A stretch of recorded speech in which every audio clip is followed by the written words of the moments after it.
The Wind in the Willows by Kenneth Grahame. Chapter 1. The Riverbank.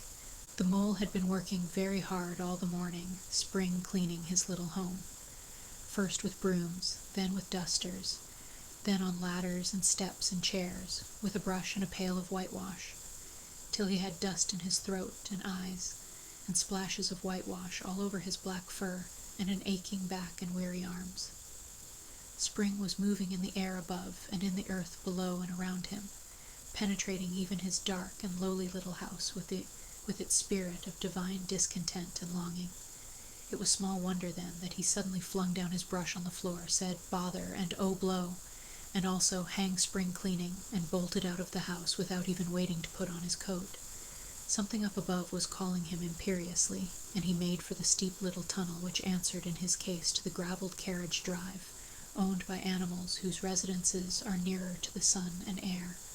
So he scraped and scratched and scrabbled and scrooged, and then he scrooged again and scrabbled and scratched and scraped, working busily with his little paws and muttering to himself, up we go, till at last, pop, his snout came out into the sunlight, and he found himself rolling in the warm grass of a great meadow.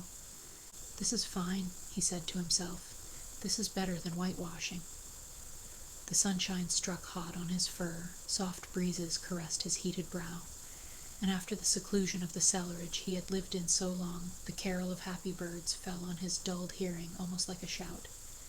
Jumping off all his 4 legs at once, in the joy of living and the delight of spring without its cleaning, he pursued his way across the meadow till he reached the hedge on the further side. "Hold up," said an elderly rabbit at the gap. "6pence for the privilege of passing by the private road." He was bowled over in an instant by the impatient and contemptuous mole, who trotted along the side of the hedge, chaffing the other rabbits as they peeped hurriedly from their holes to see what the row was about. onion sauce," he remarked jeeringly, and was gone before they could think of a thoroughly satisfactory reply. Then they all started grumbling at each other. "How stupid you are. Why didn't you tell him?" "Well, why didn't you say? You might have reminded him." And so on in the usual way, but of course it was then much too late, as is always the case. It all seemed too good to be true. Hither and thither through the meadows he rambled busily, along the hedgerows, across the copses, finding everywhere birds building, flowers budding, leaves thrusting, everything happy and progressive and occupied, and instead of having an uneasy conscience pricking him and whispering whitewash, he somehow could only feel how jolly it was to be the only idle dog among all these busy citizens. After all, the best part of a holiday is perhaps not so much to be resting yourself as to see all the other fellows busy working. He thought his happiness was complete when, as he meandered aimlessly along, suddenly he stood by the edge of a full-fed river. Never in his life had he seen a river before, this sleek, sinuous, full-bodied animal, chasing and chuckling, gripping things with a gurgle and leaving them with a laugh, to fling itself on fresh playmates that shook themselves free and were caught and held again. All was a shake and a shiver, glints and gleams and sparkles, rustle and swirl, chatter and bubble. The mole was bewitched, entranced, fascinated. By the side of the river he trotted as one trots, when very small, by the side of a man who holds one's spell, bound by exciting stories. And when tired at last, he sat on the bank, while the river still chattered on to him, a babbling procession of the best stories in the world, sent from the heart of the earth to be told at last to the insatiable sea. As he sat on the grass and looked across the river, a dark hole in the bank opposite, just above the water's edge, caught his eye, and dreamily he fell to, considering what a nice snug dwelling place it would make for an animal with few wants, and fond of a bijou riverside residence, above flood level and remote from noise and dust. As he gazed, something bright and small seemed to twinkle down in the heart of it, vanished, then twinkled once more like a tiny star. But it could hardly be a star in such an unlikely situation, and it was too glittering and small for a glowworm. Then, as he looked, it winked at him, and so declared itself to be an eye, and a small face began gradually to grow up round it, like a frame round a picture. A brown little face, with whiskers, a grave round face with the same twinkle in its eye that had first attracted his notice, small neat ears and thick silky hair. It was the water rat. Then the two animals stood and regarded each other cautiously. "Hello, Mole," said the water rat. "Hello, Rat," said the mole. "Would you like to come over?" inquired the rat presently. "Oh, it's all very well to talk," said the mole, rather pettishly, he being new to a river and riverside life and its ways. The rat said nothing, but stooped and unfastened a rope and hauled on it, then lightly stepped into a little boat which the mole had not observed. It was painted blue outside and white within, and was just the size for 2 animals, and the mole's whole heart went out to it at once, even though he did not yet fully understand its uses. The rat sculled smartly across and made fast. Then he held up his forepaw as the mole stepped gingerly down. "Lean on that," he said. "Now then, step lively." And the mole, to his surprise and rapture, found himself actually seated in the stern of a real boat. "This has been a wonderful day," said he, as the rat shoved off and took to the sculls again. "Do you know, I've never been in a boat before in all my life." "What?" cried the rat, open-mouthed. "Never been in a... You never... Well, What have you been doing, then?" "Is it so nice as all that?" asked the mole shyly, though he was quite prepared to believe it as he leant back in his seat and surveyed the cushions, the oars, the rowlocks, and all the fascinating fittings, and felt the boat sway lightly under him. "Nice? It's the only thing," said the water rat solemnly as he leant forward for his stroke. "Believe me, my young friend, there is nothing, absolute nothing, half so much worth doing as simply messing about in boats, simply messing," he went on dreamily, "messing about in boats, messing." "Look ahead, Rat," cried the mole suddenly. It was too late. The boat struck the bank full tilt. The dreamer, the joyous oarsman, lay on his back at the bottom of the boat, his heels in the air. "About in boats, or with boats," the rat went on composedly, picking himself up with a pleasant laugh. "In or out of 'em, it doesn't matter. Nothing seems really to matter, that's the charm of it. Whether you get away or whether you don't, whether you arrive at your destination or whether you reach somewhere else, or whether you never get anywhere at all, you're always busy, and you never do anything in particular, and when you've done it, there's always something else to do, and you can do it if you like, but you'd much better not. Look here, if you've really nothing else on hand this morning, supposing we drop down the river together and have a long day of it?" The mole waggled his toes from sheer happiness, spread his chest with a sigh of full contentment, and leaned back blissfully into the soft cushions. "What a day I'm having," he said. "Let us start at once." "Hold hard a minute, then," said the rat. He looped the painter through a ring in his landing stage, climbed up into his hole above, and after a short interval reappeared staggering under a fat wicker luncheon basket. "Shove that under your feet," he observed to the mole as he passed it down into the boat. Then he untied the painter and took the sculls again. "What's inside it?" asked the mole, wriggling with curiosity. "There's cold chicken inside it," replied the rat briefly. "Cold tongue, cold ham, cold beef, pickled gherkins, salad, French rolls, cress sandwiches, potted meat, ginger beer, lemonade, soda water." "Oh, stop," cried the mole in ecstasies. "This is too much." "Do you really think so?" inquired the rat seriously. "It's only what I always take on these little excursions, and the other animals are always telling me that I'm a mean beast and cut it very fine." The mole never heard a word he was saying, absorbed in the new life he was entering upon, intoxicated with the sparkle, the ripple, the scents and the sounds and the sunlight. He trailed a paw in the water and dreamed long waking dreams. The water rat, like the good little fellow he was, sculled steadily on and forbore to disturb him. "I like your clothes awfully, old chap," he remarked after some half an hour or so had passed. "I'm going to get a black velvet smoking suit myself some day, as soon as I can afford it." "I beg your pardon," said the mole, pulling himself together with an effort. "You must think me very rude, but all this is so new to me. So this is a river." "The river," corrected the rat. "And you really live by the river? What a jolly life." "By it, and with it, and on it, and in it," said the rat.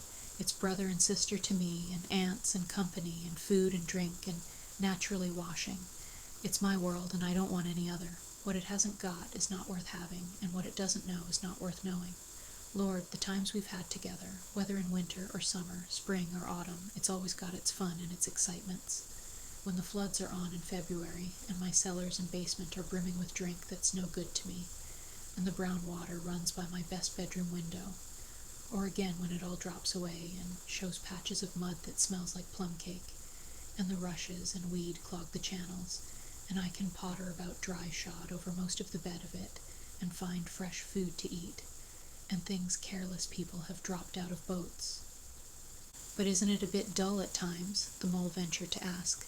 Just you and the river and no one else to pass a word with. No one else to... Well, I mustn't be hard on you, said the rat with forbearance. You're new to it, and of course you don't know.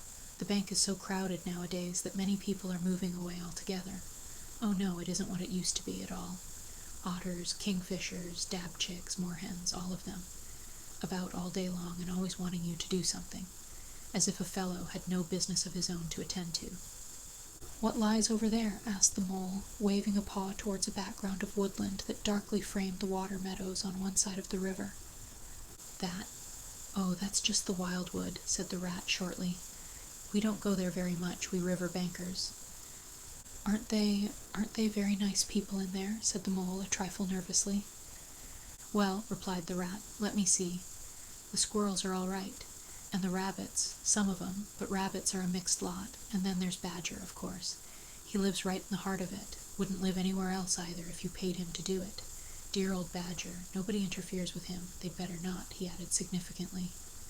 Why, who should interfere with him? Asked the mole. Well, of course there are others, explained the rat in a hesitating sort of way. Weasels and stoats and foxes and so on. They're all right in a way. I'm very good friends with them. Past the time of day when we meet and all that. But they break out sometimes, there's no denying it, and then, well, you can't really trust them, and that's the fact. The mole knew well that it is quite against animal etiquette to dwell on possible trouble ahead, or even to allude to it, so he dropped the subject. And beyond the wild wood again, he asked, where it's all blue and dim, and one sees what may be hills, or perhaps they mayn't, and something like the smoke of towns, or is it only cloud drift? Beyond the wild wood comes the wide world, said the rat, and that's something that doesn't matter, either to you or me. I've never been there, and I'm never going, nor you either, if you've got any sense at all. Don't ever refer to it again, please. Now then, here's our backwater at last, where we're going to lunch. Leaving the main stream, they now passed into what seemed at first sight like a little landlocked lake. Green turf sloped down to either edge. Brown snaky tree roots gleamed below the surface of the quiet water, while ahead of them the silvery shoulder and foamy tumble of a weir, arm in arm with a restless dripping mill wheel, that held up in its turn a grey-gabled mill-house, filled the air with a soothing murmur of sound, dull and smothery, yet with little clear voices speaking up cheerfully out of it at intervals. It was so very beautiful that the mole could only hold up both forepaws and gasp, "Oh my, oh my, oh my." The rat brought the boat alongside the bank, made her fast, helped the still awkward mole safely ashore, and swung out the luncheon basket. The mole begged as a favor to be allowed to unpack it all by himself, and the rat was very pleased to indulge him, and to sprawl at full length on the grass and rest, while his excited friend shook out the tablecloth and spread it, took out all the mysterious packets one by one, and arranged their contents in due order, still gasping, "Oh my," at each fresh revelation. When all was ready, the rat said, "Now pitch in, old fellow," and the mole was indeed very glad to obey, for he had started his spring cleaning at a very early hour that morning, as people will do, and had not paused for bite or sup, and he had been through a very great deal since that distant time, which now seemed so many days ago. "What are you looking at?" said the rat presently, when the edge of their hunger was somewhat dulled, and the mole's eyes were able to wander off the tablecloth a little. "I am looking," said the mole, "at a streak of bubbles that I see traveling along the surface of the water. That is the thing that strikes me as funny." "Bubbles? Oh ho," said the rat, and chirruped cheerily in an inviting sort of way. A broad, glistening muzzle showed itself above the edge of the bank, and the otter hauled himself out and shook the water from his coat. "Greedy beggars," he observed, making for the provender. "Why didn't you invite me, Ratty?" "This was an impromptu affair," explained the rat. "By the way, my friend Mr. Mole." "Proud, I'm sure," said the otter, and the two animals were friends forthwith. "Such a rumpus everywhere," continued the otter. "All the world seems out on the river today." I came up this backwater to try and get a moment's peace and then stumble upon you fellows. At least I beg pardon, I don't exactly mean that, you know." There was a rustle behind them, proceeding from a hedge wherein last year's leaves still clung thick, and a stripy head with high shoulders behind it peered forth on them. "Come on, old badger," shouted the rat. The badger trotted forward a pace or two, then grunted, company, and turned his back and disappeared from view. "That's just the sort of fellow he is," observed the disappointed rat. "Simply hates society. Now we shan't see any more of him today. Well, tell us, who's out on the river?" "Toad's out for one," replied the otter, "in his brand new wager boat, new togs, new everything." The two animals looked at each other and laughed. "Once it was nothing but sailing," said the rat. "Then he tired of that and took to punting. Nothing would please him but to punt all day and every day, and a nice mess he made of it. Last year it was houseboating, and we all had to go and stay with him in his houseboat and pretend we liked it. He was going to spend the rest of his life in a houseboat. It's all the same. Whatever he takes up, he gets tired of it and starts on something fresh." "Such a good fellow, too," remarked the otter reflectively, "but no stability, especially in a boat." From where they sat they could get a glimpse of the main stream across the island that separated them, and just then a wager boat flashed into view, the rower a short, stout figure splashing badly and rolling a good deal, but working his hardest. The rat stood up and hailed him, but Toad, for it was he, shook his head and settled sternly to his work. "He'll be out of the boat in a minute if he rolls like that," said the rat, sitting down again. "Of course he will," chuckled the otter. "Did I ever tell you that good story about Toad and the lock keeper? It happened this way. Toad—" An errant mayfly swerved unsteadily athwart the current in the intoxicated fashion, affected by young bloods of mayflies seeing life. A swirl of water and a cloop, and the mayfly was visible no more. Neither was the otter. The mole looked down. The voice was still in his ears, but the turf whereon he had sprawled was clearly vacant. Not an otter to be seen as far as the distant horizon. But again there was a streak of bubbles on the surface of the river.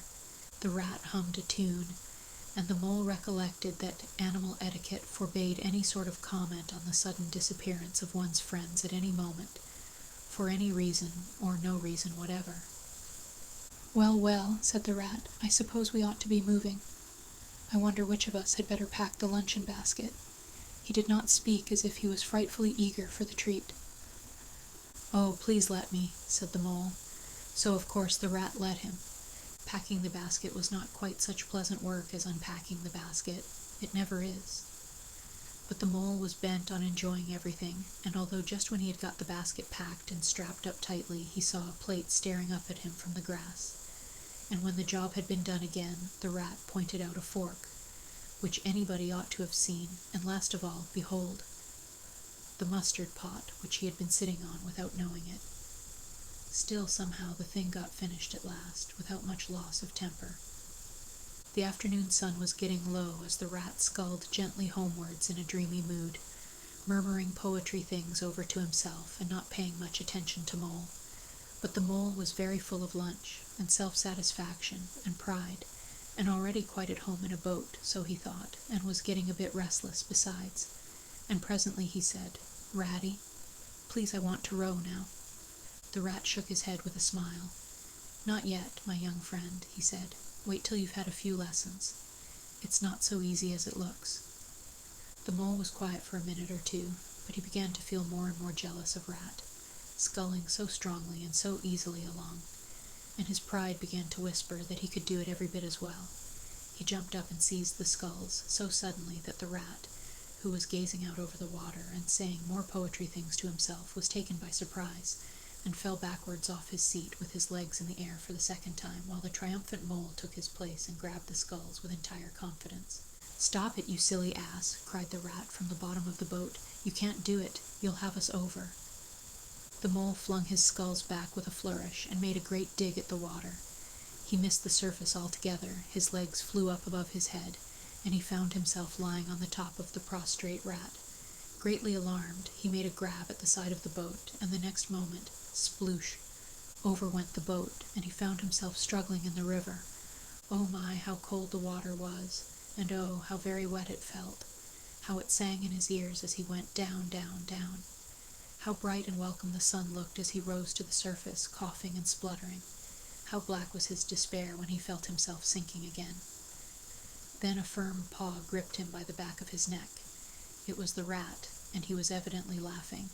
The mole could feel him laughing, right down his arm and through his paw, and so into his, the mole's neck. The rat got hold of a skull and shoved it under the mole's arm. Then he did the same by the other side of him, and swimming behind, propelled the helpless animal to shore, hauled him out, and set him down on the bank, a squashy, pulpy lump of misery. When the rat had rubbed him down a bit and wrung some of the wet out of him, he said, "Now then, old fellow, trot up and down the towing path as hard as you can, till you're warm and dry again, while I dive for the luncheon basket." So the dismal mole, wet without and ashamed within, trotted about till he was fairly dry, while the rat plunged into the water again, recovered the boat, righted her and made her fast, fetched his floating property to shore by degrees, and finally dived successfully for the luncheon basket, and struggled to land with it. When all was ready for a start once more, the mole, limp and dejected, took his seat in the stern of the boat, and as they set off, he said in a low voice, broken with emotion, "Ratty, my generous friend, I am very sorry indeed for my foolish and ungrateful conduct. My heart quite fails me when I think how I might have lost that beautiful luncheon basket. Indeed, I have been a complete ass, and I know it. Will you overlook it this once and forgive me and let things go on as before?" "That's all right, bless you," responded the rat cheerily. "What's a little wet to a water rat? I'm more in the water than out of it most days. Don't you think any more about it, and look here, I really think you had better come and stop with me for a little time. It's very plain and rough, you know, not like Toad's house at all, but you haven't seen that yet. Still, I can make you comfortable, and I'll teach you to row and to swim, and you'll soon be as handy on the water as any of us." The mole was so touched by his kind manner of speaking that he could find no voice to answer him, and he had to brush away a tear or two with the back of his paw. But the rat kindly looked in another direction, and presently the mole's spirits revived again, and he was even able to give some straight back talk to a couple of moorhens who were sniggering to each other about his bedraggled appearance. When they got home, the rat made a bright fire in the parlor and planted the mole in an armchair in front of it, having fetched down a dressing gown and slippers for him, and told him river stories till supper time. Very thrilling stories they were, too, to an earth-dwelling animal like mole. Stories about weirs and sudden floods and leaping pike and steamers that flung hard bottles. At least bottles were certainly flung, and from steamers, so presumably by them. And about herons and how particular they were whom they spoke to, and about adventures down drains and night fishings with otter, or excursions far afield with badger. Supper was a most cheerful meal, but very shortly afterwards a terribly sleepy mole had to be escorted upstairs by his considerate host to the best bedroom, where he soon laid his head on his pillow in great peace and contentment, knowing that his newfound friend the river was lapping the sill of his window. This day was only the first of many similar ones for the emancipated mole, each of them longer and full of interest as the ripening summer moved onward. He learnt to swim and to row, and entered into the joy of running water, and with his ear to the reed stems he caught, at intervals, something of what the wind went whispering so constantly among them. Chapter 2. The Open Road. "Ratty," said the mole suddenly one bright summer morning, "if you please, I want to ask you a favor." The rat was sitting on the river bank, singing a little song. He had just composed it himself, so he was very taken up with it, and would not pay proper attention to mole or anything else. Since early morning he had been swimming in the river, in company with his friends the ducks, and when the ducks stood on their heads suddenly, as ducks will, he would dive down and tickle their necks, just under where their chins would be, if ducks had chins, till they were forced to come to the surface again in a hurry, spluttering and angry and shaking their feathers at him, for it is impossible to say quite all you feel when your head is under water. At last they implored him to go away and attend to his own affairs and leave them to mind theirs. So the rat went away, and sat on the river bank in the sun, and made up a song about them, which he called Duck's Ditty. All along the backwater, through the rushes tall, ducks are a-dabbling, up tails all, ducks' tails, drakes' tails, yellow feet a-quiver, yellow bills all out of sight, busy in the river, slushy green undergrowth, where the roach swim. Here we keep our larder, cool and full and dim, everyone for what he likes. We like to be, heads down, tails up, dabbling free, high in the blue above, swifts whirl and call.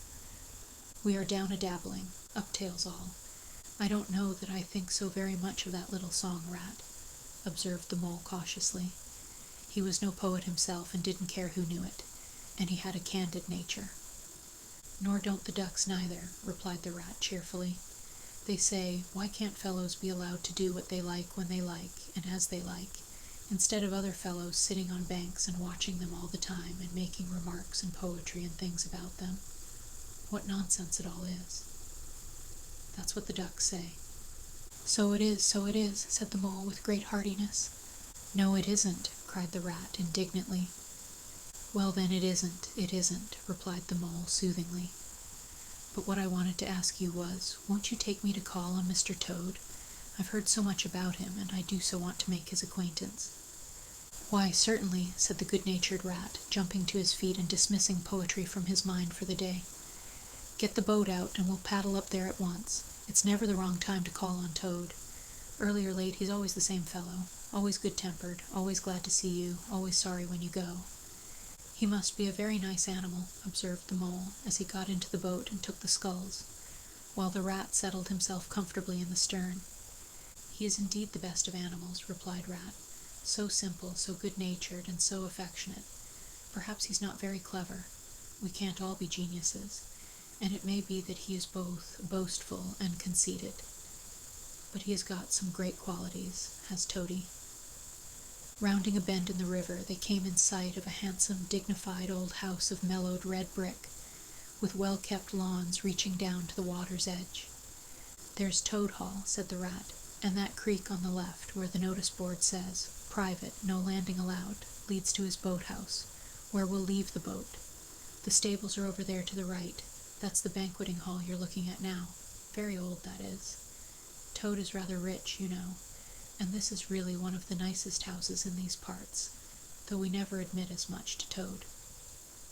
They glided up the creek, and the mole shipped his sculls as they passed into the shadow of a large boathouse. Here they saw many handsome boats, slung from the cross beams or hauled up on a slip, but none in the water, and the place had an unused and a deserted air. The Rat looked around him. I understand, said he. Boating is played out. He's tired of it and done with it. I wonder what new fad he's taken up now. Come along and let's look him up. We shall hear all about it quite soon enough. They disembarked and strolled across the gay flower-decked lawns in search of Toad, whom they presently happened upon, resting in a wicker garden chair, with a preoccupied expression of face, and a large map spread out on his knees. Hooray, he cried, jumping up on seeing them. This is splendid. He shook the paws of both of them warmly, never waiting for an introduction to the mole. How kind of you, he went on, dancing round them. I was just going to send a boat down the river for you, Ratty, with strict orders that you were to be fetched up here at once, whatever you were doing. I want you badly, both of you. Now, what will you take? Come inside and have something. You don't know how lucky it is you're turning up just now. Let's sit quiet a bit, Toady, said the Rat, throwing himself into an easy chair, while the mole took another by the side of him and made some civil remark about Toad's delightful residence. Finest house on the whole river, cried Toad boisterously. Or anywhere else for that matter, he could not help adding. Here the Rat nudged the mole. Unfortunately, the Toad saw him do it and turned very red. There was a moment's painful silence. Then Toad burst out laughing. All right, Ratty, he said. It's only my way, you know. And it's not such a very bad house, is it?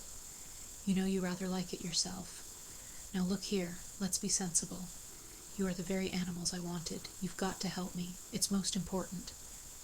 It's about your rowing, I suppose, said the Rat with an innocent air. You're getting on fairly well, though you splash a good bit still. With a great deal of patience, and any quantity of coaching, you may— Oh, pooh, boating, interrupted the Toad in great disgust. Silly boyish amusement. I've given that up long ago. Sheer waste of time, that's what it is. It makes me downright sorry to see you fellows, who ought to know better, spending all your energies in that aimless manner. No, I've discovered the real thing, the only genuine occupation for a lifetime. I propose to devote the remainder of mine to it, and can only regret the wasted years that lie behind me, squandered in trivialities. Come with me, dear Ratty, and your amiable friend also, if he will be so very good, just as far as the stable-yard, and you shall see what you shall see. He led the way to the stable-yard accordingly, the rat following with a most mistrustful expression, and there, drawn out of the coach-house into the open, they saw a gypsy caravan, shining with newness, painted a canary yellow, picked out with green and red wheels. "There you are," cried the toad, straddling and expanding himself.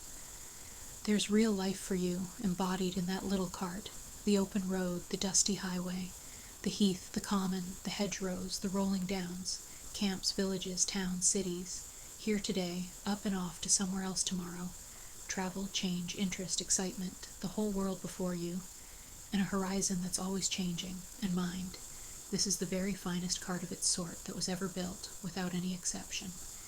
Come inside and look at the arrangements. Planned 'em all myself, I did." The mole was tremendously interested and excited, and followed him eagerly up the steps and into the interior of the caravan. The rat only snorted and thrust his hands deep into his pockets, remaining where he was. It was indeed very compact and comfortable. Little sleeping bunks, a little table that folded up against the wall, a cooking stove, lockers, bookshelves, a bird cage with a bird in it, and pots, pans, jugs, and kettles of every size and variety. "All complete," said the toad triumphantly, pulling open a locker.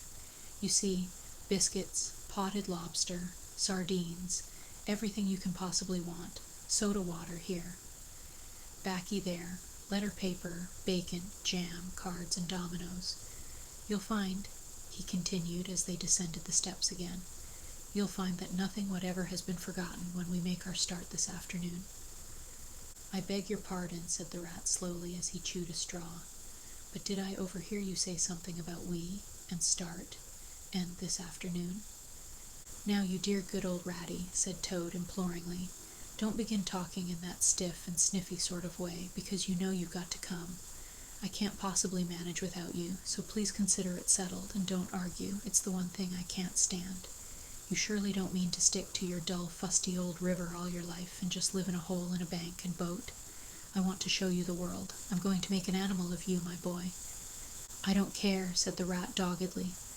"I'm not coming, and that's flat, and I'm going to stick to my old river and live in a hole and boat, as I've always done.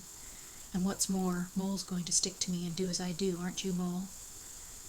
"Of course I am," said the mole loyally. "I'll always stick to you, Rat, and what you say is to be, has got to be. All the same, it sounds as if it might have been, well, rather fun, you know," he added wistfully. Poor Mole! The life adventurous was so new a thing to him, and so thrilling, and this fresh aspect of it was so tempting, and he had fallen in love at first sight with the canary-colored cart and all its little fitments. The rat saw what was passing in his mind, and wavered. He hated disappointing people, and he was fond of the mole, and would do almost anything to oblige him. Toad was watching both of them closely. "Come along in and have some lunch," he said diplomatically, "and we'll talk it over. We needn't decide anything in a hurry. Of course, I don't really care. I only want to give pleasure to you fellows. Live for others. That's my motto in life." During luncheon, which was excellent, of course, as everything at Toad Hall always was, the toad simply let himself go. Disregarding the rat, he proceeded to play upon the inexperienced mole as on a harp. Naturally a voluble animal, and always mastered by his imagination, he painted the prospects of the trip, and the joys of the open life, and the roadside in such glowing colors that the mole could hardly sit in his chair for excitement. Somehow it soon seemed taken for granted by all three of them that the trip was a settled thing, and the rat, though still unconvinced in his mind, allowed his good nature to override his personal objections. He could not bear to disappoint his two friends, who were already deep in schemes and anticipations, planning out each day's separate occupation for several weeks ahead. When they were quite ready, the now triumphant Toad led his companions to the paddock and set them to capture the old gray horse, who, without having been consulted, and to his own extreme annoyance, had been told off by Toad for the dustiest job in this dusty expedition. He frankly preferred the paddock, and took a deal of catching. Meantime, Toad packed the lockers still tighter with necessaries, and hung nose-bags, nets of onions, bundles of hay, and baskets from the bottom of the cart. At last the horse was caught and harnessed, and they set off, all talking at once, each animal either trudging by the side of the cart, or sitting on the shaft, as the humor took him. It was a golden afternoon. The smell of the dust they kicked up was rich and satisfying. Out of thick orchards on either side, the road birds called and whistled to them cheerily.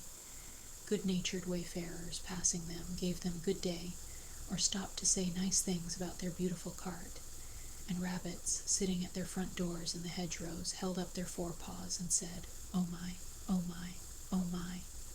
Late in the evening, tired and happy and miles from home, they drew up on a remote common far from habitations, turned the horse loose to graze, and ate their simple supper sitting on the grass by the side of the cart.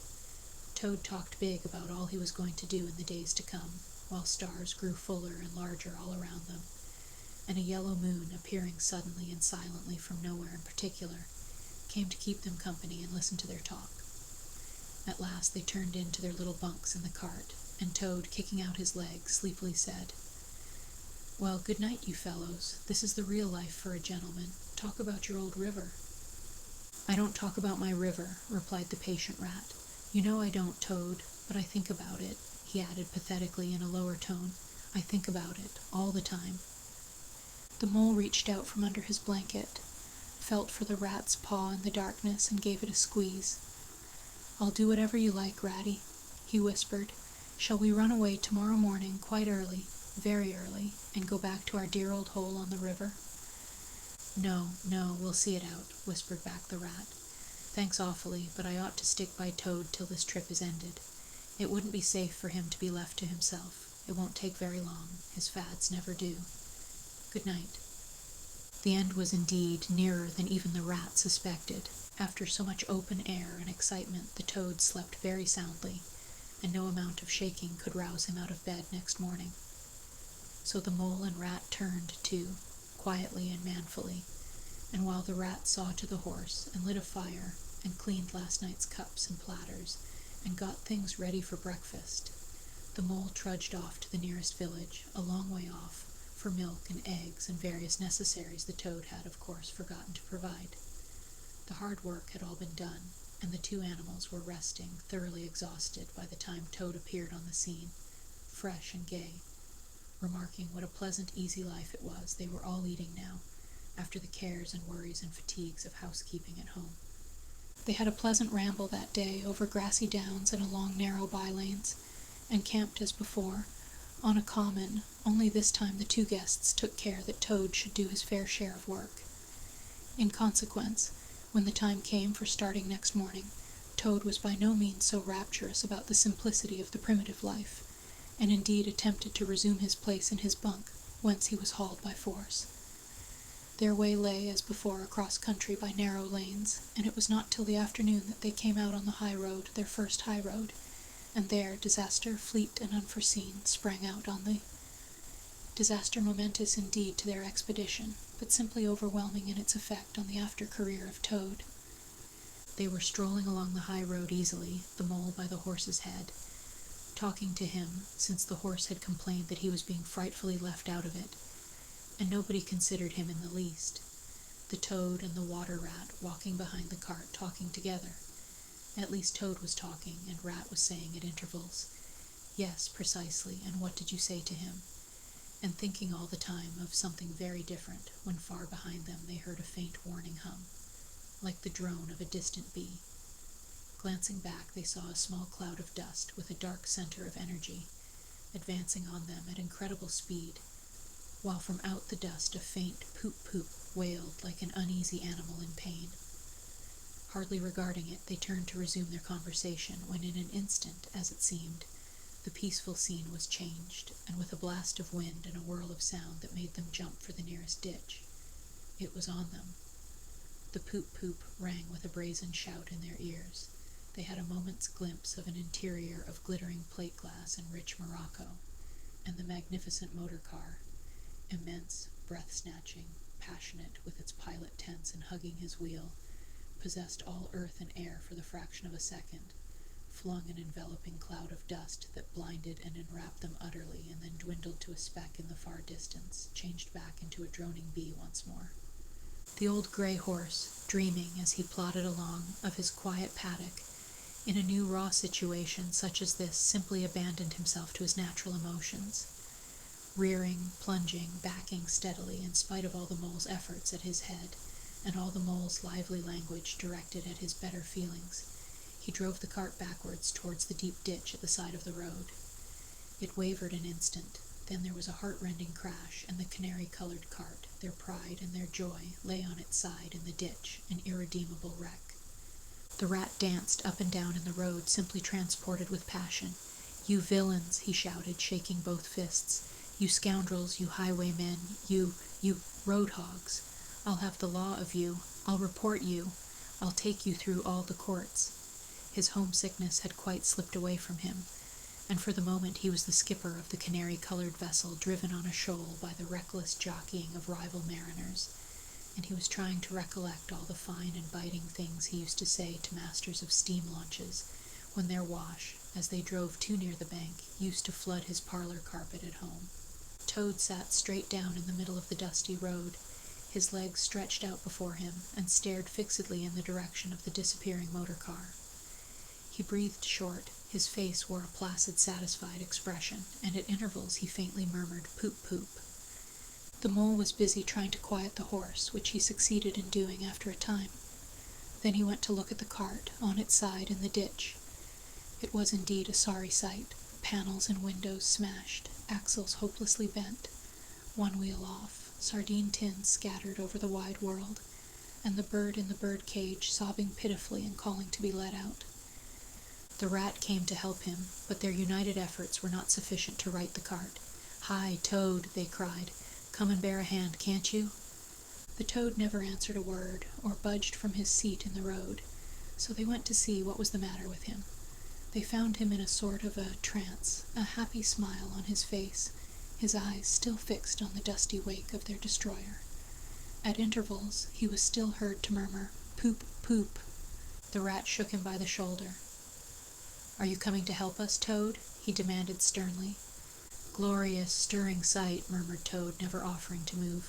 "The poetry of motion, the real way to travel, the only way to travel. Here today, in next week tomorrow. Villages skipped, towns and cities jumped, always somebody else's horizon. Oh bliss, oh poop poop, oh my, oh my." "Oh, stop being an ass, Toad," cried the mole despairingly. "And to think I never knew," went on the toad in a dreamy monotone. "All those wasted years that lie behind me, I never knew, never even dreamt. But now that I know, now that I fully realize, oh, what a flowery track lies spread before me henceforth. What dust clouds shall spring up behind me as I speed on my reckless way. What carts I shall fling carelessly into the ditch in the wake of my magnificent onset. Horrid little carts, common carts, canary-colored carts." "What are we to do with him?" asked the mole of the water rat. "Nothing at all," replied the rat firmly, "because there is really nothing to be done. You see, I know him from of old. He is now possessed. He's got a new craze, and it always takes him that way, in its first stage. He'll continue like that for days now, like an animal walking in a happy dream, quite useless for all practical purposes. Never mind him. Let's go and see what there is to be done about the cart." A careful inspection showed them that, even if they succeeded in righting it by themselves, the cart would travel no longer. The axles were in a hopeless state, and the missing wheel was shattered into pieces. The rat knotted the horse's reins over his back and took him by the head, carrying the bird cage and its hysterical occupant in the other hand. "Come on," he said grimly to the mole. "It's 5 or 6 miles to the nearest town, and we shall just have to walk it. The sooner we make a start, the better."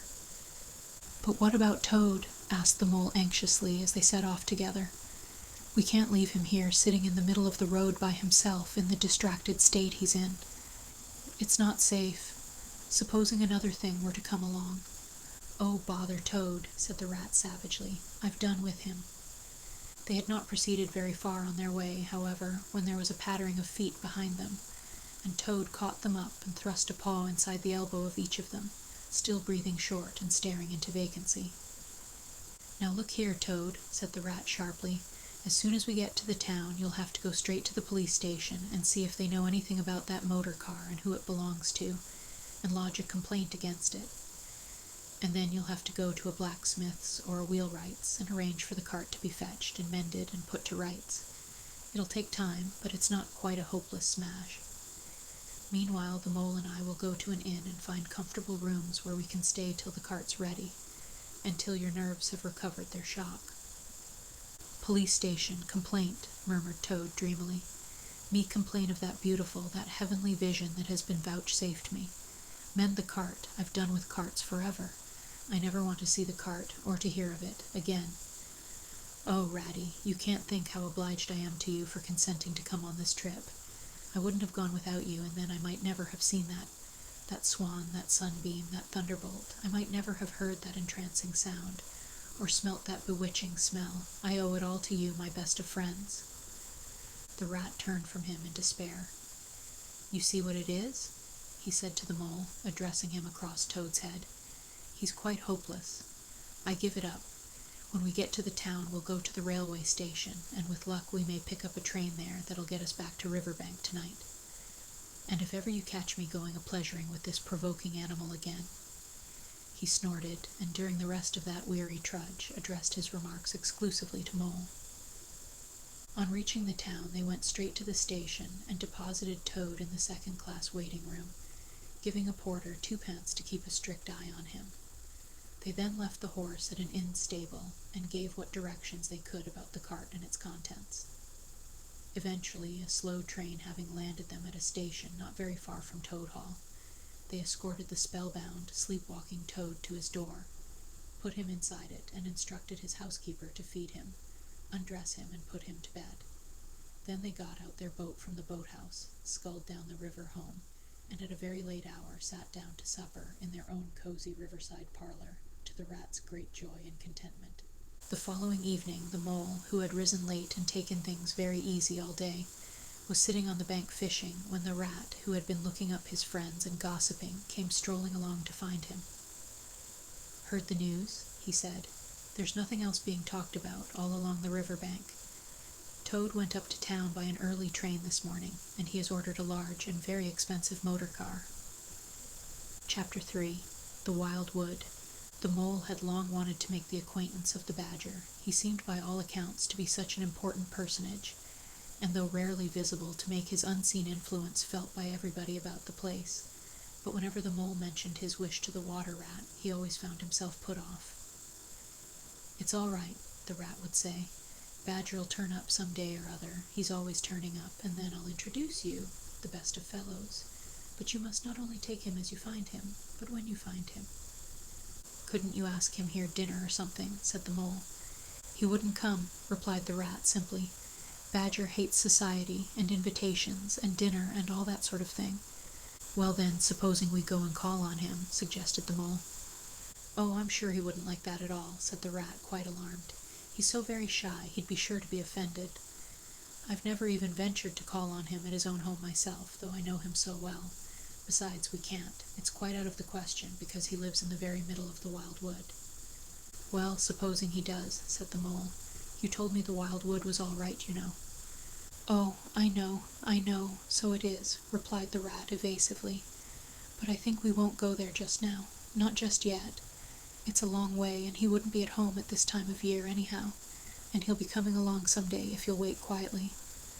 The mole had to be content with this, but the badger never came along, and every day brought its amusements, and it was not till summer was long over, and cold and frost and miry ways kept them much indoors, and the swollen river raced past outside their windows with a speed that mocked at boating of any sort or kind, that he found his thoughts dwelling again with much persistence on the solitary gray badger, who lived his own life by himself in his hole in the middle of the wild wood. In the winter time, the rat slept a great deal, retiring early and rising late.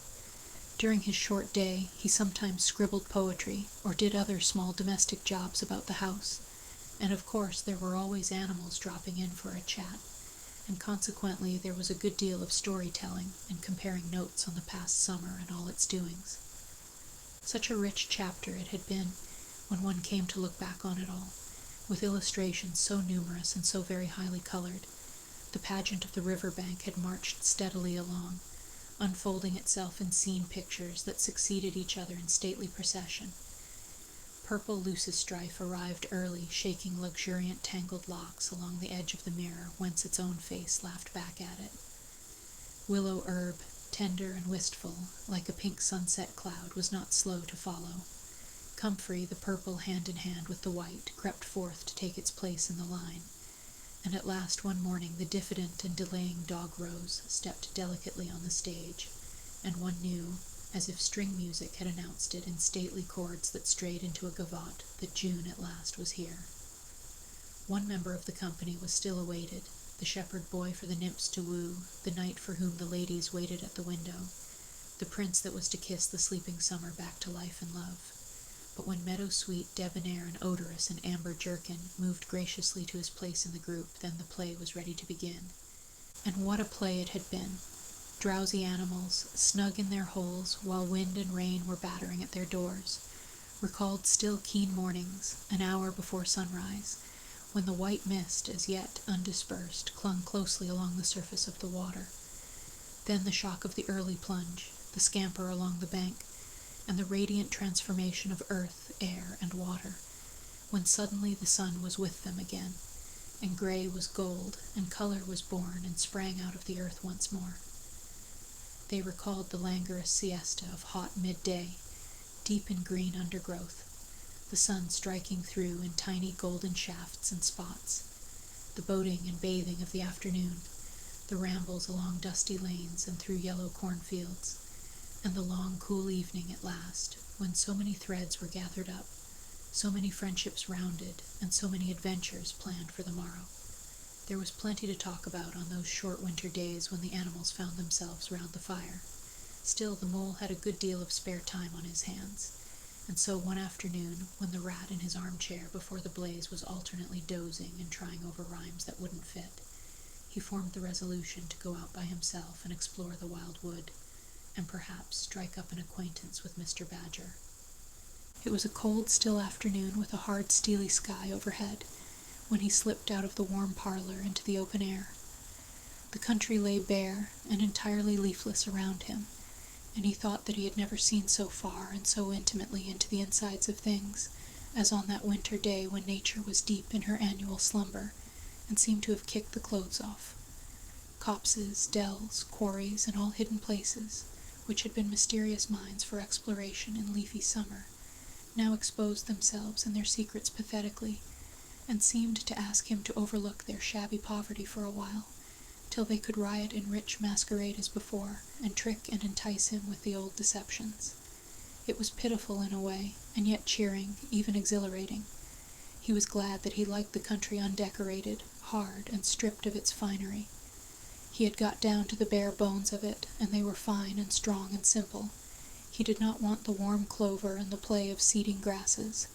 The screens of quickset, the billowy drapery of beech and elm seemed best away, and with great cheerfulness of spirit he pushed on towards the wild wood, which lay before him low and threatening, like a black reef in some still southern sea.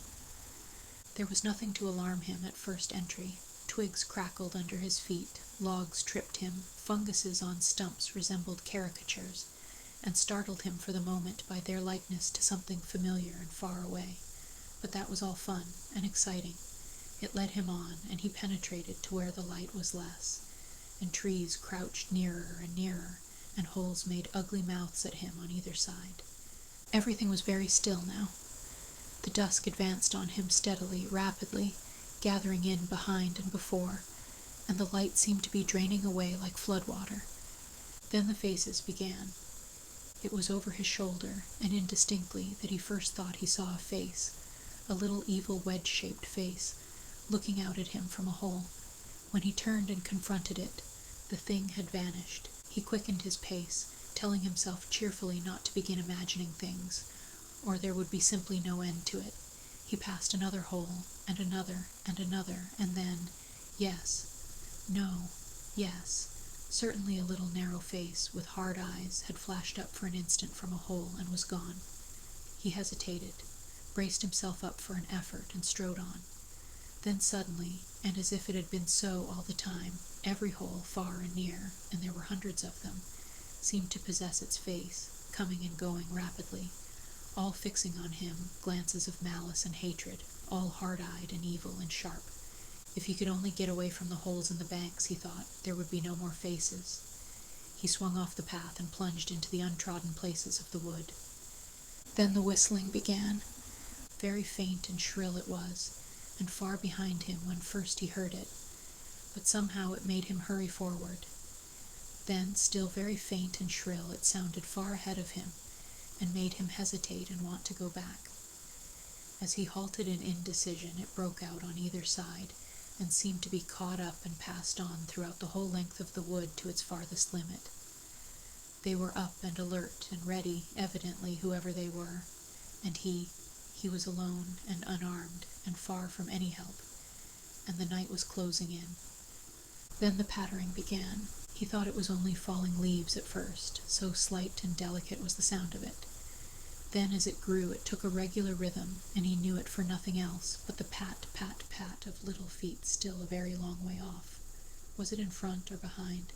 It seemed to be first one, and then the other, then both. It grew and it multiplied, till from every quarter as he listened anxiously, leaning this way and that, it seemed to be closing in on him.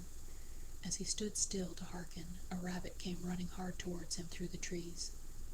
He waited, expecting it to slacken pace, or to swerve from him into a different course.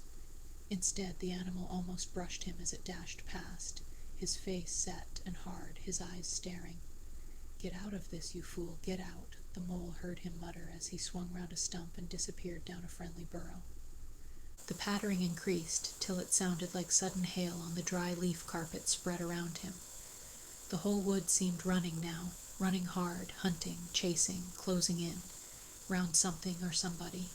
In panic he began to run too, aimlessly, he knew not whither. He ran up against things, he fell over things and into things. He darted under things and dodged round things. At last he took refuge in the deep dark hollow of an old beech tree, which offered shelter, concealment, perhaps even safety, but who could tell? Anyhow, he was too tired to run any further, and could only snuggle down into the dry leaves, which had drifted into the hollow, and hope he was safe for a time. And as he lay there, panting and trembling, and listened to the whistlings and the patterings outside, he knew it at last, in all its fullness, that dread thing which other little dwellers in field and hedgerow had encountered here, and known as their darkest moment. That thing which the rat had vainly tried to shield him from, the terror of the wild wood. Meantime the rat, warm and comfortable, dozed by his fireside. His paper of half-finished verses slipped from his knee, his head fell back, his mouth opened, and he wandered by the verdant banks of dream rivers. Then a coal slipped, the fire crackled and sent up a spurt of flame, and he woke with a start. Remembering what he had been engaged upon, he reached down to the floor for his verses, pored over them for a minute, and then looked round for the mole to ask him if he knew a good rhyme for something or other. But the mole was not there. He listened for a time. The house seemed very quiet. Then he called Molly several times, and, receiving no answer, got up and went out into the hall. The mole's cap was missing from its accustomed peg. His galoshes, which always lay by the umbrella stand, were also gone. The rat left the house and carefully examined the muddy surface of the ground outside, hoping to find the mole's tracks. There they were, sure enough. The galoshes were new, just bought for the winter, and the pimples on their soles were fresh and sharp. He could see the imprints of them in the mud, running along straight and purposeful, leading direct to the wild wood. The rat looked very grave, and stood in deep thought for a minute or two. Then he re-entered the house, strapped a belt round his waist, shoved a brace of pistols into it, took up a stout cudgel that stood in a corner of the hall, and set off for the wild wood at a smart pace. It was already getting towards dusk when he reached the first fringe of trees and plunged without hesitation into the wood, looking anxiously on either side for any sign of his friend. Here and there wicked little faces popped out of holes, but vanished immediately at sight of the valorous animal, his pistols, and the great ugly cudgel in his grasp, and the whistling and pattering, which he had heard quite plainly on his first entry, died away and ceased, and all was very still. He made his way manfully through the length of the wood to its furthest edge. Then, forsaking all paths, he set himself to traverse it, laboriously working over the whole ground, and all the time calling out cheerfully, "Moly, Moly, Moly, where are you? It's me, it's old Rat." He had patiently hunted through the wood for an hour or more, when at last, to his joy, he heard a little answering cry. Guiding himself by the sound, he made his way through the gathering darkness to the foot of an old beech tree, with a hole in it, and from out of the hole came a feeble voice, saying, "Ratty, is that really you?" The rat crept into the hollow, and there he found the mole, exhausted and still trembling. "Oh, Rat," he cried, "I've been so frightened, you can't think." "Oh, I quite understand," said the rat soothingly. "You shouldn't really have gone and done it, Mole. I did my best to keep you from it. We riverbankers, we hardly ever come here by ourselves. If we have to come, we come in couples at least, then we're generally all right. Besides, there are 100 things one has to know, which we understand all about, and you don't, as yet.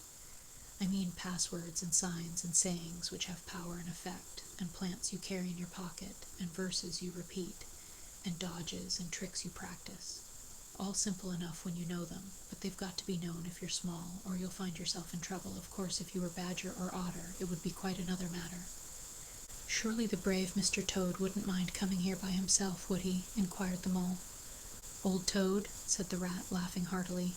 "He wouldn't show his face here alone. Not for a whole hatful of golden guineas, Toad wouldn't." The mole was greatly cheered by the sound of the rat's careless laughter, as well as by the sight of his stick and his gleaming pistols, and he stopped shivering and began to feel bolder and more himself again. "Now then," said the rat presently, "we really must pull ourselves together and make a start for home, while there's still a little light left. It will never do to spend the night here, you understand. Too cold, for one thing." "Dear Ratty," said the poor mole, "I'm dreadfully sorry, but I'm simply dead beat, and that's a solid fact. You must let me rest here a while longer, and get my strength back, if I'm to get home at all." "Oh, all right," said the good-natured rat. "Rest away. It's pretty nearly pitch dark now, anyhow, and there ought to be a bit of a moon later." So the mole got well into the dry leaves and stretched himself out, and presently dropped off into sleep, though of a broken and troubled sort, while the rat covered himself up too, as best he might, for warmth, and lay patiently waiting with a pistol in his paw. When at last the mole woke up, much refreshed and in his usual spirits, the rat said, "Now then, I'll just take a look outside and see if everything's quiet, and then we really must be off." He went to the entrance of their retreat and put his head out. Then the mole heard him saying quietly to himself, "Hello, hello, here's a go." "What's up, Ratty?" asked the mole. "Snow is up," replied the rat briefly, "or rather, down. It's snowing hard." The mole came and crouched beside him, and looking out saw the wood that had been so dreadful to him in quite a changed aspect. Holes, hollows, pools, pitfalls, and other black menaces to the wayfarer were vanishing fast, and a gleaming carpet of fairy was springing up everywhere, that looked too delicate to be trodden upon by rough feet. A fine powder filled the air and caressed the cheek, with a tingle in its touch, and the black boles of the trees showed up in a light that seemed to come from below. "Well, well, it can't be helped," said the rat, after pondering. "We must make a start, and take our chance, I suppose. The worst of it is, I don't exactly know where we are, and now this snow makes everything look so very different." It did indeed. The mole would not have known that it was the same wood. However, they set out bravely, and took the line that seemed most promising, holding on to each other and pretending with invincible cheerfulness that they recognized an old friend in every fresh tree that grimly and silently greeted them, or saw openings, gaps, or paths with a familiar turn in them, in the monotony of white space and black tree trunks that refused to vary.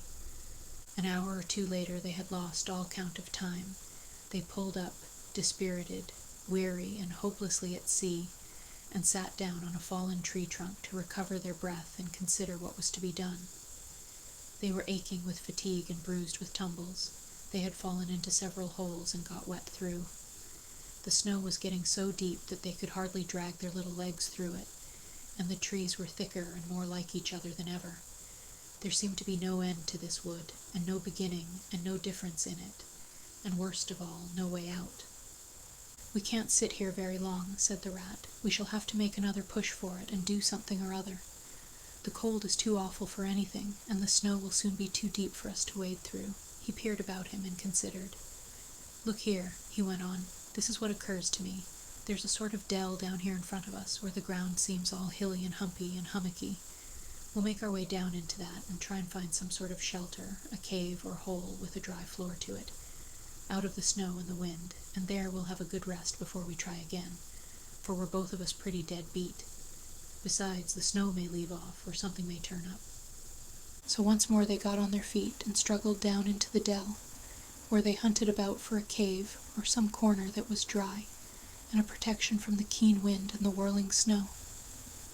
They were investigating one of the hummocky bits the rat had spoken of, when suddenly the mole tripped up and fell forward on his face with a squeal.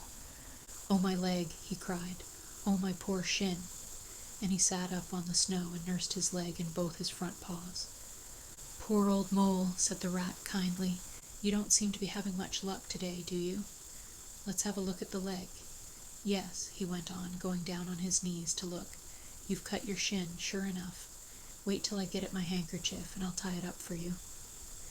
"I must have tripped over a hidden branch or a stump," said the mole miserably. "Oh my, oh my." "It's a very clean cut," said the rat, examining it again attentively. "That was never done by a branch or a stump. Looks as if it was made by a sharp edge of something in metal. Funny." He pondered a while and examined the humps and slopes that surrounded them. "Well, never mind what done it," said the mole, forgetting his grammar in his pain. "It hurts just the same, whatever done it." But the rat, after carefully tying up the leg with his handkerchief, had left him and was busy scraping in the snow. He scratched and shoveled and explored, all four legs working busily, while the mole waited impatiently, remarking at intervals, "Oh, come on, rat." Suddenly the rat cried, "Hooray!" and then, "Hooray!" and fell to executing a feeble jig in the snow. "What have you found, Ratty?" asked the mole, still nursing his leg. "Come and see," said the delighted rat as he jigged on. The mole hobbled up to the spot and had a good look. "Well," he said at last, slowly, "I see it right enough. Seen the same sort of thing before, lots of times. Familiar object, I call it. A door scraper. Well, what of it? Why dance jigs around a door scraper? But don't you see what it means, you dull-witted animal?" cried the rat impatiently. "Of course I see what it means," replied the mole. "It simply means that some very careless and forgetful person has left his door scraper lying about, in the middle of the wild wood, just where it's sure to trip everybody up. Very thoughtless of him, I call it. When I get home I shall go and complain about it to somebody or other. See if I don't." "Oh dear," cried the rat in despair at his obtuseness. "Here, stop arguing and come and scrape." And he set to work again and made the snow fly in all directions around him. After some further toil, his efforts were rewarded, and a very shabby doormat lay exposed to view. "There, what did I tell you?" exclaimed the rat in great triumph. "Absolutely nothing whatever," replied the mole with perfect truthfulness. "Well now," he went on, "you seem to have found another piece of domestic litter, done for and thrown away, and I suppose you're perfectly happy. Better go ahead and dance your jig round that if you've got to, and get it over, and then perhaps we can go on and not waste any more time over rubbish heaps. Can we eat a doormat? Or sleep under a doormat? Or sit on a doormat and sledge home over the snow on it, you exasperating rodent?" "Do you mean to say," cried the excited rat, "that this doormat doesn't tell you anything?" "Really, rat," said the mole, quite pettishly, "I think we'd had enough of this folly. Who ever heard of a doormat telling anyone anything? They simply don't do it. They are not that sort at all. Doormats know their place." "Now look here, you thick-headed beast," replied the rat, really angry. "This must stop. Not another word, but scrape. Scrape and scratch and dig and hunt round, especially on the sides of the hummocks, if you want to sleep dry and warm tonight, for it's our last chance." The rat attacked a snowbank beside them with ardor, probing with his cudgel everywhere and then digging with fury, and the mole scraped busily too, more to oblige the rat than for any other reason, for his opinion was that his friend was getting light-headed. Some 10 minutes' hard work, and the point of the rat's cudgel struck something that sounded hollow. He worked till he could get a paw through and feel, then called the mole to come and help him. Hard at it went the two animals, till at last the result of their labors stood full in view of the astonished and hitherto incredulous mole. In the side of what had seemed to be a snowbank stood a solid-looking little door, painted a dark green. An iron bell-pull hung by the side, and below it, on a small brass plate, neatly engraved in square capital letters, they could read by the aid of moonlight, M.R. Badger. The mole fell backwards on the snow from sheer surprise and delight. "Rat," he cried in penitence, "you're a wonder, a real wonder, that's what you are. I see it all now. You argued it out, step by step, in that wise head of yours, from the very moment that I fell and cut my shin, and you looked at the cut, and at once your majestic mind said to itself, 'Door-scraper,' and then you turned to and found the very door-scraper that done it. Did you stop there? Some people would have been quite satisfied, but not you. Your intellect went on working. 'Let me only just find a doormat,' says you to yourself, and my theory is proved. And of course you found your doormat. You're so clever, I believe you could find anything you liked. 'Now,' says you, 'that door exists, as plain as if I saw it. There's nothing else remains to be done but to find it.' Well, I've read about that sort of thing in books, but I've never come across it before in real life. You ought to go where you'll be properly appreciated. You're simply wasted here among us fellows. If I only had your head, Ratty." "But as you haven't," interrupted the rat, rather unkindly, "I suppose you're going to sit on the snow all night and talk. Get up at once and hang on to that bell-pull you see there, and ring hard as you can, while I hammer." While the rat attacked the door with his stick, the mole sprang up at the bell-pull, clutched it and swung there, both feet well off the ground, and from quite a long way off they could faintly hear a deep-toned bell respond. Chapter 4. Mr. Badger. They waited patiently for what seemed a very long time, stamping in the snow to keep their feet warm. At last they heard the sound of slow shuffling footsteps approaching the door from the inside. It seemed, as the mole remarked to the rat, like someone walking in carpet slippers that were too large for him and down at heel, which was intelligent of Mole, because that was exactly what it was. There was the noise of a bolt shot back, and the door opened a few inches, enough to show a long snout and a pair of sleepy blinking eyes. "Now, the very next time this happens," said a gruff and suspicious voice, "I shall be exceedingly angry. Who is it this time, disturbing people on such a night? Speak up." "Oh, Badger," cried the rat, "let us in, please. It's me, Rat, and my friend Mole, and we've lost our way in the snow." "What, Ratty, my dear little man?" exclaimed the Badger in quite a different voice. "Come along in, both of you, at once. Why, you must be perished. Well, I never, lost in the snow, and in the wild wood, too, and at this time of night. But come in with you." The two animals tumbled over each other in their eagerness to get inside, and heard the door shut behind them with great joy and relief. The Badger, who wore a long dressing-gown, and whose slippers were indeed very down at heel, carried a flat candlestick in his paw, and had probably been on his way to bed when their summons sounded. He looked kindly down on them and patted both their heads. "This is not the sort of night for small animals to be out," he said paternally. "I'm afraid you've been up to some of your pranks again, Ratty. But come along, come into the kitchen. There's a first-rate fire there, and supper and everything." He shuffled on in front of them, carrying the light, and they followed him, nudging each other in an anticipating sort of way, down a long, gloomy, and, to tell the truth, decidedly shabby passage, into a sort of a central hall, out of which they could dimly see other long tunnel-like passages branching, passages mysterious and without apparent end. But there were doors in the hall as well, stout, oaken, comfortable-looking doors. One of these the Badger flung open, and at once they found themselves in all the glow and warmth of a large fire-lit kitchen. The floor was well-worn red brick, and on the wide hearth burnt a fire of logs, between two attractive chimney corners tucked away in the wall, well out of any suspicion of draught. A couple of high-backed settles, facing each other on either side of the fire, gave further sitting accommodations for the sociably disposed. In the middle of the room stood a long table of plain boards placed on trestles with benches down each side.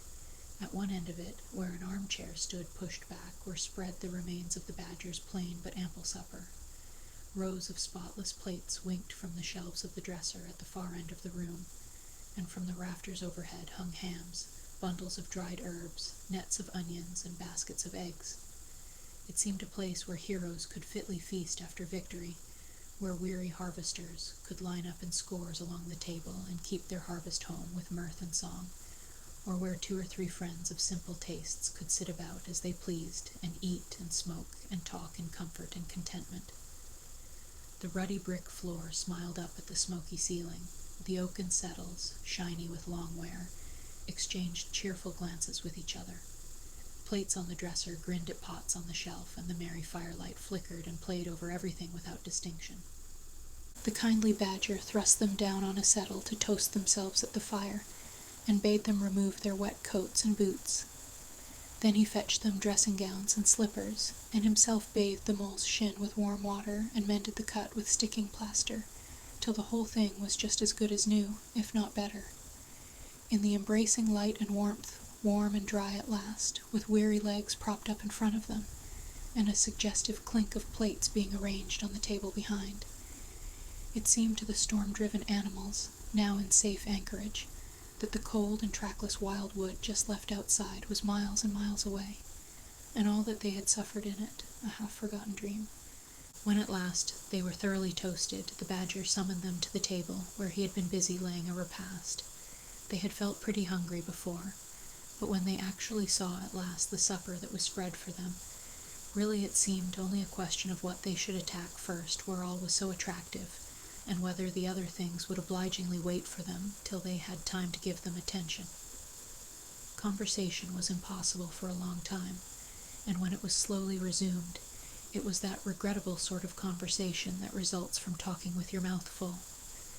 The badger did not mind that sort of thing at all, nor did he take any notice of elbows on the table, or everybody speaking at once. As he did not go into society himself, he had got an idea that these things belonged to the things that didn't really matter. We know, of course, that he was wrong, and took too narrow a view, because they do matter very much, though it would take too long to explain why.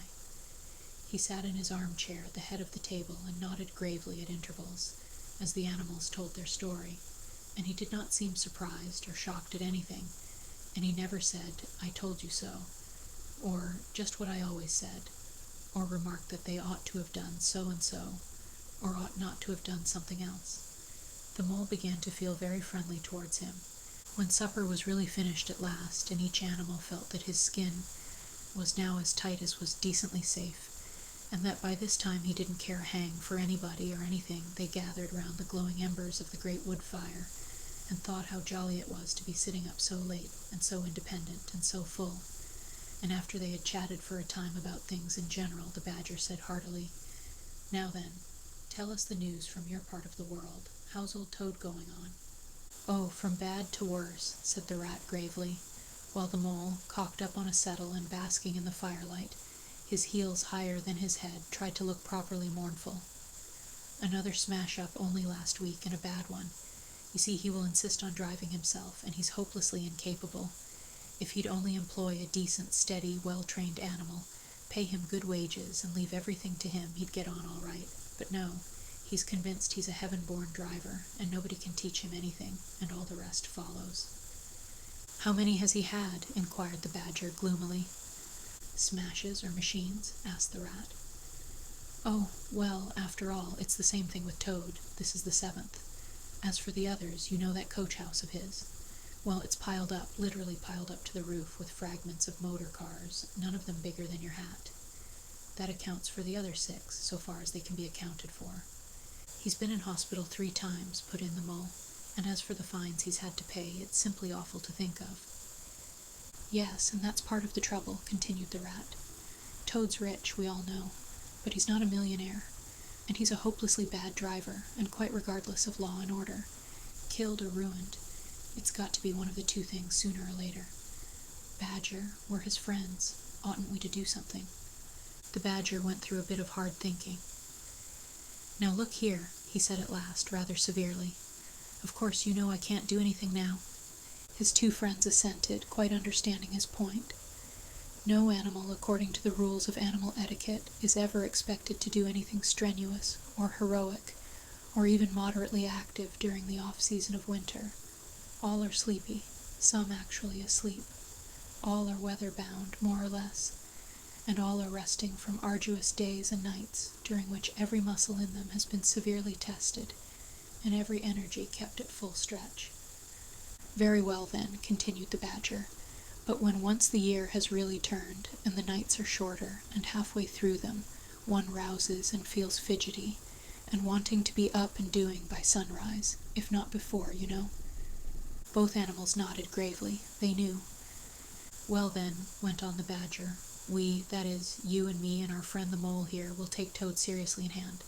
We'll stand no nonsense whatever. We'll bring him back to reason, by force if need be. We'll make him be a sensible Toad. You're asleep, Rat." "Not me," said the Rat, waking up with a jerk. "He's been asleep 2 or 3 times since supper," said the Mole, laughing. He himself was feeling quite wakeful and even lively, though he didn't know why. The reason was, of course, that he being naturally an underground animal by birth and breeding, the situation of Badger's house exactly suited him and made him feel at home. While the Rat, who slept every night in a bedroom, the windows of which opened on a breezy river, naturally felt the atmosphere still and oppressive. "Well, it's time we were all in bed," said the Badger, getting up and fetching flat candlesticks. "Come along, you two, and I'll show you your quarters, and take your time tomorrow morning. Breakfast at any hour you please." He conducted the 2 animals to a long room that seemed half bedchamber and half loft. The Badger's winter stores, which indeed were visible everywhere, took up half the room.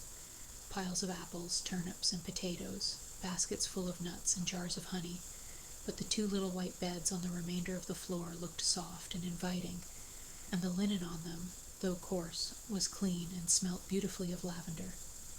And the Mole and the Water Rat, shaking off their garments in some 30 seconds, tumbled in between the sheets in great joy and contentment. In accordance with the kindly Badger's injunctions, the 2 tired animals came down to breakfast very late next morning, and found a bright fire burning in the kitchen, and 2 young hedgehogs sitting on a bench at the table eating oatmeal porridge out of wooden bowls. The hedgehogs dropped their spoons, rose to their feet, and ducked their heads respectfully as the 2 entered. "There, sit down," said the Rat pleasantly, "and go on with your porridge. Where have you youngsters come from? Lost your way in the snow, I suppose?" "Yes, please, sir," said the elder of the 2 hedgehogs respectfully. "Me and little Billy here, we was trying to find our way to school. Mother would have us go, was the weather ever so, and of course we lost ourselves, sir, and Billy he got frightened and took and cried, being young and faint-hearted. And at last we happened up against Mr. Badger's back door, and made so bold as to knock, sir, for Mr. Badger, he's a kind-hearted gentleman, as everyone knows."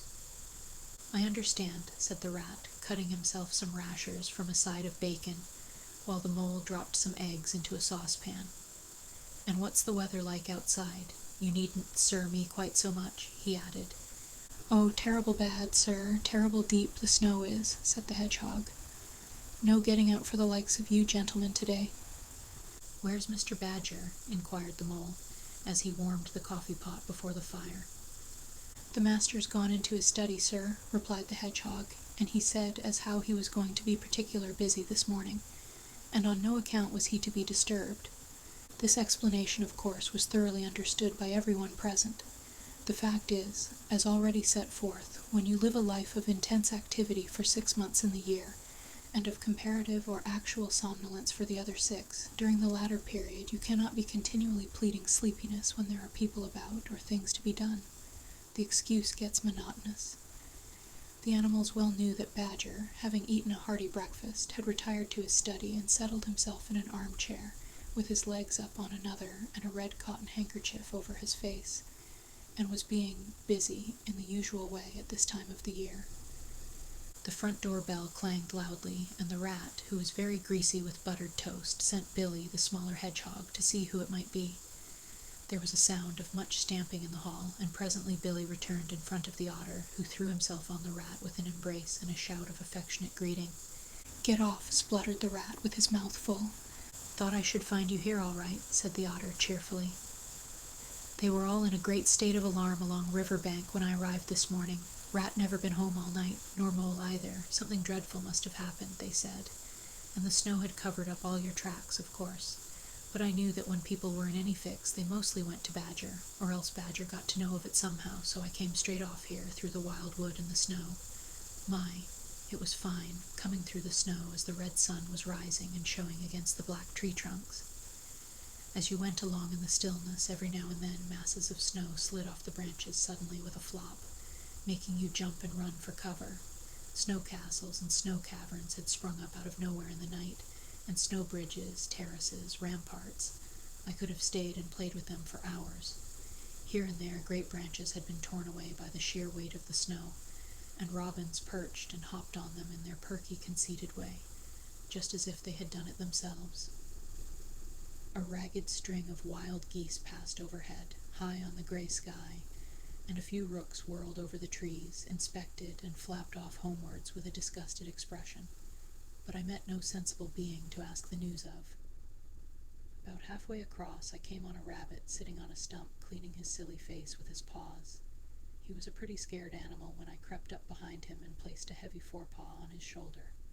I had to cuff his head once or twice to get any sense out of it at all.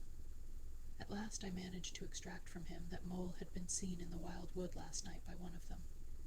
It was the talk of the burrows, he said, how Mole, Mr. Rat's particular friend, was in a bad fix, how he had lost his way, and they were up and out hunting, and were chivying him round and round.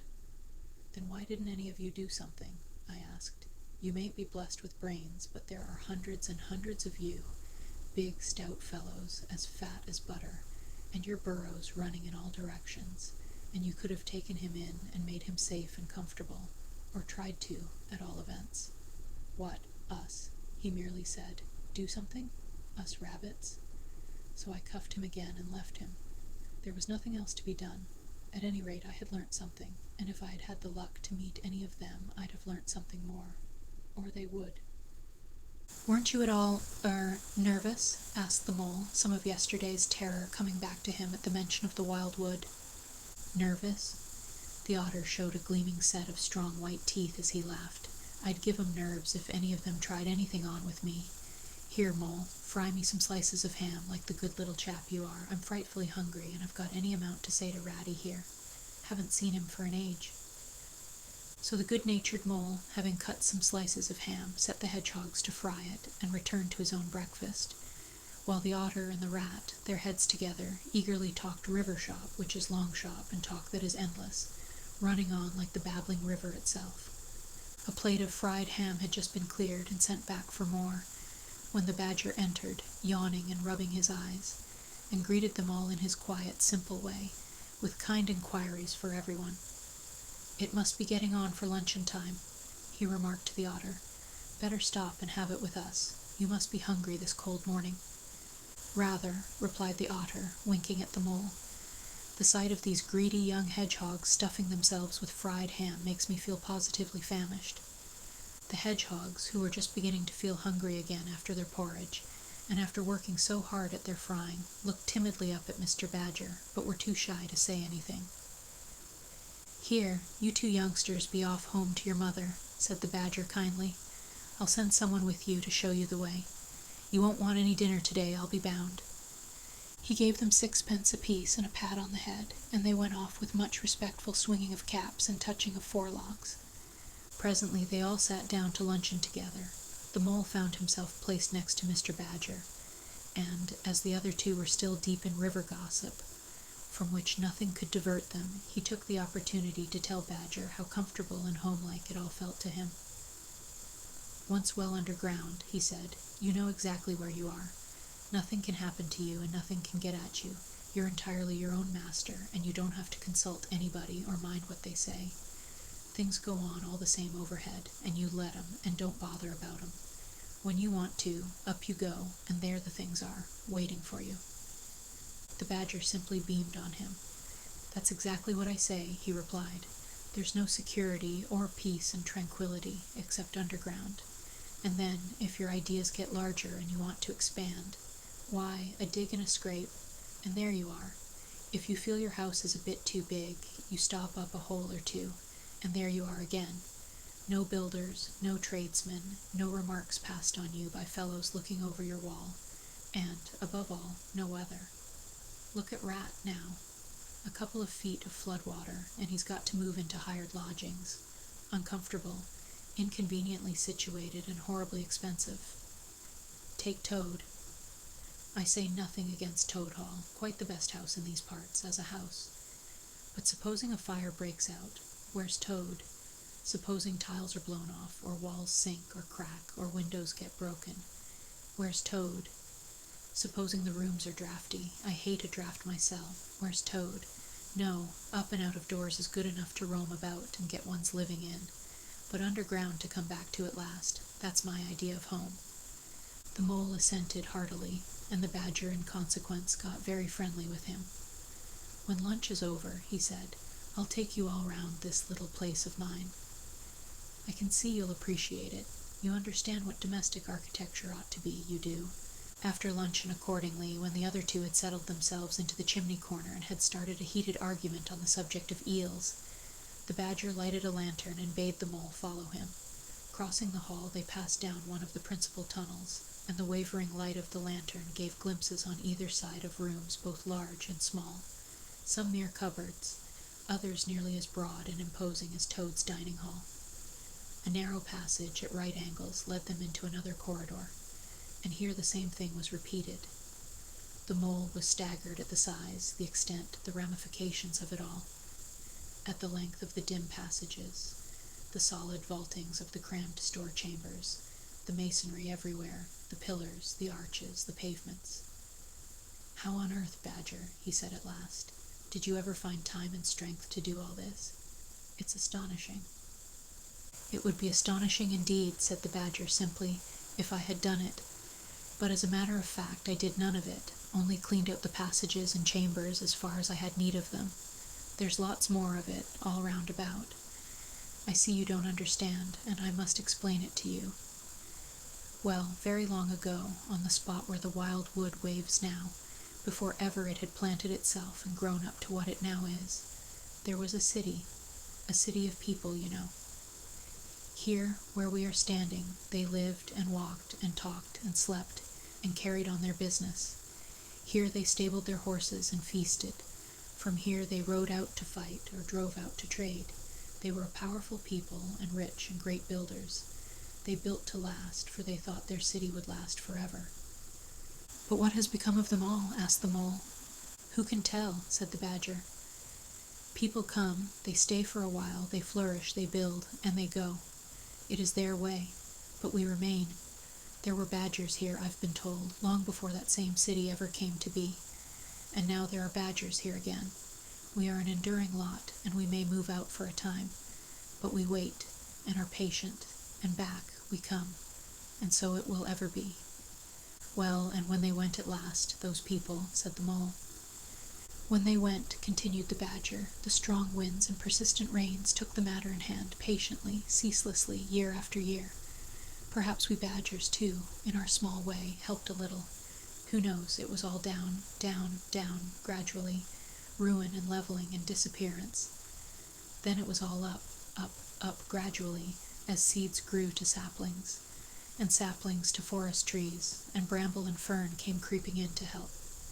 Leaf mold rose and obliterated, streams in their winter freshets brought sand and soil to clog and to cover, and in course of time our home was ready for us again, and we moved in. Up above us, on the surface, the same thing happened. Animals arrived, liked the look of the place, took up their quarters, settled down, spread, and flourished. They didn't bother themselves about the past. They never do. They're too busy. The place was a bit humpy and hillocky, naturally, and full of holes, but that was rather an advantage. And they don't bother about the future either, the future when perhaps the people will move in again for a time, as may very well be. The wild wood is pretty well populated by now, with all the usual lot, good, bad, and indifferent. I name no names. It takes all sorts to make a world, but I fancy you know something about them yourself by this time. I do indeed, said the mole with a slight shiver. "Well, well," said the badger, patting him on the shoulder. "It was your first experience of them, you see. They're not so bad, really, and we must all live and let live. But I'll pass the word around tomorrow, and I think you'll have no further trouble. Any friend of mine walks where he likes in this country, or I'll know the reason why." When they got back to the kitchen again, they found the rat walking up and down, very restless. The underground atmosphere was oppressing him and getting on his nerves, and he seemed really to be afraid that the river would run away if he wasn't there to look after it. So he had his overcoat on and his pistols thrust into his belt again. "Come along, Mole," he said anxiously, as soon as he caught sight of them. "We must get off while it's daylight. Don't want to spend another night in the wild wood again." "It'll be all right, my fine fellow," said the otter. "I'm coming along with you, and I know every path blindfold, and if there's a head that needs to be punched, you can confidently rely upon me to punch it." "You really needn't fret, Ratty," added the badger placidly. "My passages run further than you think, and I've bolt holes to the edge of the wood in several directions, though I don't care for everybody to know about them. When you really have to go, you shall leave by one of my shortcuts. Meantime, make yourself easy, and sit down again." The rat was nevertheless still anxious to be off and attend to his river, so the badger, taking up his lantern again, led the way along a damp and airless tunnel that wound and dipped, part vaulted, part hewn through solid rock, for a weary distance that seemed to be miles. At last daylight began to show itself confusedly through tangled growth overhanging the mouth of the passage, and the badger, bidding them a hasty goodbye, pushed them hurriedly through the opening, made everything look as natural as possible again, with creepers, brushwood, and dead leaves, and retreated. They found themselves standing on the very edge of the wild wood, rocks and brambles and tree roots behind them, confusedly heaped and tangled, in front a great space of quiet fields, hemmed by lines of hedges black on the snow, and far ahead, a glint of the familiar old river, while the wintry sun hung red and low on the horizon. The otter, as knowing all the paths, took charge of the party, and they trailed out on a bee-line for a distant stile. Pausing there a moment and looking back, they saw the whole mass of the wild wood, dense, menacing, compact, grimly set in vast white surroundings. Simultaneously they turned and made swiftly for home, for firelight and the familiar things it played on, for the voice sounding cheerily outside their window, of the river that they knew and trusted in all its moods, that never made them afraid with any amazement. As he hurried along, eagerly anticipating the moment when he would be at home again, among the things he knew and liked, the mole saw clearly that he was an animal of tilled field and hedgerow, linked to the ploughed furrow, the frequented pasture, the lane of evening lingerings, the cultivated garden plot. For others, the asperities, the stubborn endurance, or the clash of actual conflict that went with nature in the rough. He must be wise, must keep to the pleasant places in which his lines were laid, and which held adventure enough in their way to last for a lifetime. Chapter 5. Dulce Domum. The sheep ran huddling together against the hurdles, blowing out thin nostrils and stamping with delicate forefeet, their heads thrown back and a light steam rising from the crowded sheep pen into the frosty air as the two animals hastened by in high spirits, with much chatter and laughter. They were returning across country after a long day's outing with Otter, hunting and exploring on the wide uplands where certain streams, tributary to their own river, had their first small beginnings, and the shades of the short winter day were closing in on them, and they had still some distance to go. Plodding at random across the plough, they had heard the sheep and had made for them, and now, leading from the sheep pen, they found a beaten track that made walking a lighter business, and responded, moreover, to that small inquiring something which all animals carry inside them, saying unmistakably, "Yes, quite right, this leads home." "It looks as if we were coming to a village," said the mole somewhat dubiously, slackening his pace, as the track that had in time become a path and then had developed into a lane now handed them over to the charge of a well-metalled road. The animals did not hold with villages, and their own highways, thickly frequented as they were, took an independent course, regardless of church, post office, or public house. "Oh, never mind," said the rat. "At this season of the year they're all safe indoors by this time, sitting round the fire. Men, women, and children, dogs and cats and all. We shall slip through all right, without any bother or unpleasantness, and we can have a look at them through their windows if you like, and see what they're doing. The rapid nightfall of mid-December had quite beset the little village as they approached it on soft feet, over a first thin fall of powdery snow. Little was visible but squares of a dusky orange-red on either side of the street, where the firelight or lamplight of each cottage overflowed through the casements into the dark world without. Most of the low-latticed windows were innocent of blinds, and to the lookers in from outside, the inmates gathered round the tea-table, absorbed in handiwork or talking with laughter and gesture, had each that happy grace which is the last thing the skilled actor shall capture, the natural grace which goes with perfect unconsciousness of observation.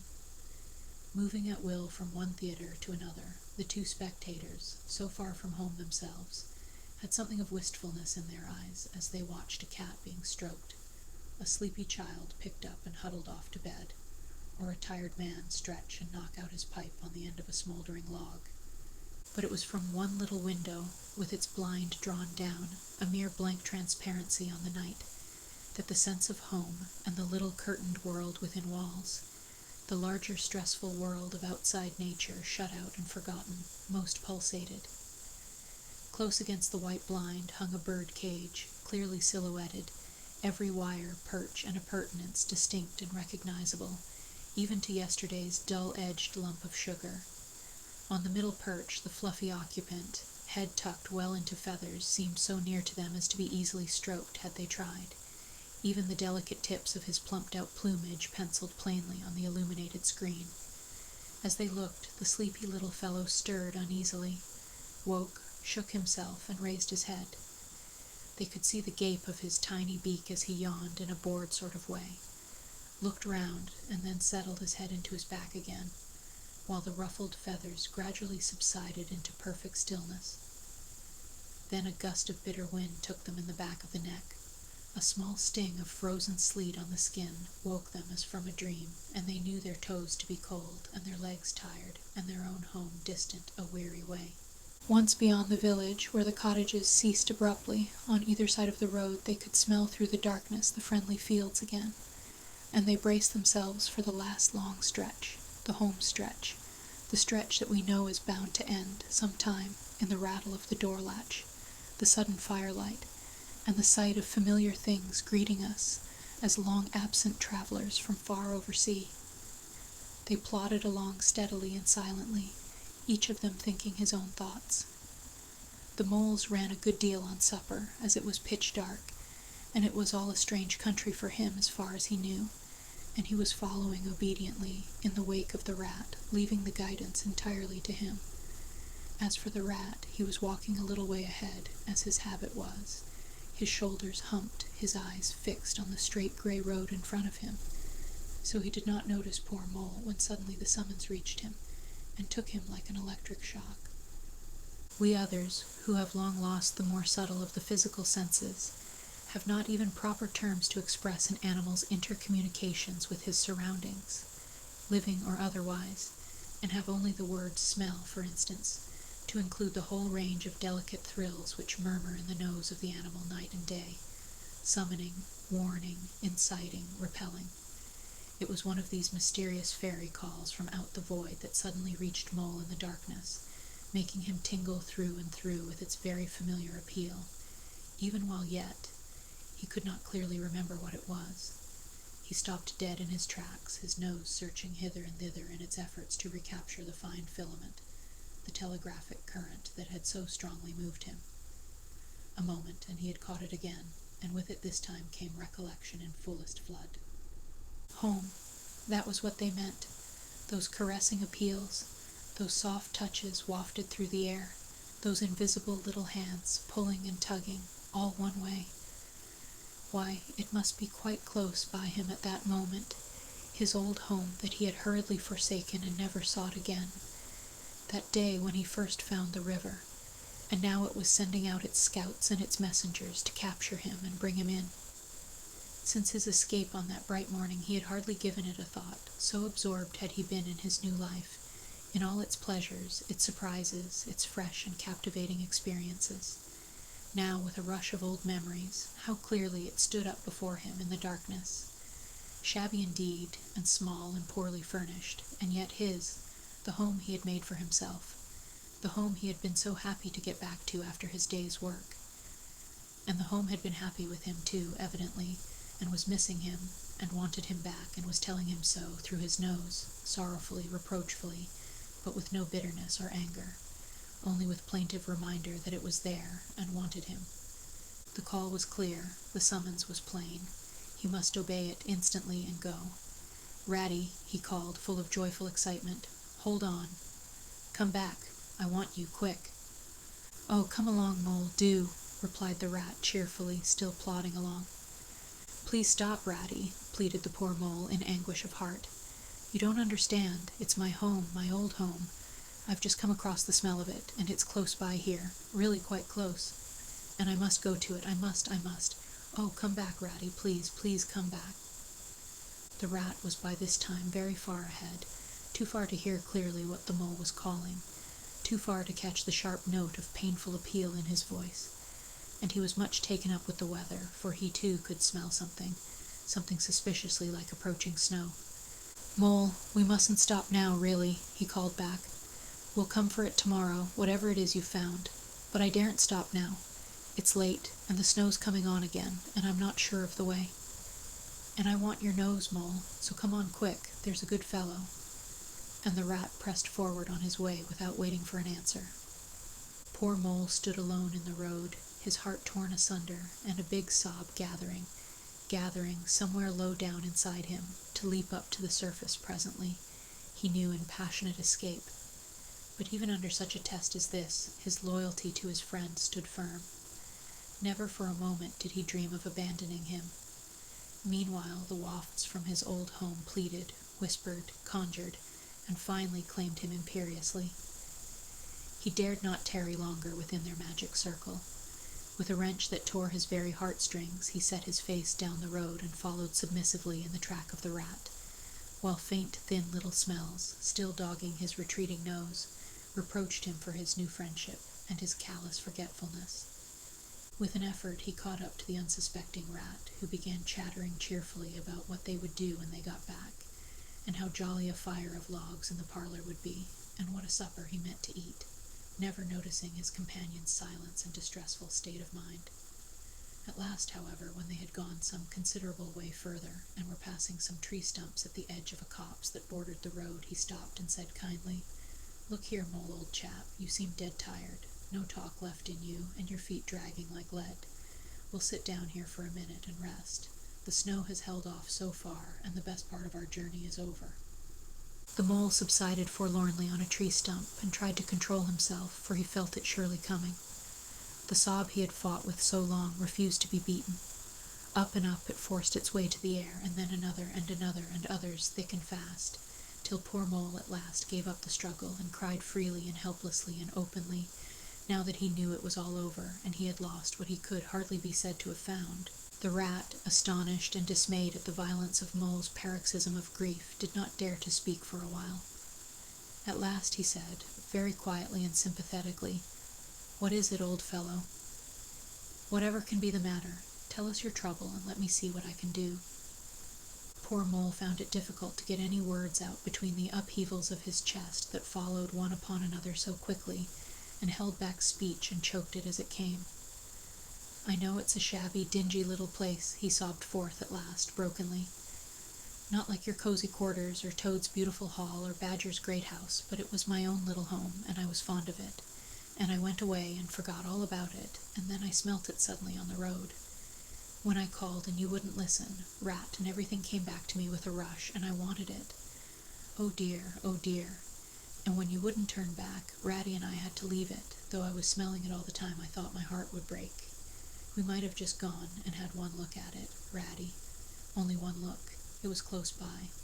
But you wouldn't turn back, Ratty. You wouldn't turn back. Oh dear, oh dear."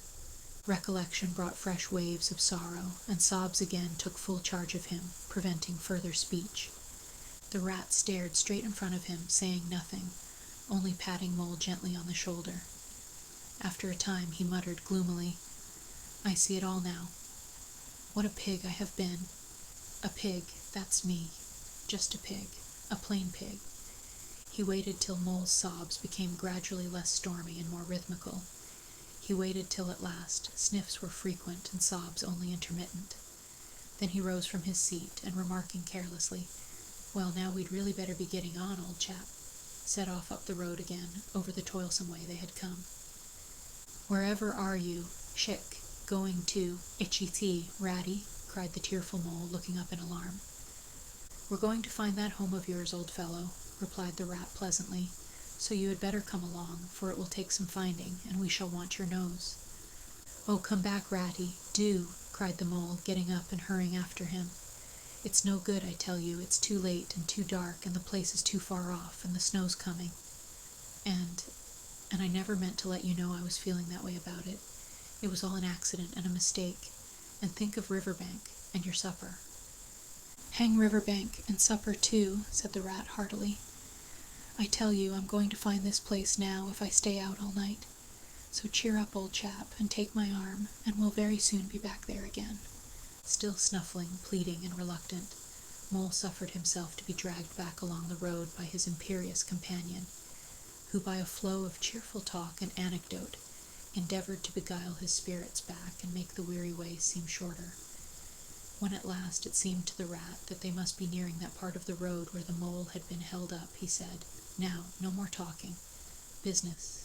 Use your nose and give your mind to it." They moved on in silence for some little way, when suddenly the Rat was conscious, through his arm that was linked in Mole's, of a faint sort of electric thrill that was passing down that animal's body. Instantly he disengaged himself, fell back a pace, and waited, all attention. The signals were coming through. Mole stood a moment rigid, while his uplifted nose, quivering slightly, felt the air. Then a short, quick run forward, a fault, a check, a try back, and then a slow, steady, confident advance. The Rat, much excited, kept close to his heels, as the Mole, with something of the air of a sleepwalker, crossed a dry ditch, scrambled through a hedge, and nosed his way over a field, open and trackless and bare in the faint starlight. Suddenly, without giving warning, he dived, but the Rat was on the alert, and promptly followed him down the tunnel to which his unerring nose had faithfully led him. It was close and airless, and the earthy smell was strong, and it seemed a long time to Rat ere the passage ended and he could stand erect and stretch and shake himself. The Mole struck a match, and by its light the Rat saw that they were standing in an open space, neatly swept and sanded underfoot, and directly facing them was Mole's little front door, with Mole End painted in Gothic lettering over the bell-pull at the side. Mole reached down a lantern from a nail on the wall and lit it, and the Rat, looking round him, saw that they were in a sort of forecourt. A garden seat stood on one side of the door, and on the other a roller, for the Mole, who was a tidy animal when at home, could not stand having his ground kicked up by other animals into little runs that ended in earth heaps. On the walls hung wire baskets with ferns in them, alternating with brackets carrying plaster statuary. Garibaldi and the infant Samuel and Queen Victoria and other heroes of modern Italy. Down on one side of the forecourt ran a skittle alley, with benches along it and little wooden tables marked with rings that hinted at beer mugs. In the middle was a small round pond containing goldfish and surrounded by a cockle-shell border. Out of the center of the pond rose a fanciful erection clothed in more cockle shells and topped by a large silvered glass ball that reflected everything all wrong and had a very pleasing effect. Mole's face beamed at the sight of all these objects so dear to him, and he hurried Rat through the door, lit a lamp in the hall, and took one glance round his old home. He saw the dust lying thick on everything, saw the cheerless, deserted look of the long-neglected house, and its narrow, meager dimensions, its worn and shabby contents, and collapsed again on a hall chair, his nose to his paws. "Oh, Ratty," he cried dismally, "why ever did I do it? Why did I bring you to this poor, cold little place on a night like this, when you might have been at Riverbank by this time, toasting your toes before a blazing fire, with all your own nice things about you?" The Rat paid no heed to his doleful self-reproaches.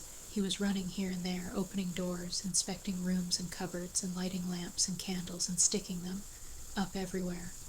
"What a capital little house this is," he called out cheerily. "So compact, so well planned. Everything here and everything in its place. We'll make a jolly night of it. The first thing we want is a good fire. I'll see to that. I always know where to find things. So this is the parlor? Splendid. Your own idea, those little sleeping bunks in the wall. Capital. Now, I'll fetch the wood and the coals, and you get a duster. Mole, you'll find one in the drawer of the kitchen table, and try and smarten things up a bit. Bustle about, old chap." Encouraged by his inspiriting companion, the mole roused himself and dusted and polished with energy and heartiness, while the rat, running to and fro with armfuls of fuel, soon had a cheerful blaze roaring up the chimney. He hailed the mole to come and warm himself, but Mole promptly had another fit of the blues, dropping down on a couch in dark despair and burying his face in his duster. "Rat," he moaned, "how about your supper, you poor, cold, hungry, weary animal? I've nothing to give you, nothing, not a crumb." "What a fellow you are for giving in," said the rat reproachfully. "Why, only just now I saw a sardine opener on the kitchen dresser, quite distinctly, and everybody knows that means there are sardines about somewhere in the neighborhood. Rouse yourself, pull yourself together, and come with me and forage." They went and foraged accordingly, hunting through every cupboard and turning out every drawer. The result was not so very depressing after all, though of course it might have been better.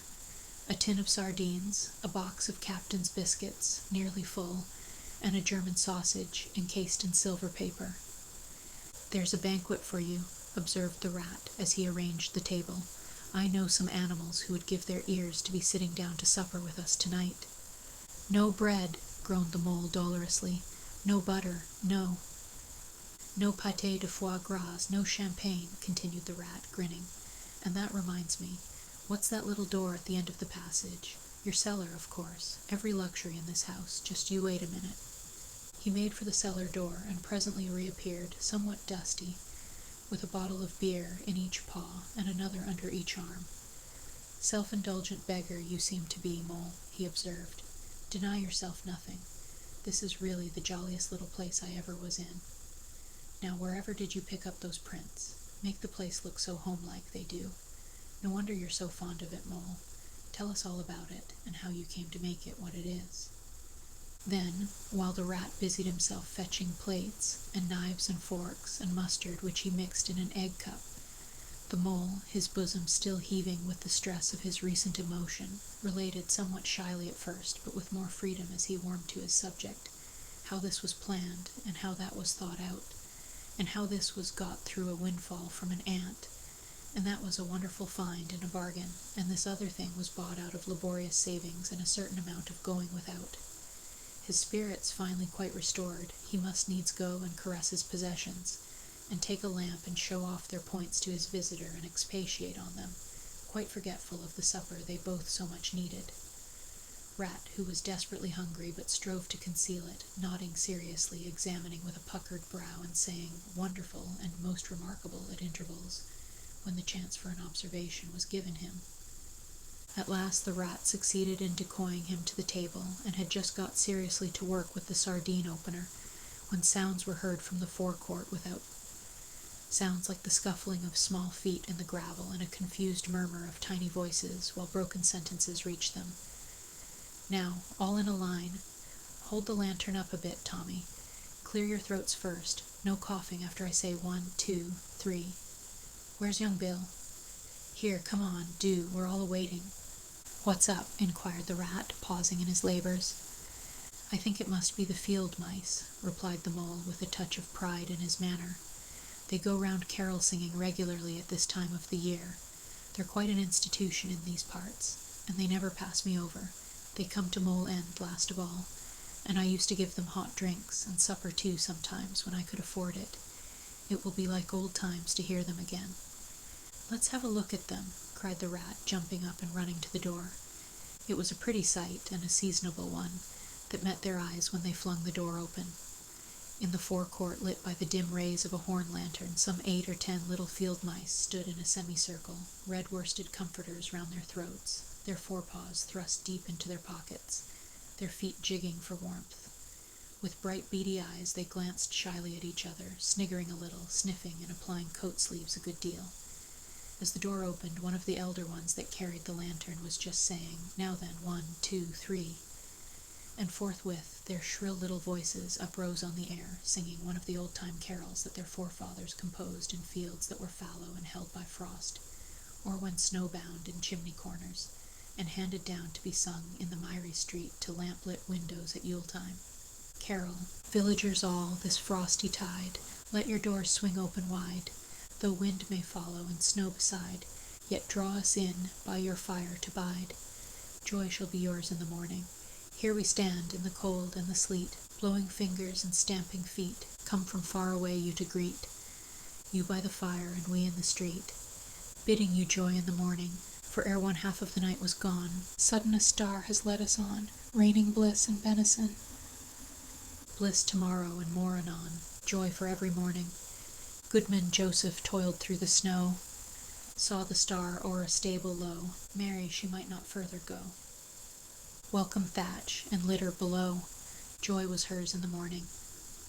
And then they heard the angels tell, who were the first to cry Noel? Animals all, as it befell, in the stable where they did dwell. Joy shall be theirs in the morning. The voices ceased, the singers, bashful but smiling, exchanged sidelong glances, and silence succeeded, but for a moment only. Then, from up above and far away, down the tunnel they had so lately travelled, was borne to their ears, in a faint musical hum, the sound of distant bells ringing a joyful and clangorous peal. "Very well sung, boys," cried the rat heartily. "And now come along in, all of you, and warm yourselves by the fire, and have something hot." "Yes, come along, field mice," cried the mole eagerly. "This is quite like old times. Shut the door after you. Pull up that settle to the fire. Now you just wait a minute while we— Oh, Ratty," he cried in despair, plumping down on a seat with tears impending. "Whatever are we doing? We've nothing to give them." "You leave all that to me," said the masterful rat. "Here, you with the lantern, come over this way. I want to talk to you. Now tell me, are there any shops open at this hour of the night?" "Why, certainly, sir," replied the field mouse respectfully. "At this time of the year our shops keep open to all sorts of hours." "Then look here," said the rat. "You go off at once, you and your lantern, and you get me." Here much muttered conversation ensued, and the mole only heard bits of it, such as, "Fresh, mind." "No, a pound of that will do." "See you get Buggins's, for I won't have any other." "No, only the best. If you can't get it there, try somewhere else. Yes, of course, homemade. No tinned stuff." "Well then, do the best you can." Finally there was a chink of coin passing from paw to paw.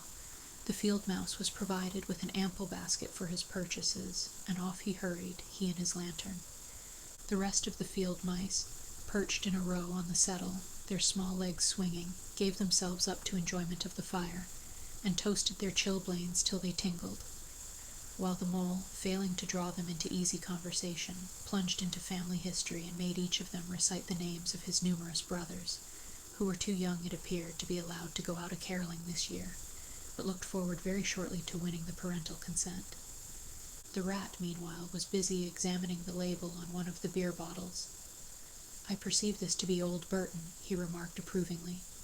"Sensible mole, the very thing. Now we shall be able to mull some ale.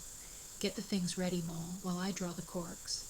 It did not take long to prepare the brew and thrust the tin heater well into the red heart of the fire, and soon every field mouse was sipping and coughing and choking, for a little mulled ale goes a long way, and wiping his eyes and laughing and forgetting he had ever been cold in all his life. "They act plays, too, these fellows," the mole explained to the rat. "Make them up all by themselves, and act them afterwards. And very well they do it, too. They gave us a capital one last year, about a field mouse who was captured at sea by a Barbary corsair, and made to row in a galley, and when he escaped and got home again, his lady-love had gone into a convent. Here, you were in it, I remember. Get up and recite a bit." The field mouse addressed got up on his legs, giggled shyly, looked round the room, and remained absolutely tongue-tied.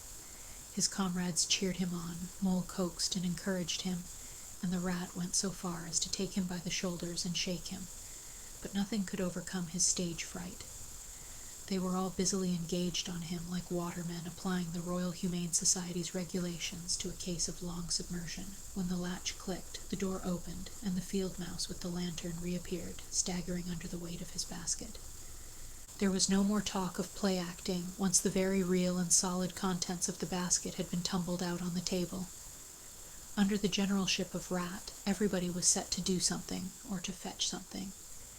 In a very few minutes, supper was ready, and Mole, as he took the head of the table in a sort of a dream, saw a lately barren board set thick with savory comforts, saw his little friends' faces brighten and beam as they fell to without delay, and then let himself loose, for he was famished indeed on the provender so magically provided, thinking what a happy homecoming this had turned out after all.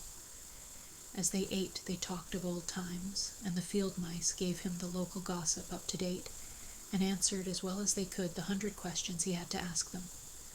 The Rat said little or nothing, only taking care that each guest had what he wanted and plenty of it, and that Mole had no trouble or anxiety about anything. They clattered off at last, very grateful and showering wishes of the season, with their jacket pockets stuffed with remembrances for the small brothers and sisters at home. When the door had closed on the last of them and the chink of the lanterns had died away, Mole and Rat kicked the fire up, drew their chairs in, brewed themselves a last nightcap of mulled ale, and discussed the events of the long day. At last the Rat, with a tremendous yawn, said, "Mole, old chap, I'm ready to drop. Sleepy is simply not the word. That your own bunk over on that side? Very well then, I'll take this. What a ripping little house this is. Everything so handy." He clambered into his bunk and rolled himself well up in the blankets, and slumber gathered him forthwith, as a swathe of barley is folded into the arms of the reaping machine. The weary Mole also was glad to turn in without delay, and soon had his head on his pillow, in great joy and contentment. But ere he closed his eyes, he let them wander round his old room, mellow in the glow of the firelight that played or rested on familiar and friendly things which had long been unconsciously a part of him, and now smilingly received him back without rancor. He was now in just the frame of mind that the tactful Rat had quietly worked to bring about in him. He saw clearly how plain and simple, how narrow, even, it all was, but clearly, too, how much it all meant to him, and the special value of some such anchorage in one's existence. He did not at all want to abandon the new life in its splendid spaces, to turn his back on sun and air and all they offered him and creep home and stay there. The upper world was all too strong. It called to him still, even down there, and he knew he must return to the larger stage. But it was good to think he had this to come back to, this place which was all his own, these things which were so glad to see him again, and could always be counted upon for the same simple welcome. Chapter 6. Mr. Toad. It was a bright morning in the early part of summer. The river had resumed its wonted banks and its accustomed pace, and a hot sun seemed to be pulling everything green and bushy and spiky up out of the earth towards him, as if by strings. The Mole and the Water Rat had been up since dawn, very busy on matters connected with boats and the opening of the boating season, painting and varnishing, mending paddles, repairing cushions, hunting for missing boat hooks, and so on, and were finishing breakfast in their little parlor and eagerly discussing their plans for the day, when a heavy knock sounded at the door. "Bother," said the Rat, all over egg. "See who it is, Mole, like a good chap, since you've finished." The Mole went to attend the summons, and the Rat heard him utter a cry of surprise. Then he flung the parlor door open, and announced with much importance, "Mr. Badger." This was a wonderful thing, indeed, that the Badger should pay a formal call on them, or indeed on anybody. He generally had to be caught, if you wanted him badly, as he slipped quietly along a hedgerow, of an early morning or a late evening, or else hunted up in his own house in the middle of the wood, which was a serious undertaking. The Badger strode heavily into the room and stood looking at the two animals with an expression full of seriousness. The Rat let his egg spoon fall on the tablecloth and sat open-mouthed. "The hour has come," said the Badger at last with great solemnity. "What hour?" asked the Rat uneasily, glancing at the clock on the mantelpiece. "Whose hour, you should rather say," replied the Badger. "Why, Toad's hour, the hour of Toad. I said I would take him in hand as soon as the winter was well over, and I'm going to take him in hand today. Toad's hour, of course, cried the mole delightedly. Hooray, I remember now. We'll teach him to be a sensible toad. This very morning, continued the badger, taking an armchair, as I learnt last night from a trustworthy source, another new and exceptionally powerful motor car will arrive at Toad Hall on approval or return. At this very moment, perhaps, Toad is busy arraying himself in those singularly hideous habiliments so dear to him, which transform him from a comparatively good-looking toad into an object which throws any decent-minded animal that comes across it into a violent fit. We must be up and doing ere it is too late. You two animals will accompany me instantly to Toad Hall, and the work of rescue shall be accomplished. Right you are, cried the rat, starting up. We'll rescue the poor unhappy animal. We'll convert him. He'll be the most converted toad that ever was before we've done with him. They set off up the road on their mission of mercy, Badger leading the way. Animals, when in company, walk in a proper and sensible manner, in single file, instead of sprawling all across the road and being of no use or support to each other in case of sudden trouble or danger. They reached the carriage drive of Toad Hall to find, as the badger had anticipated, a shiny new motor car, of great size, painted a bright red, Toad's favorite color, standing in front of the house. As they neared the door, it was flung open, and Mr. Toad, arrayed in goggles, cap, gaiters, and enormous overcoat, came swaggering down the steps, drawing on his gauntleted gloves. "Hello, come on, you fellow," he cried cheerfully on catching sight of them. "You're just in time to come with me for a jolly. His hearty accents faltered and fell away as he noticed the stern, unbending look on the countenances of his silent friends, and his invitation remained unfinished. The badger strode up the steps. "Take him inside," he said sternly to his companions.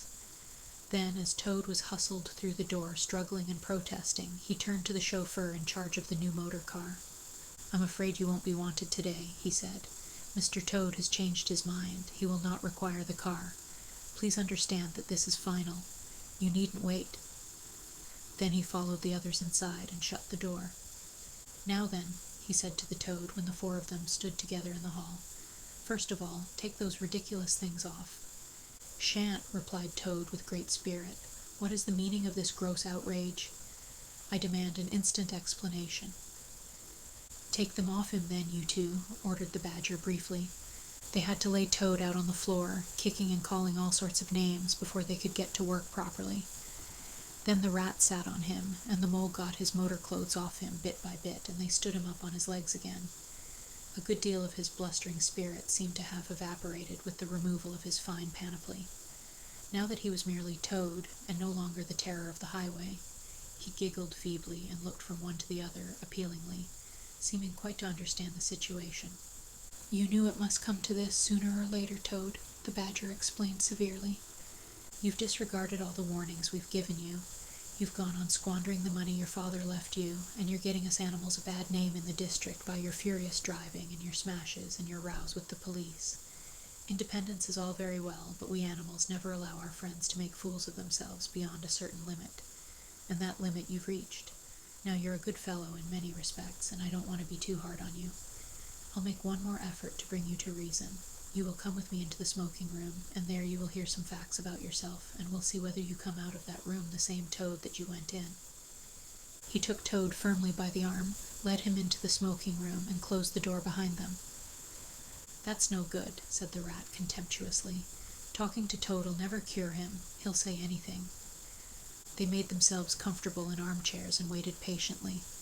Through the closed door they could just hear the long, continuous drone of the badger's voice, rising and falling in waves of oratory, and presently they noticed that the sermon began to be punctuated at intervals by long-drawn sobs, evidently proceeding from the bosom of Toad, who was a soft-hearted and affectionate fellow, very easily converted for the time being to any point of view. After some 3/4 of an hour the door opened, and the badger reappeared, solemnly leading by the paw a very limp and dejected Toad. His skin hung baggily about him, his legs wobbled, and his cheeks were furrowed by the tears so plentifully called forth by the badger's moving discourse. "Sit down there, Toad," said the badger kindly, pointing to a chair. My friends, he went on, I am pleased to inform you that Toad has at last seen the error of his ways. He is truly sorry for his misguided conduct in the past, and he has undertaken to give up motor cars entirely and forever. I have his solemn promise to that effect. That is very good news, said the Mole gravely. Very good news indeed, observed the Rat dubiously. If only... He was looking very hard at Toad as he said this, and could not help thinking he perceived something vaguely resembling a twinkle in that animal's still sorrowful eye. There's only one thing more to be done, continued the gratified Badger. Toad, I want you solemnly to repeat, before your friends here, what you fully admitted to me in the smoking room just now. First, you are sorry for what you've done, and you see the folly of it all. There was a long, long pause. Toad looked desperately this way and that, while the other animals waited in grave silence. At last he spoke. No, he said, a little sullenly but stoutly. I'm not sorry, and it wasn't folly at all. It was simply glorious. What? Cried the Badger, greatly scandalized. You backsliding animal, didn't you tell me just now in there? Oh, yes, in there, said Toad impatiently. I'd have said anything in there.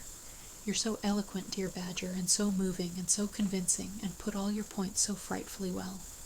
You can do what you like with me in there, and you know it. But I've been searching my mind since, and going over things in it, and I find that I'm not a bit sorry or repentant, really. So it's no earthly good saying I am. Now is it? Then you don't promise, said the Badger, never to touch a motor car again? Certainly not, replied Toad emphatically. On the contrary, I faithfully promise that the very first motor car I see, poop poop, off I go in it. Told you so, didn't I? Observed the Rat to the Mole. Very well then, said the Badger firmly, rising to his feet. Since you won't yield to persuasion, we'll try what force can do. I feared it would come to this all along.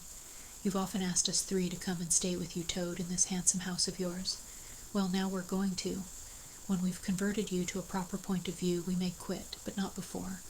Take him upstairs, you two, and lock him up in his bedroom while we arrange matters between ourselves. It's for your own good, Toady, you know, said the Rat kindly, as Toad, kicking and struggling, was hauled up the stairs by his two faithful friends. Think what fun we shall all have together, just as we used to, when you've quite got over this painful attack of yours. We'll take great care of everything for you till you're well, Toad, said the Mole, and we'll see your money isn't wasted as it has been. No more of those regrettable incidents with the police, Toad, said the Rat as they thrust him into his bedroom. And no more weeks in hospital being ordered about by female nurses, Toad, added the Mole, turning the key on him. They descended the stair, Toad shouting abuse at them through the keyhole, and the three friends then met in conference on the situation. It's going to be a tedious business, said the Badger, sighing. I've never seen Toad so determined. However, we will see it out. He must never be left an instant unguarded. We shall have to take it in turns to be with him till the poison has worked itself out of his system. They arranged watches accordingly. Each animal took it in turns to sleep in Toad's room at night, and they divided the day up between them. At first Toad was undoubtedly very trying to his careful guardians. When his violent paroxysms possessed him, he would arrange bedroom chairs in rude resemblance of a motor car, and would crouch on the foremost of them, bent forward and staring fixedly ahead, making uncouth and ghastly noises, till the climax was reached when, turning a complete somersault, he would lie prostrate amidst the ruins of the chairs, apparently completely satisfied for the moment. As time passed, however, these painful seizures grew gradually less frequent, and his friends strove to divert his mind into fresh channels. But his interest in other matters did not seem to revive, and he grew apparently languid and depressed. One fine morning the Rat, whose turn it was to go on duty, went upstairs to relieve Badger, whom he found fidgeting to be off and stretch his legs in a long ramble round his wood and down his earths and burrows. Toad's still in bed, he told the Rat outside the door. Can't get much out of him, except, oh, leave him alone, he wants nothing. Perhaps he'll be better presently. It may pass off in time. Don't be unduly anxious, and so on. Now you look out, Rat. When Toad's quiet and submissive and playing at being the hero of a Sunday school prize, then he's at his artfulest. There's sure to be something up. I know him. Well, now I must be off. "How are you today, old chap?" inquired the rat cheerfully as he approached Toad's bedside. He had to wait some minutes for an answer. At last a feeble voice replied, "Thank you so much, dear Ratty. So good of you to inquire. But first tell me how you are yourself, and the excellent Mole." "Oh, we're all right," replied the rat. "Mole," he added incautiously, "is going out for a run round with Badger. They'll be out till luncheon time, so you and I will spend a pleasant morning together, and I'll do my best to amuse you. Now jump up, there's a good fellow, and don't lie moping there on a fine morning like this." "Dear kind rat," murmured Toad, "how little you realize my condition, and how very far I am from jumping up now, if ever. But do not trouble about me. I hate being a burden to my friends, and I do not expect to be one much longer. Indeed, I almost hope not." "Well, I hope not, too," said the rat heartily. "You've been a fine bother to us all this time, and I'm glad to hear it's going to stop. And in weather like this, and the boating season just beginning, it's too bad of you, Toad. It isn't the trouble we mind, but you're making us miss such an awful lot." "I'm afraid it is the trouble you mind, though," replied the Toad languidly. "I can quite understand it. It's natural enough. You're tired of bothering about me. I mustn't ask you to do anything further. I'm a nuisance, I know." "You are indeed," said the rat, "but I tell you I'd take any trouble on earth for you, if only you'd be a sensible animal." "If I thought that, Ratty," murmured Toad more feebly than ever, "then I would beg you, for the last time, probably, to step round to the village as quickly as possible, even now it may be too late, and fetch the doctor. But don't you bother, it's only a trouble, and perhaps we may as well let things take their course." "Why, what do you want a doctor for?" inquired the rat, coming closer and examining him. He certainly lay very still and flat, and his voice was weaker and his manner much changed. "Surely you have noticed of late," murmured Toad. "But no, why should you? Noticing things is only a trouble. Tomorrow, indeed, you may be saying to yourself, 'Oh, if only I had noticed sooner, if only I had done something.' But no, it's a trouble. Never mind. Forget that I asked." "Look here, old man," said the rat, beginning to get rather alarmed. "Of course I'll fetch a doctor to you if you really think you want him.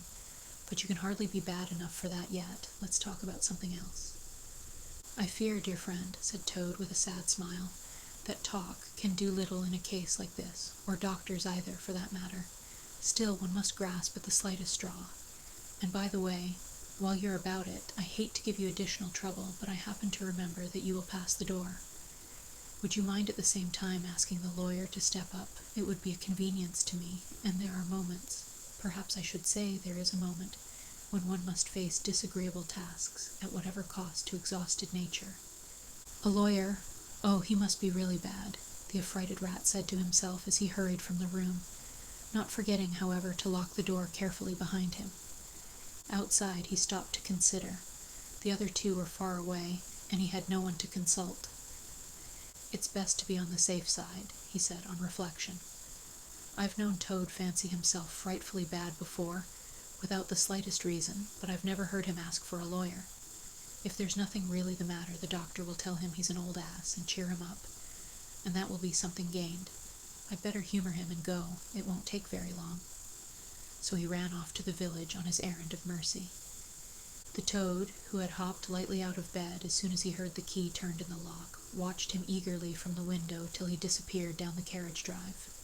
Then, laughing heartily, he dressed as quickly as possible in the smartest suit he could lay hands on at the moment, filled his pockets with cash which he took from a small drawer in the dressing-table, and next, knotting the sheets from his bed together and tying one end of the improvised rope round the central mullion of the handsome Tudor window, which formed such a feature of his bedroom, he scrambled out, slid lightly to the ground, and, taking the opposite direction to the rat, marched off light-heartedly, whistling a merry tune. It was a gloomy luncheon for Rat when the Badger and the Mole at length returned, and he had to face them at table with his pitiful and unconvincing story. The Badger's caustic, not to say brutal, remarks may be imagined and therefore passed over, but it was painful to the Rat that even the Mole, though he took his friend's side as far as possible, could not help saying, "You've been a bit of a duffer this time, Ratty. Toad, too, of all animals." "He did it awfully well," said the crestfallen Rat. "He did you awfully well," rejoined the Badger hotly. However, talking won't mend matters. He's got clear away for the time, that's certain. And the worst of it is, he'll be so conceited with what he'll think is his cleverness that he may commit any folly. One comfort is, we're free now, and needn't waste any more of our precious time doing sentry go. But we'd better continue to sleep at Toad Hall for a while longer. Toad may be brought back at any moment on a stretcher or between two policemen. So spoke the Badger, not knowing what the future held in store, or how much water, and of how turbid a character was to run under bridges before Toad should sit at ease again in his ancestral hall. Meanwhile, Toad, gay and irresponsible, was walking briskly along the high road some miles from home. At first he had taken bypaths and crossed many fields, and changed his course several times in case of pursuit. But now, feeling by this time safe from recapture, and the sun smiling brightly on him, and all nature joining in a chorus of approval to the song of self-praise that his own heart was singing to him, he almost danced along the road in his satisfaction and conceit. "Smart piece of work, that," he remarked to himself, chuckling. "Brain against brute force, and brain came out on the top, as it's bound to do. Poor old Ratty. My, won't he catch it when the Badger gets back? A worthy fellow, Ratty, with many good qualities, but very little intelligence, and absolutely no education. I must take him in hand some day, and see if I can make something of him." Filled full of conceited thoughts such as these, he strode along, his head in the air, till he reached a little town, where the sign of the Red Lion, swinging across the road halfway down the main street, reminded him that he had not breakfasted that day, and that he was exceedingly hungry after his long walk. He marched into the inn, ordered the best luncheon that could be provided at so short a notice, and sat down to eat it in the coffee-room. He was about halfway through his meal, when an only too familiar sound, approaching down the street, made him start and fall a-trembling all over. The poop drew nearer and nearer. The car could be heard to turn into the inn-yard and come to a stop, and Toad had to hold on to the leg of the table to conceal his overmastering emotion. Presently the party entered the coffee-room, hungry, talkative, and gay, voluble on their experiences of the morning and the merits of the chariot that had brought them along so well. Toad listened eagerly, all ears for a time. At last he could stand it no longer. He slipped out of the room quietly, paid his bill at the bar, and as soon as he got outside, sauntered round quietly to the inn-yard. "There cannot be any harm," he said to himself, "in my only just looking at it." The car stood in the middle of the yard, quite unattended, the stable helps and other hangers-on being all at their dinner. Toad walked slowly round it, inspecting, criticizing, musing deeply. "I wonder," he said to himself presently, "I wonder if this sort of car starts easily." Next moment, hardly knowing how it came about, he found he had hold of the handle and was turning it. As the familiar sound broke forth, the old passion seized on Toad and completely mastered him, body and soul. As if in a dream, he found himself somehow seated in the driver's seat. As if in a dream, he pulled the lever and swung the car round the yard and out through the archway. And, as if in a dream, all sense of right and wrong, all fear of obvious consequences, seemed temporarily suspended. He increased his pace, and as the car devoured the street and leapt forth on the high road through the open country, he was only conscious that he was Toad once more, Toad at his best and highest, Toad the terror, the traffic queller, the lord of the lone trail, before whom all must give way or be smitten into nothingness and everlasting night. He chanted as he flew, and the car responded with sonorous drone. The miles were eaten up under him as he sped. He knew not whither, fulfilling his instincts, living his hour, reckless of what might come to him. "To my mind," observed the chairman of the bench of magistrates cheerfully, "the only difficulty that presents itself in this otherwise very clear case is, how we can possibly make it sufficiently hot for the incorrigible rogue and hardened ruffian whom we see cowering in the dock before us. Let me see. He has been found guilty, on the clearest evidence, first, of stealing a valuable motor car, secondly, of driving to the public danger, and thirdly, of gross impertinence to the rural police. Mr. Clerk, will you tell us, please, what is the very stiffest penalty we can impose for each of these offenses? Without, of course, giving the prisoner the benefit of any doubt, because there isn't any." The clerk scratched his nose with his pen. "Some people would consider," he observed, "that stealing the motor car was the worst offense, and so it is." But cheeking the police undoubtedly carries the severest penalty, and so it ought. Supposing you were to say 12 months for the theft, which is mild, and 3 years for the furious driving, which is lenient, and 15 years for the cheek, which was pretty bad sort of cheek, judging by what we've heard from the witness box, even if you only believe 1/10 part of what you heard, and I never believe more myself.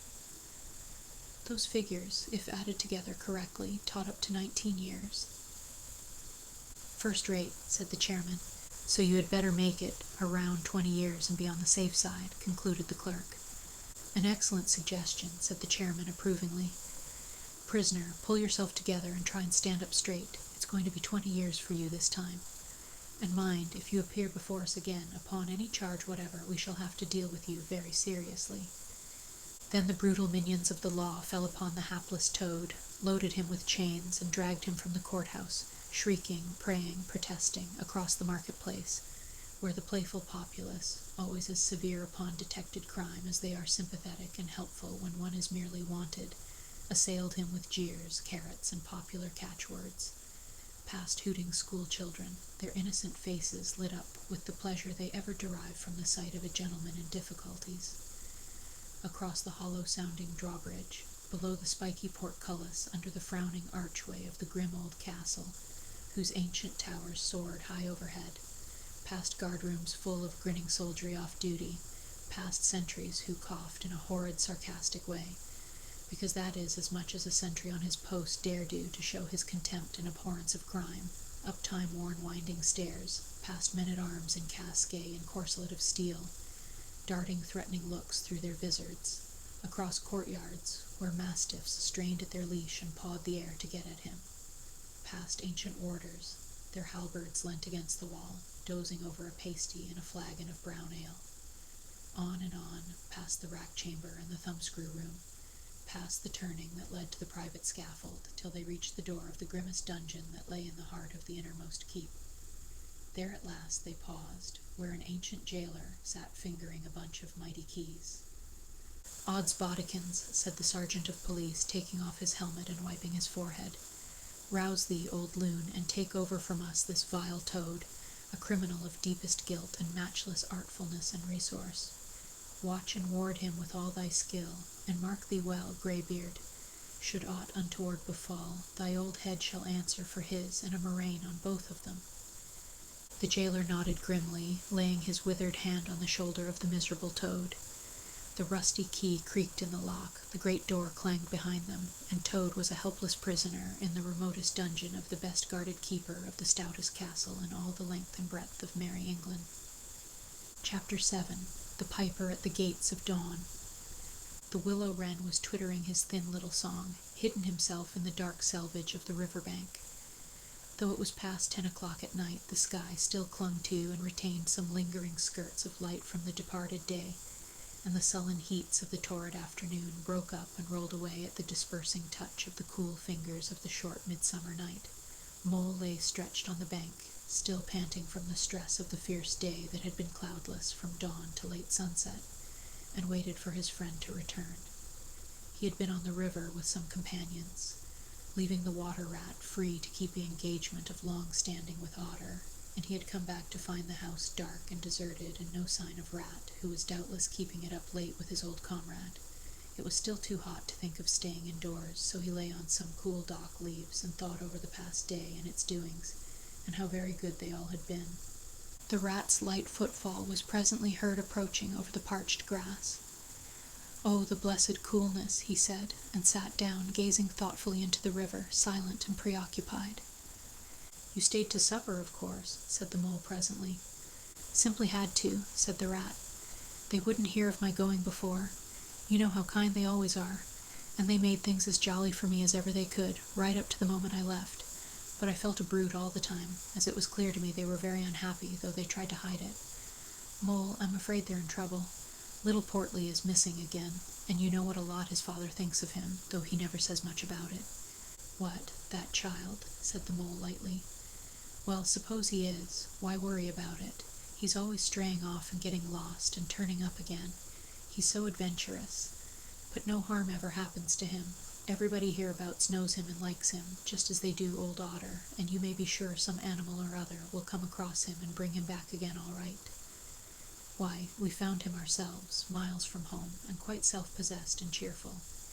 Yes, but this time it's more serious, said the rat gravely. He's been missing for some days now, and the otters have hunted everywhere, high and low, without finding the slightest trace. And they've asked every animal, too, for miles around, and no one knows anything about him. Otter's evidently more anxious than he'll admit. I got out of him that young Portly hasn't learnt to swim very well yet, and I can see he's thinking of the weir.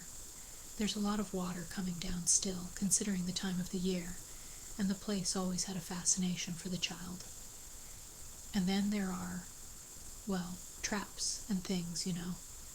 Otter's not the fellow to be nervous about any son of his before it's time, and now he is nervous. When I left, he came out with me, said he wanted some air, and talked about stretching his legs. But I could see it wasn't that, so I drew him out and pumped him and got it all from him at last. He was going to spend the night watching by the ford. You know the place where the old ford used to be, in bygone days before they built the bridge. I know it well, said the mole, but why should Otter choose to watch there? Well, it seems that it was there he gave Portly his first swimming lesson, continued the rat, from that shallow, gravelly spit near the bank, and it was there he used to teach him fishing, and there young Portly caught his first fish, of which he was so very proud. The child loved the spot, and Otter thinks that if he came wandering back from wherever he is, if he is anywhere by this time, poor little chap, he might make for the ford he was so fond of. Or if he came across it, he'd remember it well, and stop there and play, perhaps. So Otter goes there every night and watches, on the chance, you know, just on the chance. They were silent for a time, both thinking of the same thing. The lonely, heart-sore animal crouched by the ford, watching and waiting, the long night through, on the chance. Well, well, said the rat presently, I suppose we ought to be thinking about turning in. But he never offered to move. Rat, said the mole, I simply can't go and turn in, and go to sleep and do nothing, even though there doesn't seem to be anything to be done. We'll get the boat out, and paddle upstream. The moon will be up in an hour or so, and then we will search as well as we can. Anyhow, it will be better than going to bed and doing nothing. Just what I was thinking myself, said the rat. It's not the sort of night for bed anyhow, and daybreak is not so very far off, and then we may pick up some news of him from early risers as we go along. They got the boat out, and the rat took the sculls, paddling with caution. Out in midstream there was a clear, narrow track that faintly reflected the sky, but wherever shadows fell on the water from bank, bush, or tree, they were as solid to all appearance as the banks themselves, and the mole had to steer with judgment accordingly. Dark and deserted as it was, the night was full of small noises, song and chatter and rustling, telling of the busy little population who were up and about, plying their trades and vocations through the night till sunshine should fall on them at last, and send them off to their well-earned repose. The water's own noises, too, were more apparent than by day, its gurglings and cloops more unexpected and near at hand, and constantly they started at what seemed a sudden clear call from an actual articulate voice. The line of the horizon was clear and hard against the sky, and in one particular quarter it showed black against a silvery climbing phosphorescence that grew and grew.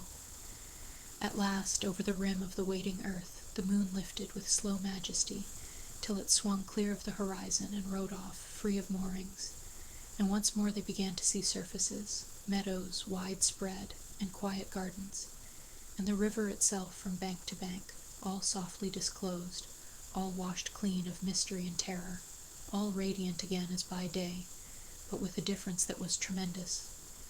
Their old haunts greeted them again in other raiment, as if they had slipped away and put on this pure new apparel, and come quietly back, smiling as they shyly waited to see if they would be recognized again under it.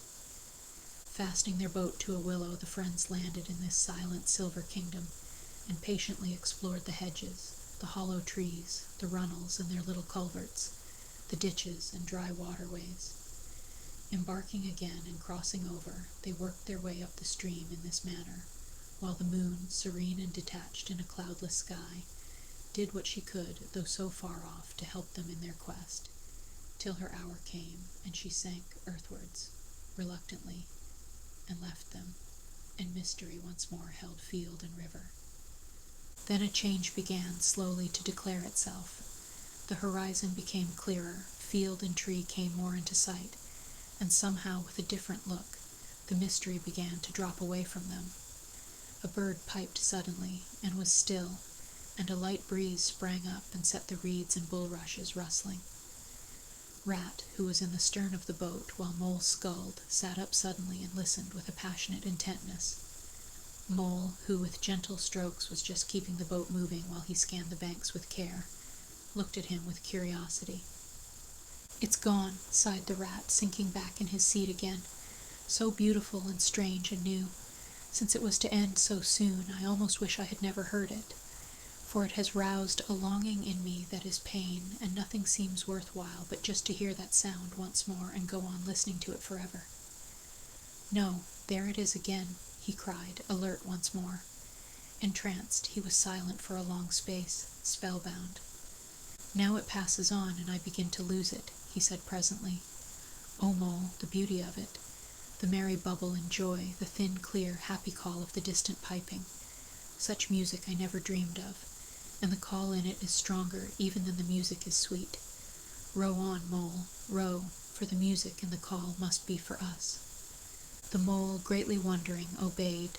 "I hear nothing myself," he said, "but the wind playing in the reeds and rushes and osiers." The rat never answered, if indeed he heard.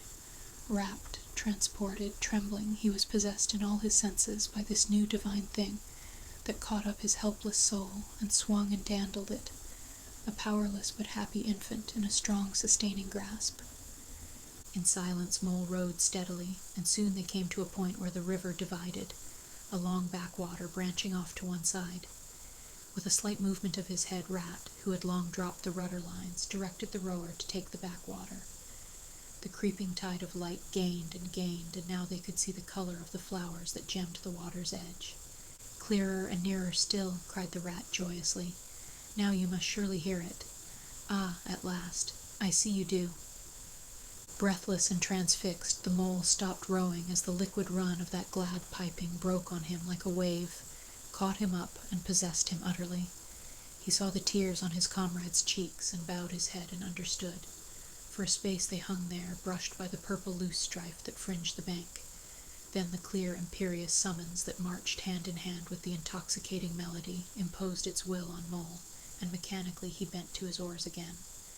And the light grew steadily stronger, but no birds sang as they were wont to do at the approach of dawn, and but for the heavenly music all was marvelously still.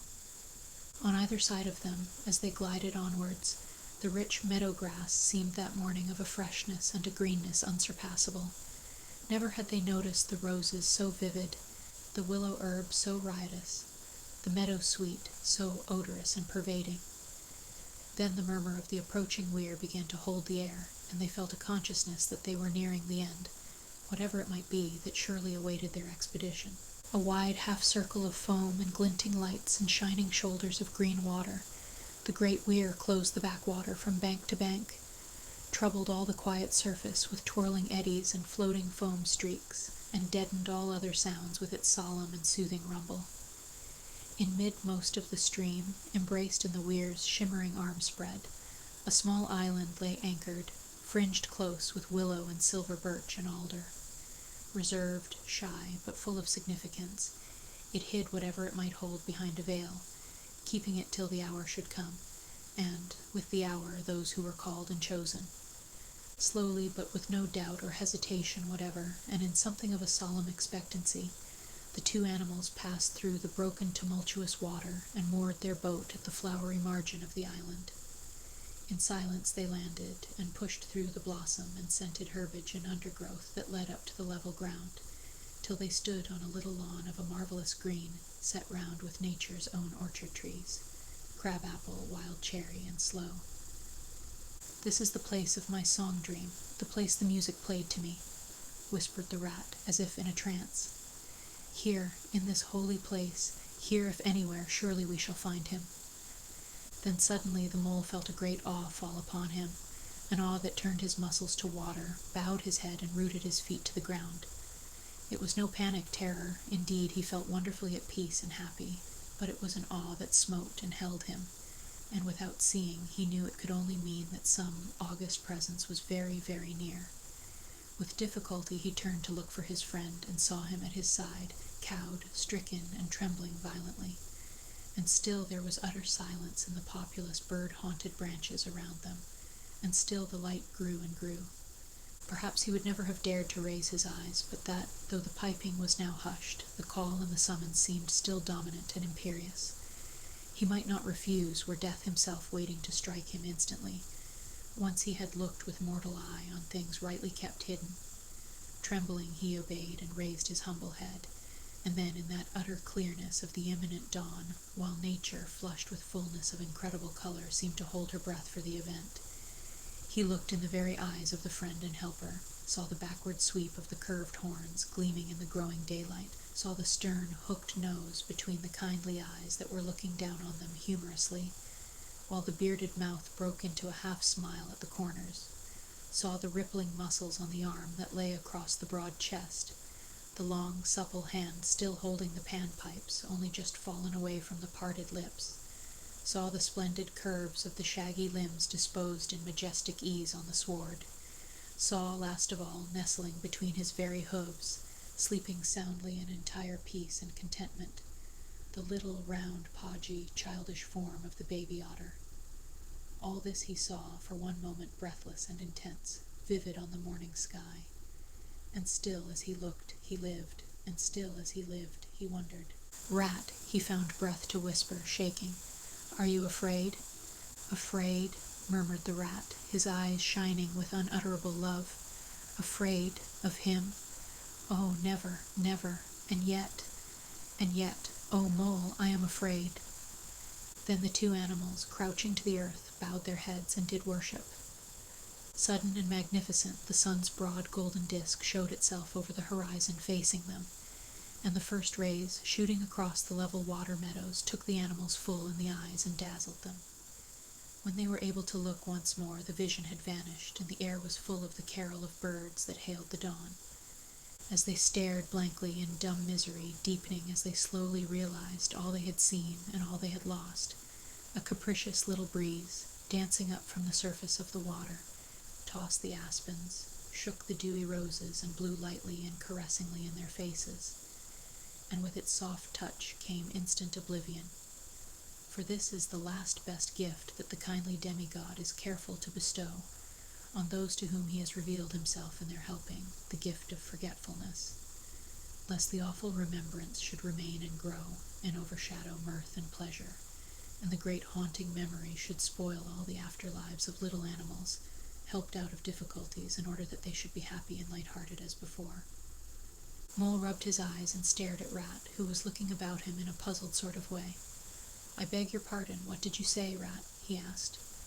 "I think I was only remarking," said Rat slowly, "that this was the right sort of place, and that here, if anywhere, we should find him. And look, why, there he is, the little fellow." And with a cry of delight he ran towards the slumbering Portly. But Mole stood still a moment, held in thought, as one wakened suddenly from a beautiful dream, who struggles to recall it, and can recapture nothing but a dim sense of the beauty of it, the beauty, till that too fades away in its turn, and the dreamer bitterly accepts the hard, cold waking in all its penalties. So Mole, after struggling with his memory for a brief space, shook his head sadly and followed the Rat. Portly woke up with a joyous squeak, and wriggled with pleasure at the sight of his father's friends, who had played with him so often in past days.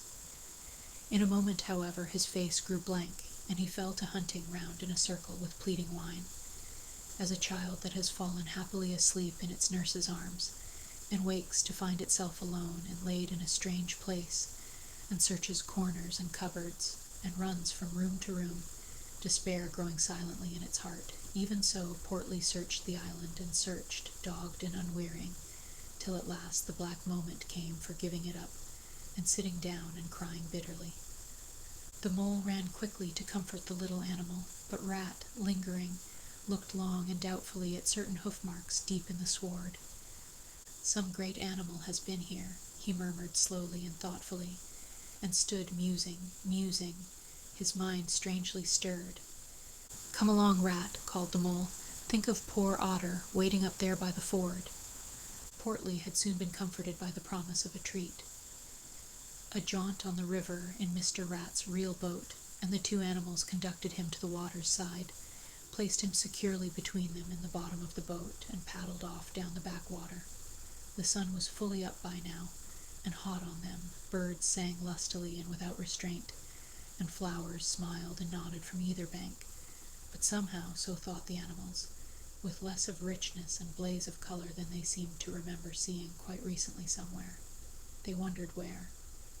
The main river reached again. They turned the boat's head upstream, towards the point where they knew their friend was keeping his lonely vigil. As they drew near the familiar ford, the mole took the boat into the bank, and they lifted Portly out and set him on his legs on the towpath, gave him his marching orders and a friendly farewell pat on the back, and shoved out into midstream. They watched the little animal as he waddled along the path contentedly and with importance, watched him till they saw his muzzle suddenly lift and his waddle break into a clumsy amble as he quickened his pace with shrill whines and wriggles of recognition. Looking up the river, they could see Otter start up, tense and rigid, from out of the shallows where he crouched in dumb patience, and could hear his amazed and joyous bark as he bounded up through the osiers onto the path. Then the mole, with a strong pull on one oar, swung the boat round and let the full stream bear them down again, whither it would, their quest now happily ended. "I feel strangely tired, Rat," said the mole, leaning wearily over his oars as the boat drifted. "It's being up all night, you'll say, perhaps, but that's nothing. We do as much half the nights of the week at this time of the year. No, I feel as if I had been through something very exciting and rather terrible, and it was just over, and yet nothing particular has happened." "Or something very surprising and splendid and beautiful," murmured the rat, leaning back and closing his eyes. "I feel just as you do, Mole. Simply dead tired, though not body tired. It's lucky we've got the stream with us to take us home. Isn't it jolly to feel the sun again soaking into one's bones? And hark to the wind playing in the reeds." "It's like music, far-away music," said the mole, nodding drowsily. "So I was thinking," murmured the rat, dreamful and languid. "Dance music, the lilting sort that runs on without a stop, but with words in it too. It passes into words and out of them again. I catch them at intervals, then it is dance music once more, and then nothing but the reed's soft, thin whispering." "You hear better than I," said the mole sadly. "I cannot catch the words." "Let me try and give you them," said the rat softly, his eyes still closed. "Now it is turning into words again, faint but clear, lest the awe should dwell, and turn your frolic to fret. You shall look on my power at the helping hour, but then you shall forget. Now the reeds take it up. Forget, forget, they sigh, and it dies away in a rustle and a whisper. Then the voice returns. Lest limbs be reddened and rent, I spring the trap that is set. As I loose the snare, you may glimpse me there, for surely you shall forget. Row nearer, mole, nearer to the reeds. It is hard to catch, and grows each minute fainter. Helper and healer, I cheer. Small waifs in the woodland wet. Strays I find in it, wounds I bind in it, bidding them all forget. Nearer, mole, nearer. No, it is no good. The song has died away into reed talk." "But what do the words mean?" asked the wondering mole. "That I do not know," said the rat simply. "I passed them on to you as they reached me. Ah, now they return again, and this time full and clear. This time, at last, it is the real, the unmistakable thing. Simple, passionate, perfect." "Well, let's have it then," said the mole, after he had waited patiently for a few minutes, half dozing in the hot sun. But no answer came. He looked and understood the silence. With a smile of much happiness on his face, and something of a listening look still lingering there, the weary rat was fast asleep. Chapter 8. Toad's Adventures.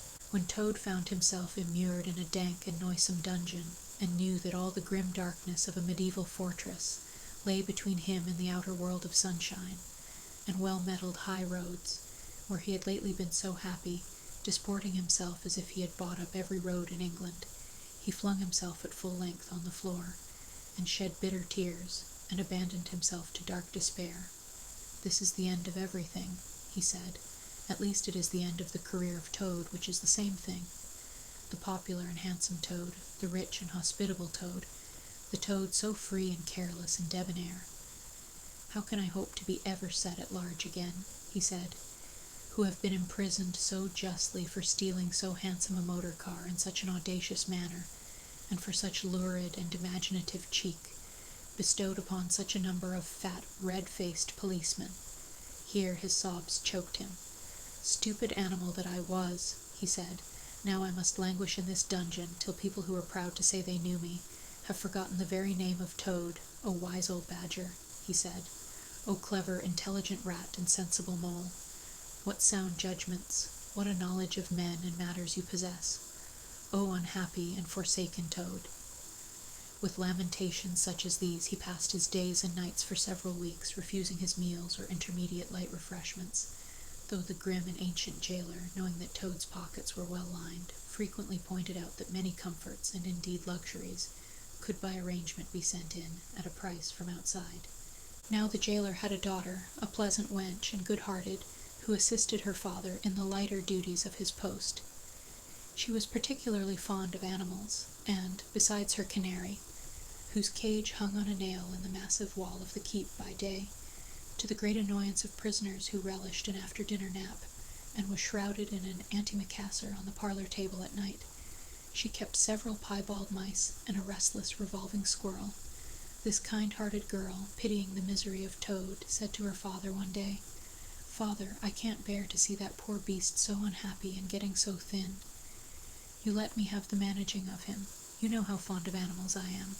I'll make him eat from my hand, and sit up, and do all sorts of things." Her father replied that she could do what she liked with him. He was tired of Toad, and his sulks, and his airs, and his meanness.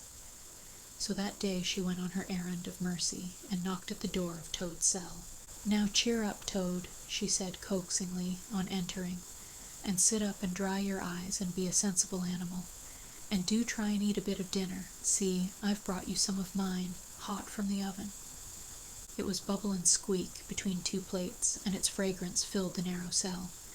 The penetrating smell of cabbage reached the nose of Toad as he lay prostrate in his misery on the floor, and gave him the idea for a moment that perhaps life was not such a blank and desperate thing as he had imagined. But still he wailed, and kicked with his legs, and refused to be comforted.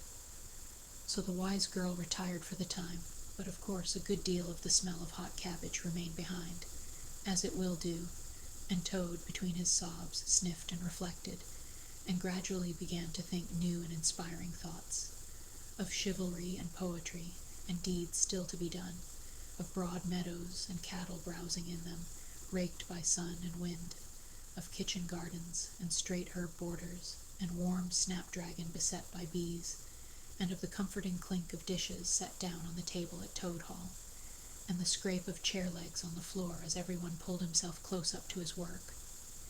The air of the narrow cell took a rosy tinge. He began to think of his friends, and how they would surely be able to do something, of lawyers, and how they would have enjoyed his case, and what an ass he had been not to get in a few. And lastly, he thought of his own great cleverness and resource, and all that he was capable of if he only gave his great mind to it, and the cure was almost complete. When the girl returned some hours later, she carried a tray with a cup of fragrant tea steaming on it, and a plate piled up with very hot buttered toast, cut thick, very brown on both sides, with the butter running through the holes in it in great golden drops, like honey from the honeycomb. The smell of that buttered toast simply talked to Toad, and with no uncertain voice, talked of warm kitchens, of breakfasts on bright frosty mornings, of cozy parlor firesides on winter evenings when one's ramble was over and slippered feet were propped on the fender, of the purring of contented cats and the twitter of sleepy canaries. Toad sat up on end once more, dried his eyes, sipped his tea, and munched his toast, and soon began talking freely about himself and the house he lived in, and his doings there, and how important he was, and what a lot his friends thought of him. The jailer's daughter saw that the topic was doing him as much good as the tea, as indeed it was, and encouraged him to go on. "Tell me about Toad Hall," said she. "It sounds beautiful." "Toad Hall," said the toad proudly, "is an eligible self-contained gentleman's residence, very unique, dating in part from the 14th century, but replete with every modern convenience. Up-to-date sanitation, 5 minutes from church, post office, and golf links, suitable for—" "Bless the animal," said the girl, laughing. "I don't want to take it. Tell me something real about it. But first wait till I fetch you some more tea and toast." She tripped away, and presently returned with a fresh trayful, and Toad, pitching into the toast with avidity, his spirits quite restored to their usual level, told her about the boathouse, and the fish pond, and the old walled kitchen garden, and about the pigsties, and the stables, and the pigeon house, and the hen house, and about the dairy, and the wash house, and the china cupboards, and the linen presses, she liked that bit especially, and about the banqueting hall, and the fun they had there when the other animals were gathered round the table and Toad was at his best, singing songs, telling stories, carrying on generally. Then she wanted to know about his animal friends, and was very interested in all he had to tell her about them and how they lived, and what they did to pass their time. Of course, she did not say she was fond of animals as pets, because she had the sense to see that Toad would be extremely offended. When she said good night, having filled his water jug and shaken up his straw for him, Toad was very much the same sanguine, self-satisfied animal that he had been of old. He sang a little song or two, of the sort he used to sing at his dinner parties, curled himself up in the straw, and had an excellent night's rest and the pleasantest of dreams. They had many interesting talks together, after that, as the dreary days went on, and the jailer's daughter grew very sorry for Toad, and thought it a great shame that a poor little animal should be locked up in prison for what seemed to her a very trivial offense. Toad, of course, in his vanity, thought that her interest in him proceeded from a growing tenderness, and he could not help half regretting that the social gulf between them was so very wide, for she was a comely lass, and evidently admired him very much. One morning the girl was very thoughtful, and answered at random, and did not seem to Toad to be paying proper attention to his witty sayings and sparkling comments. "Toad," she said presently, "just listen, please. I have an aunt who is a washerwoman." "There, there," said Toad, graciously and affably. "Never mind, think no more about it. I have several aunts who ought to be washerwomen." "Do be quiet a minute, Toad," said the girl. "You talk too much. That's your chief fault, and I'm trying to think, and you hurt my head. As I said, I have an aunt who is a washerwoman. She does the washing for all the prisoners in this castle. We try to keep any paying business of that sort in the family, you understand? She takes out the washing on Monday morning, and brings it in on Friday evening. This is a Thursday. Now, this is what occurs to me. You're very rich, at least you're always telling me so, and she's very poor. A few pounds wouldn't make any difference to you, and it would mean a lot to her. Now I think if she were properly approached, squared, I believe is the word you animals use, you could come to some arrangement by which she would let you have her dress and bonnet and so on, and you could escape from the castle as the official washerwoman. You're very alike in many respects, particularly about the figure." "We're not," said the Toad in a huff. "I have a very elegant figure for what I am." "So has my aunt," replied the girl, "for what she is. But have it your own way, you horrid, proud, ungrateful animal, when I'm sorry for you and trying to help you."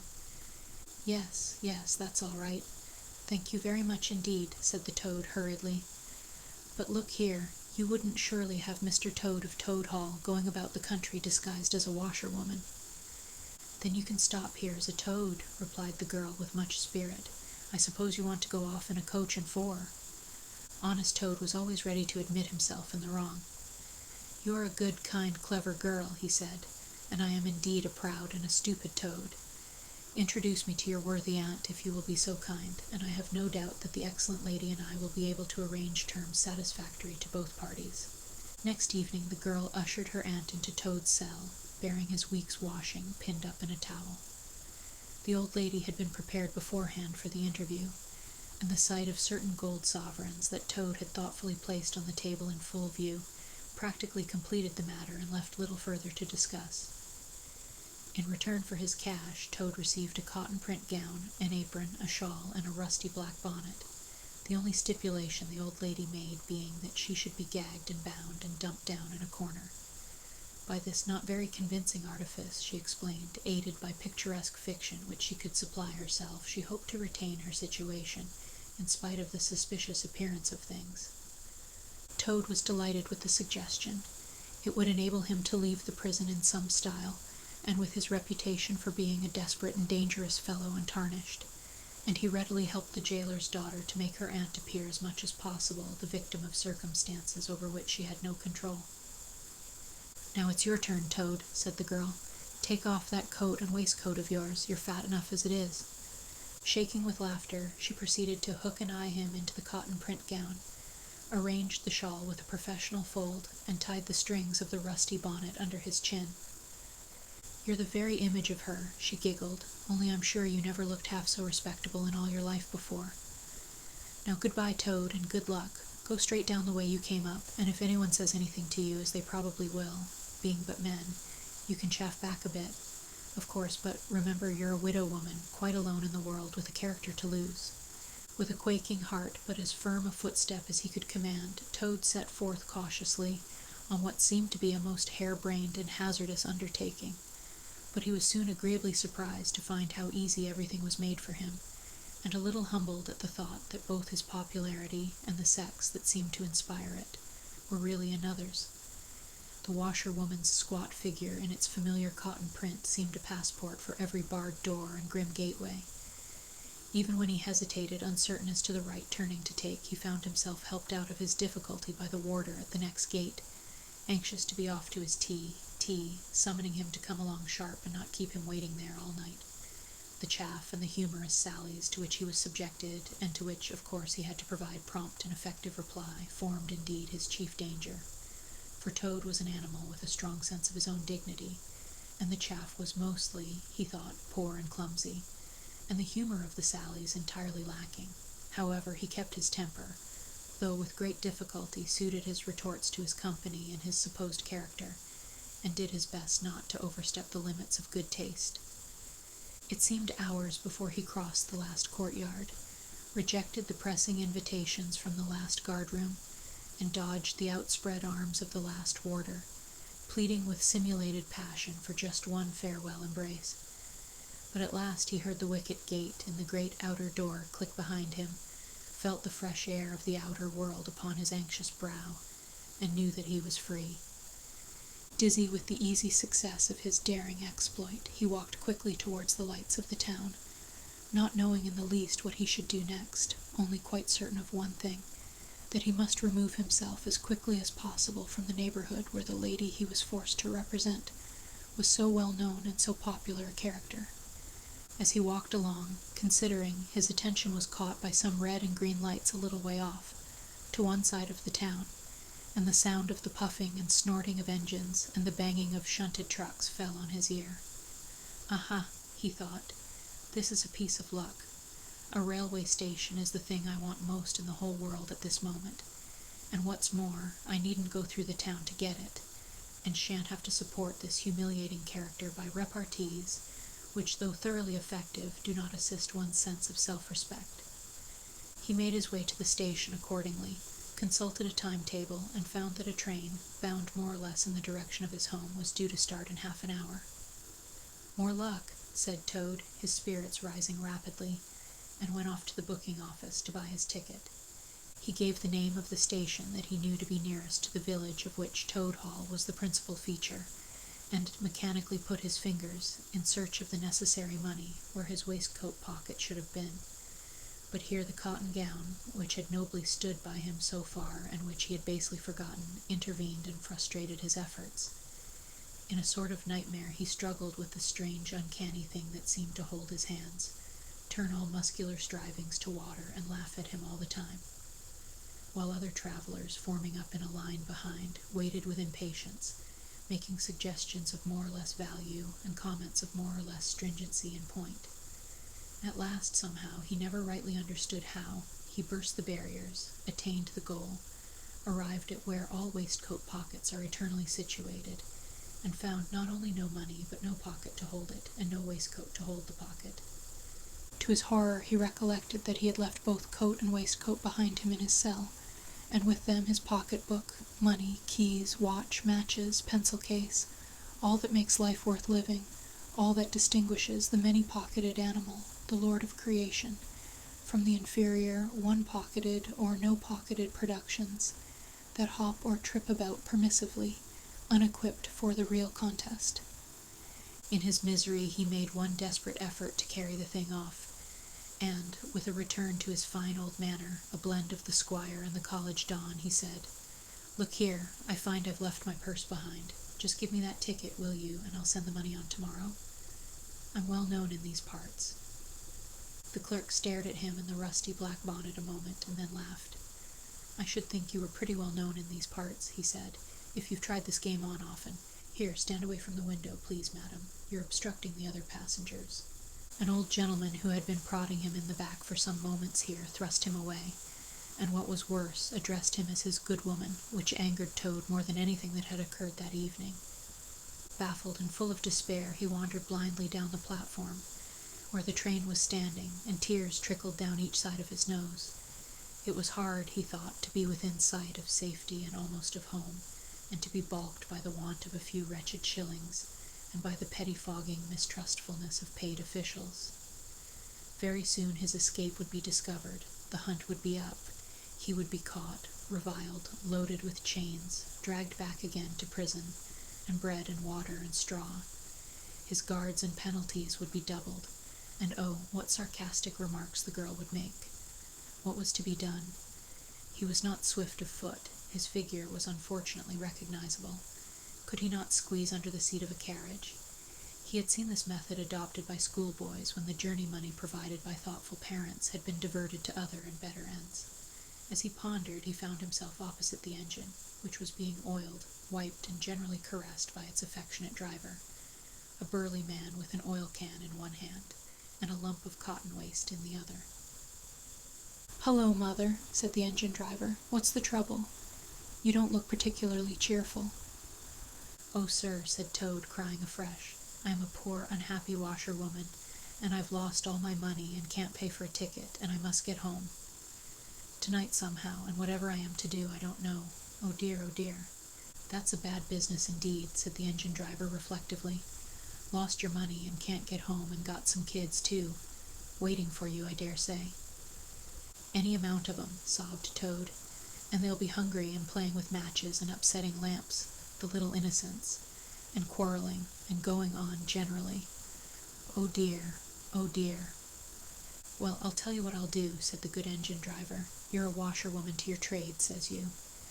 Very well, that's that, and I'm an engine driver, as you well may see, and there's no denying it's terribly dirty work. Uses up a power of shirts, it does, till my missus is fair tired of washing of 'em. If you'll wash a few shirts for me when you get home, and send 'em along, I'll give you a ride on my engine. It's against the company's regulations, but we're not so very particular in these out-of-the-way parts." The Toad's misery turned into rapture as he eagerly scrambled up into the cab of the engine. Of course he had never washed a shirt in his life, and couldn't if he tried, and anyhow he wasn't going to begin. But he thought, when I get safely home to Toad Hall and have money again, and pockets to put it in, I will send the engine driver enough to pay for quite a quantity of washing, and that will be the same thing, or better. The guard waved his welcome flag, the engine driver whistled in cheerful response, and the train moved out of the station. As the speed increased, and the Toad could see on either side of him real fields, and trees, and hedges, and cows, and horses, all flying past him, and as he thought how every minute was bringing him nearer to Toad Hall, and sympathetic friends, and money to chink in his pocket, and a soft bed to sleep in, and good things to eat, and praise and admiration, at the recital of his adventures and his surpassing cleverness, he began to skip up and down and shout and sing snatches of song, to the great astonishment of the engine driver, who had come across washerwomen before, at long intervals, but never one at all like this. They had covered many and many a mile, and Toad was already considering what he would have for supper as soon as he got home, when he noticed that the engine driver, with a puzzled expression on his face, was leaning over the side of the engine and listening hard. Then he saw him climb onto the coals and gaze out over the top of the train. Then he returned and said to Toad, "It's very strange. We're the last train running in this direction tonight, yet I could be sworn that I heard another following us. Toad ceased his frivolous antics at once. He became grave and depressed, and a dull pain in the lower part of his spine, communicating itself to his legs, made him want to sit down and try desperately not to think of all the possibilities. By this time the moon was shining brightly, and the engine driver, steadying himself on the coal, could command a view of the line behind them for a long distance. Presently he called out, "I can see it clearly now. It is an engine on our rails, coming along at a great pace. It looks as if we were being pursued." The miserable Toad, crouching in the coal dust, tried hard to think of something to do, with dismal want of success. "They are gaining on us fast," cried the engine driver, "and the engine is crowded with the queerest lot of people. Men like ancient warders, waving halberds, policemen in their helmets, waving truncheons, and shabbily dressed men in pot hats, obvious and unmistakable plainclothes detectives even at this distance, waving revolvers and walking sticks, all waving and all shouting the same thing, 'Stop, stop, stop.'" Then Toad fell on his knees among the coals, and raising his clasped paws in supplication, cried, "Save me, only save me, dear kind Mr. Engine Driver, and I will confess everything. I am not the simple washerwoman I seem to be. I have no children waiting for me, innocent or otherwise. I am a Toad, the well-known and popular Mr. Toad, a landed proprietor. I have just escaped, by my great daring and cleverness, from a loathsome dungeon into which my enemies had flung me, and if those fellows on that engine recapture me, it will be chains and bread and water and straw and misery once more for poor, unhappy, innocent Toad." The engine driver looked down upon him very sternly and said, "Now tell the truth, what were you put in prison for?" "It was nothing very much," said poor Toad, coloring deeply. "I only borrowed a motor car while the owners were at lunch. They had no need of it at the time. I didn't mean to steal it, really, but people, especially magistrates, take such harsh views of thoughtless and high-spirited actions." The engine driver looked very grave and said, "I fear that you have been indeed a wicked Toad, and by rights I ought to give you up to offended justice. But you are evidently in sore trouble and distress, so I will not desert you. I don't hold with motor cars, for one thing, and I don't hold with being ordered about by policemen when I'm on my own engine, for another. And the sight of an animal in tears always makes me feel queer and soft-hearted. So cheer up, Toad, I'll do my best, and we may beat them yet." They piled on more coals, shoveling furiously. The furnace roared, the sparks flew, the engine leapt and swung, but still their pursuers slowly gained. The engine driver, with a sigh, wiped his brow with a handful of cotton waste, and said, "I'm afraid it's no good, Toad. You see, they are running light, and they have the better engine. There's just one thing left for us to do, and it's your only chance, so attend very carefully to what I tell you. A short way ahead of us is a long tunnel, and on the other side of that the line passes through a thick wood. Now, I will put on all the speed I can while we are running through the tunnel, but the other fellows will slow down a bit, naturally, for fear of an accident. When we are through, I will shut off steam and put on brakes as hard as I can, and the moment it's safe to do so, you must jump and hide in the wood before they get through the tunnel and see you. Then I will go full speed ahead again, and they can chase me if they like, for as long as they like, and as far as they like. Now mind and be ready to jump when I tell you." They piled on more coals, and the train shot into the tunnel, and the engine rushed and roared and rattled, till at last they shot out at the other end into fresh air and the peaceful moonlight, and saw the wood lying dark and helpful upon either side of the line. The driver shut off steam and put on brakes. The Toad got down on the step, and as the train slowed down to almost a walking pace, he heard the driver call out, "Now jump." Toad jumped, rolled down a short embankment, picked himself up unhurt, scrambled into the wood, and hid. Peeping out, he saw his train get up speed again and disappear at a great pace. Then out of the tunnel burst the pursuing engine, roaring and whistling, her motley crew waving their various weapons and shouting, "Stop, stop, stop." When they were past, the Toad had a hearty laugh, for the first time since he was thrown into prison. But he soon stopped laughing when he came to consider that it was now very late and dark and cold, and he was in an unknown wood, with no money and no chance of supper, and still far from friends and home. And the dead silence of everything, after the roar and rattle of the train, was something of a shock. He dared not leave the shelter of the trees, so he struck into the wood with the idea of leaving the railway as far as possible behind him. After so many weeks within walls, he found the wood strange and unfriendly, and inclined, he thought, to make fun of him. Nightjars sounding their mechanical rattle made him think that the wood was full of searching warders closing in on him. An owl, swooping noiselessly towards him, brushed his shoulder with its wing, making him jump with the horrid certainty that it was a hand, then flitted off, moth-like, laughing its low ho-ho-ho, which Toad thought in very poor taste. Once he met a fox, who stopped, looked him up and down in a sarcastic sort of way, and said, "Hullo, washerwoman, half a pair of socks and a pillowcase short this week. Mind it doesn't occur again," and swaggered off, sniggering. Toad looked about for a stone to throw at him, but could not succeed in finding one, which vexed him more than anything. At last, cold, hungry, and tired out, he sought the shelter of a hollow tree, where with branches and dead leaves he made himself as comfortable a bed as he could, and slept soundly till the morning. Chapter 9. Wayfarers All. The water rat was restless, and he did not exactly know why. To all appearance, the summer's pomp was still at fullest height, and although in the tilled acres green had given way to gold, though rowans were reddening, and the woods were dashed here and there with a tawny fierceness, yet light and warmth and color were still present in undiminished measure, clean of any chilly premonitions of the passing year. But the constant chorus of the orchards and hedges had shrunk to a casual evensong from a few yet unwearied performers. The robin was beginning to assert himself once more, and there was a feeling in the air of change and departure.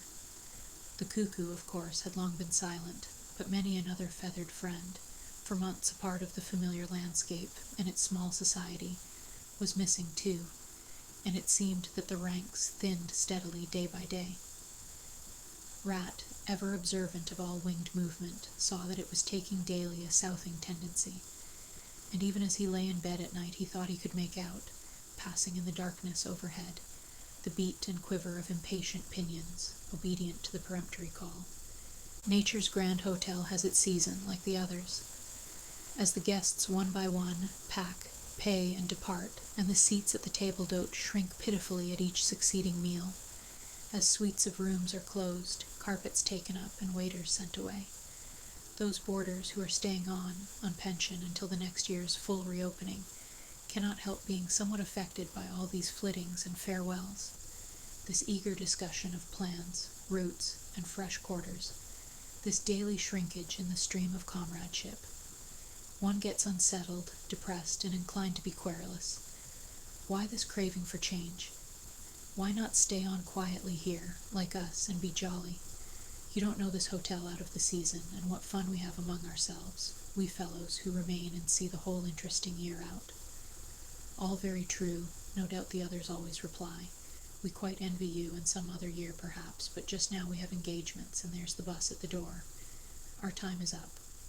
So they depart, with a smile and a nod, and we miss them and feel resentful. The rat was a self-sufficing sort of animal, rooted to the land, and whoever went, he stayed. Still he could not help noticing what was in the air, and feeling some of its influence in his bones. It was difficult to settle down to anything seriously, with all this flitting going on. Leaving the water side, where rushes stood thick and tall in a stream that was becoming sluggish and low, he wandered countrywards, crossed a field or two of pasturage already looking dusty and parched, and thrust into the great sea of wheat, yellow, wavy, and murmurous, full of quiet motion and small whisperings. Here he often loved to wander, through the forest of stiff, strong stalks that carried their own golden sky away over his head, a sky that was always dancing, shimmering, softly talking, or swaying strongly to the passing wind and recovering itself with a toss and a merry laugh. Here, too, he had many small friends, a society complete in itself, leading full and busy lives, but always with a spare moment to gossip and exchange news with a visitor. Today, however, though they were civil enough, the field mice and harvest mice seemed preoccupied. Many were digging and tunneling busily, others, gathered together in small groups, examined plans and drawings of small flats, stated to be desirable and compact, and situated conveniently near the stores. Some were hauling out dusty trunks and dress baskets, others were already elbow-deep packing their belongings, while everywhere piles and bundles of wheat, Oats, barley, beech mast, and nuts lay about, ready for transport. "Here's old Ratty," they cried as soon as they saw him. "Come and bear a hand, Rat, and don't stand about idle." "What sort of games are you up to?" said the water rat severely. "You know it isn't time to be thinking of winter quarters yet, by a long way." "Oh, yes, we know that," explained a field mouse, rather shamefacedly. "But it's always as well to be in good time, isn't it? We really must get all the furniture and baggage and stores moved out of this before those horrid machines begin clicking round the fields. And then, you know, the best flats get picked up so quickly nowadays, and if you're late you have to put up with anything. And they want such a lot of doing up, too, before they're fit to move into. Of course we're early, we know that, but we're only just making a start." "Oh, bother starts," said the rat. "It's a splendid day. Come for a row, or a stroll along the hedges, or a picnic in the woods, or something." "Well, I think not today, thank you," replied the field mouse hurriedly. "Perhaps some other day, when we've more time." The rat, with a snort of contempt, swung round to go, tripped over a hat box, and fell with undignified remarks. "If people would be more careful," said a field mouse rather stiffly, "and look where they're going, people wouldn't hurt themselves and forget themselves. Mind that hold-all, Rat. You'd better sit down somewhere. In an hour or two we may be more free to attend to you." "You won't be free, as you call it, much this side of Christmas, I can see that," retorted the rat grumpily as he picked his way out of the field. He returned somewhat despondently to his river again, his faithful, steady-going old river, which never packed up, flitted, or went into winter quarters. In the osiers which fringed the bank he spied a swallow sitting. Presently it was joined by another, and then by a third, and the birds, fidgeting restlessly on their bough, talked together earnestly and low. "What, already?" said the rat, strolling up to them. "What's the hurry? I call it simply ridiculous." "Oh, we're not off yet, if that's what you mean," replied the first swallow. "We're only making plans and arranging things. Talking it over, you know. What route we're taking this year, and where we'll stop, and so on. That's half the fun." "Fun?" said the rat. "Now that's just what I don't understand. If you've got to leave this pleasant place, and your friends who will miss you, and your snug homes that you've just settled into, why, when the hour strikes, I've no doubt you'll go bravely, and face all the trouble and discomfort, and change and newness, and make believe that you're not very unhappy. But to want to talk about it, or even think about it, till you really need—" "No, you don't understand naturally," said the second swallow. "First we feel it stirring within us, a sweet unrest, then back come the recollections one by one, like homing pigeons. They flutter through our dreams at night, they fly with us in our wheelings and circlings by day. We hunger to inquire of each other, to compare notes and assure ourselves that it was all really true, as one by one the scents and sounds and names of long-forgotten places come gradually back and beckon to us." "Couldn't you stop on for just this year?" suggested the water rat wistfully. "We'll all do our best to make you feel at home. You've no idea what good times we have here while you are far away." "I tried stopping on 1 year," said the third swallow. "I had grown so fond of the place that when the time came I hung back and let the others go on without me. For a few weeks it was all well enough, but afterwards, oh, the weary length of the nights, the shivering, sunless days, the air so clammy and chill, and not an insect in an acre of it. No, it was no good. My courage broke down, and one cold, stormy night I took wing, flying well inland on account of the strong easterly gales. It was snowing hard as I beat through the passes of the great mountains, and I had a stiff fight to win through, but never shall I forget the blissful feeling of the hot sun again on my back as I sped down to the lakes that lay so blue and placid below me, and the taste of my first fat insect. The past was like a bad dream, the future was all happy holiday, as I moved southwards week by week, easily, lazily, lingering as long as I dared, but always heeding the call. No, I had had my warning. Never again did I think of disobedience." "Ah, yes, the call of the south, twittered the other two dreamily. "Its songs, its hues, its radiant air. Oh, do you remember?" And forgetting the rat, they slid into passionate reminiscence, while he listened fascinated and his heart burned within him. In himself, too, he knew that it was vibrating at last, that chord hitherto dormant and unsuspected. The mere chatter of these southern-bound birds, their pale and second-hand reports, had yet power to awaken this wild new sensation and thrill him through and through with it. What would one moment of the real thing work in him? One passionate touch of the real southern sun, one waft of the authentic odor. With closed eyes he dared to dream a moment in full abandonment, and when he looked again the river seemed steely and chill, the green fields gray and lightless. Then his loyal heart seemed to cry out on his weaker self for its treachery. "Why do you ever come back, then, at all?" he demanded of the swallows jealously. "What do you find to attract you in this poor, drab little country?" "And do you think," said the first swallow, "that the other call is not for us too in its due season? The call of lush meadow grass, wet orchards, warm, insect-haunted ponds, of browsing cattle, of haymaking, and all the farm buildings clustering around the house of the perfect eaves." "Do you suppose," asked the second one, "that you are the only living thing that craves with a hungry longing to hear the cuckoo's note again?" "In due time," said the third, "we shall be homesick once more for quiet water lilies swaying on the surface of an English stream. But today all that seems pale and thin and very far away. Just now our blood dances to other music." They fell a-twittering among themselves once more, and this time their intoxicating babble was of violet seas, tawny sands, and lizard-haunted walls. Restlessly the rat wandered off once more, climbed the slope that rose gently from the north bank of the river, and lay looking out towards the great ring of downs that barred his vision further southwards, his simple horizon hitherto, his mountains of the moon, his limit behind which lay nothing he had cared to see or to know. Today, to him, gazing south with a newborn need stirring in his heart, the clear sky over their long low outline seemed to pulsate with promise. Today, the unseen was everything, the unknown the only real fact of life. On this side of the hills was now the real blank. On the other lay the crowded and colored panorama that his inner eye was seeing so clearly. What seas lay beyond, green, leaping, and crested, what sun-bathed coasts, along which the white villas glittered against the olive woods, what quiet harbors, thronged with gallant shipping bound for purple islands of wine and spice, islands set low in languorous waters. He rose and descended riverwards once more, then changed his mind and sought the side of the dusty lane.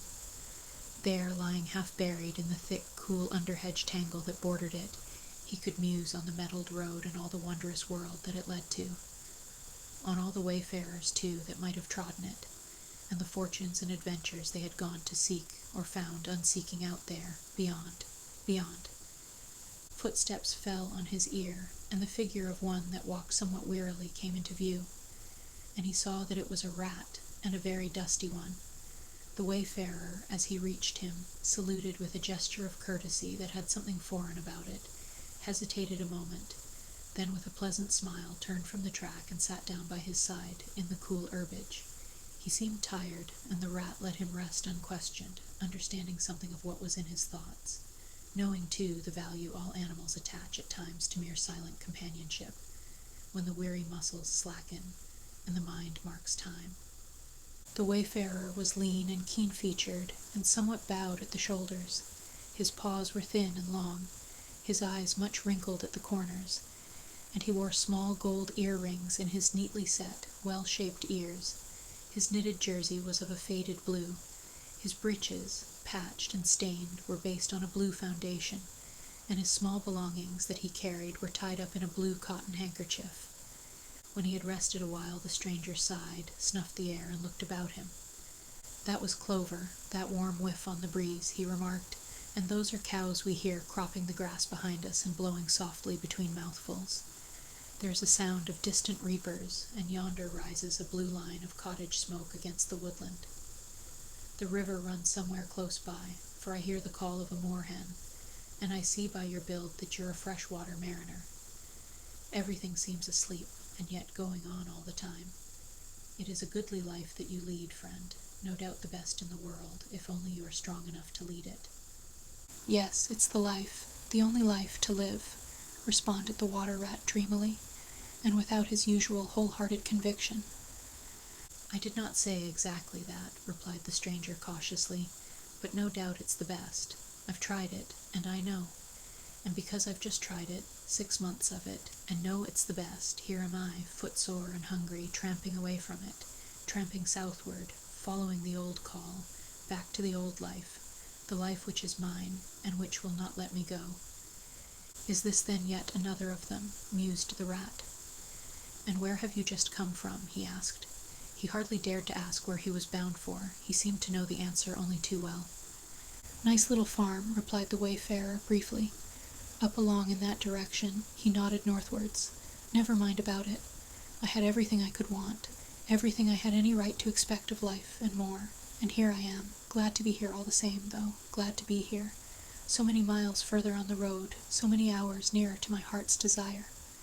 His shining eyes held fast to the horizon, and he seemed to be listening for some sound that was wanting from that inland acreage, vocal as it was with the cheerful music of pasturage and farmyard.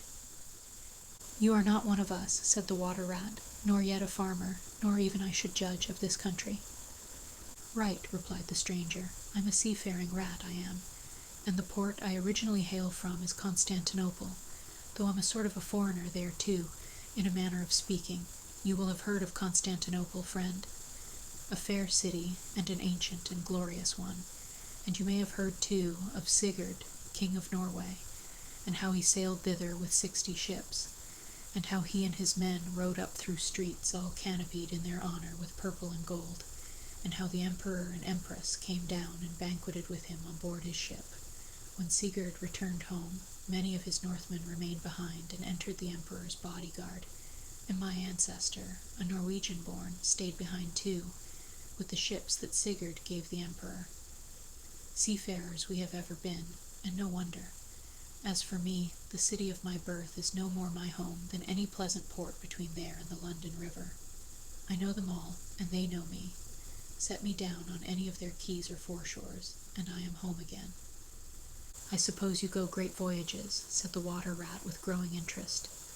Months and months out of sight of land, and provisions running short, and allowanced as to water, and your mind communing with the mighty ocean, and all that sort of thing. By no means, said the sea rat frankly. Such a life as you describe would not suit me at all. I'm in the coasting trade, and rarely out of sight of land. It's the jolly times on shore that appeal to me, as much as any seafaring. Oh, those southern seaports, the smell of them, the riding lights at night, the glamour. Well, perhaps you have chosen the better way, said the water rat, but rather doubtfully. Tell me something of your coasting, then, if you have a mind to, and what sort of harvest an animal of spirit might hope to bring home from it, to warm his latter days with gallant memories by the fireside. For my life, I confess to you, feels to me today somewhat narrow and circumscribed. My last voyage, began the sea rat, that landed me eventually in this country, bound with high hopes for my inland farm, will serve as a good example of any of them, and indeed as an epitome of my highly colored life. Family troubles, as usual, began it.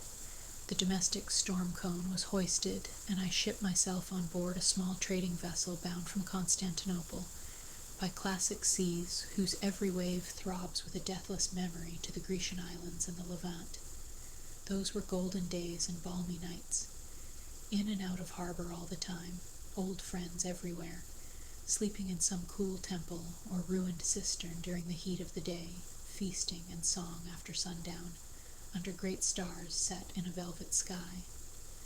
Thence we turned and coasted up the Adriatic, its shores swimming in an atmosphere of amber, rose, and aquamarine. We lay in wide landlocked harbors, we roamed through ancient and noble cities, until at last one morning, as the sun rose royally behind us, we rode into Venice down a path of gold. Oh, Venice is a fine city, wherein a rat can wander at his ease and take his pleasure, or when weary of wandering, can sit at the edge of the Grand Canal at night, feasting with his friends, when the air is full of music and the sky full of stars, and the lights flash and shimmer on the polished steel prows of the swaying gondolas, packed so that you could walk across the canal on them from side to side. And then the food. Do you like shellfish? Well, well, we won't linger over that now. He was silent for a time, and the water rat, silent too and enthralled, floated on dream canals and heard a phantom song pealing high between vaporous gray wave-lapped walls. Southwards we sailed again at last, continued the sea rat, coasting down the Italian shore till finally we made Palermo, and there I quitted for a long happy spell on shore. I never stick too long to one ship. One gets narrow-minded and prejudiced. Besides, Sicily is one of my happy hunting grounds. I know everybody there, and their ways just suit me. I spent many jolly weeks in the island, staying with friends up country. When I grew restless again, I took advantage of a ship that was trading to Sardinia and Corsica, and very glad I was to feel the fresh breeze and the sea spray in my face once more. But isn't it very hot and stuffy down in the hold, I think you call it? Asked the water rat. The seafarer looked at him with the suspicion of a wink. I'm an old hand, he remarked with much simplicity. The captain's cabin's good enough for me. It's a hard life by all accounts, murmured the rat, sunk in deep thought. For the crew it is, replied the seafarer gravely, again with the ghost of a wink. From Corsica, he went on, I made use of a ship that was taking wine to the mainland. We made a lacio in the evening, lay to, hauled up our wine casks, and hove them overboard, tied one to the other by a long line. Then the crew took to the boats and rowed shorewards, singing as they went, and drawing after them the long bobbing procession of casks, like a mile of porpoises. On the sands they had horses waiting, which dragged the casks up the steep street of the little town with a fine rush and clatter and scramble. When the last cask was in, we went and refreshed and rested, and sat late into the night, drinking with our friends, and next morning I took to the great olive woods for a spell and a rest. For now I had done with islands for the time, and ports and shipping were plentiful, so I led a lazy life among the peasants, lying and watching them work, or stretched high on the hillside with the blue Mediterranean far below me. And so at length, by easy stages, and partly on foot, partly by sea, to Marseille, and the meeting of old shipmates, and the visiting of great ocean-bound vessels, and feasting once more. Talk of shellfish. Why, sometimes I dream of the shellfish of Marseille, and wake up crying. That reminds me, said the polite water rat, you happened to mention that you were hungry, and I ought to have spoken earlier. Of course, you will stop and take your midday meal with me. My hole is close by. It is some time past noon, and you are very welcome to whatever there is. Now I call that kind and brotherly of you, said the sea rat. I was indeed hungry when I sat down, and ever since I inadvertently happened to mention shellfish, my pangs have been extreme. But couldn't you fetch it along out here? I am none too fond of going under hatches, unless I'm obliged to, and then, while we eat, I could tell you more concerning my voyages and the pleasant life I lead. At least it is very pleasant to me, and by your attention I judge it commends itself to you, whereas if we go indoors it is 100 to 1 that I shall presently fall asleep. That is indeed an excellent suggestion, said the water rat, and hurried off home. There he got out the luncheon basket and packed a simple meal, in which, remembering the stranger's origin and preferences, he took care to include a yard of long French bread, a sausage out of which the garlic sang, some cheese which lay down and cried, and a long-necked, straw-covered flask, wherein lay bottled sunshine shed, and garnered on far southern slopes. Thus laden, he returned with all speed, and blushed for pleasure at the old seaman's commendations of his taste and judgment, as together they unpacked the basket and laid out the contents on the grass by the roadside. The sea rat, as soon as his hunger was somewhat assuaged, continued the history of his latest voyage, conducting his simple hearer from port to port of Spain, landing him at Lisbon, Oporto, and Bordeaux, introducing him to the pleasant harbors of Cornwall and Devon, and so up the channel to that final quayside, where, landing after winds long contrary, storm-driven and weather-beaten, he had caught the first magical hints and heraldings of another spring, and fired by these had sped on a long tramp inland, hungry for the experiment of life on some quiet farmstead, very far from the weary beating of any sea. Spellbound and quivering with excitement, the water rat followed the adventurer league by league, over stormy bays, through crowded roadsteads, across harbor bars on a racing tide, up winding rivers that hid their busy little towns round a sudden turn, and left him with a regretful sigh planted at his dull inland farm, about which he desired to hear nothing. By this time their meal was over, and the seafarer, refreshed and strengthened, his voice more vibrant, his eye lit with a brightness that seemed caught from some faraway sea beacon, filled his glass with the red and glowing vintage of the south, and leaning towards the water rat, compelled his gaze and held him, body and soul, while he talked. Those eyes were of the changing foam-streaked gray-green of leaping northern seas. In the glass shone a hot ruby that seemed the very heart of the south, beating for him who had courage to respond to its pulsation. The twin lights, the shifting gray and the steadfast red, mastered the water rat and held him bound, fascinated, powerless. The quiet world outside their rays receded far away and ceased to be. And the talk, the wonderful talk, flowed on. Or was it speech entirely? Or did it pass at times into song, chanty of the sailors weighing the dripping anchor, sonorous hum of the shrouds in a tearing northeaster, ballad of the fisherman hauling his nets at sundown against an apricot sky, chords of guitar and mandolin from gondola or caique?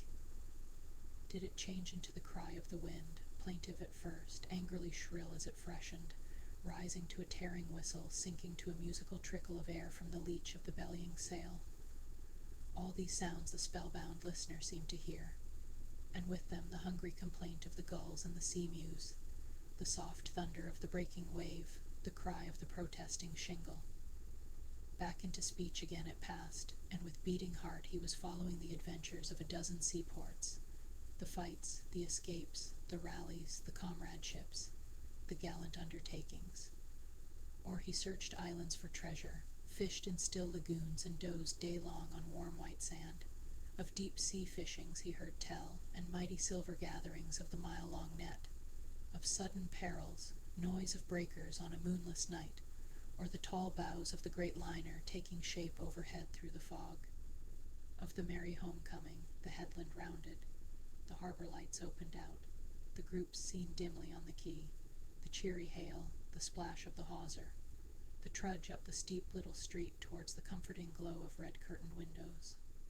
Lastly, in his waking dream, it seemed to him that the adventurer had risen to his feet, but was still speaking, still holding him fast, with his sea-gray eyes.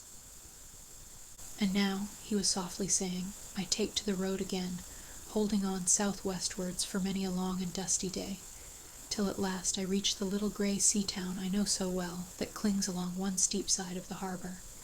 There, through dark doorways, you look down flights of stone steps, overhung by great pink tufts of valerian, and ending in a patch of sparkling blue water. The little boats that lie tethered to the rings and stanchions of the old seawall are gaily painted as those I clambered in and out of in my own childhood.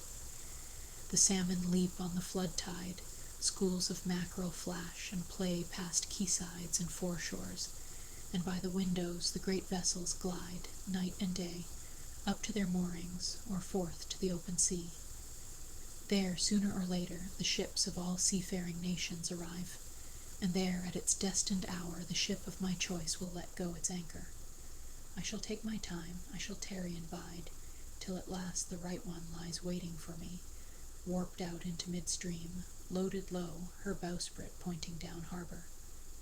I shall slip on board, by boat or along hawser, and then one morning I shall wake to the song and tramp of the sailors, the clink of the capstan, and the rattle of the anchor chain coming merrily in. We shall break out the jib and the foresail. The white houses on the harbor side will glide slowly past us as she gathers steering way, and the voyage will have begun.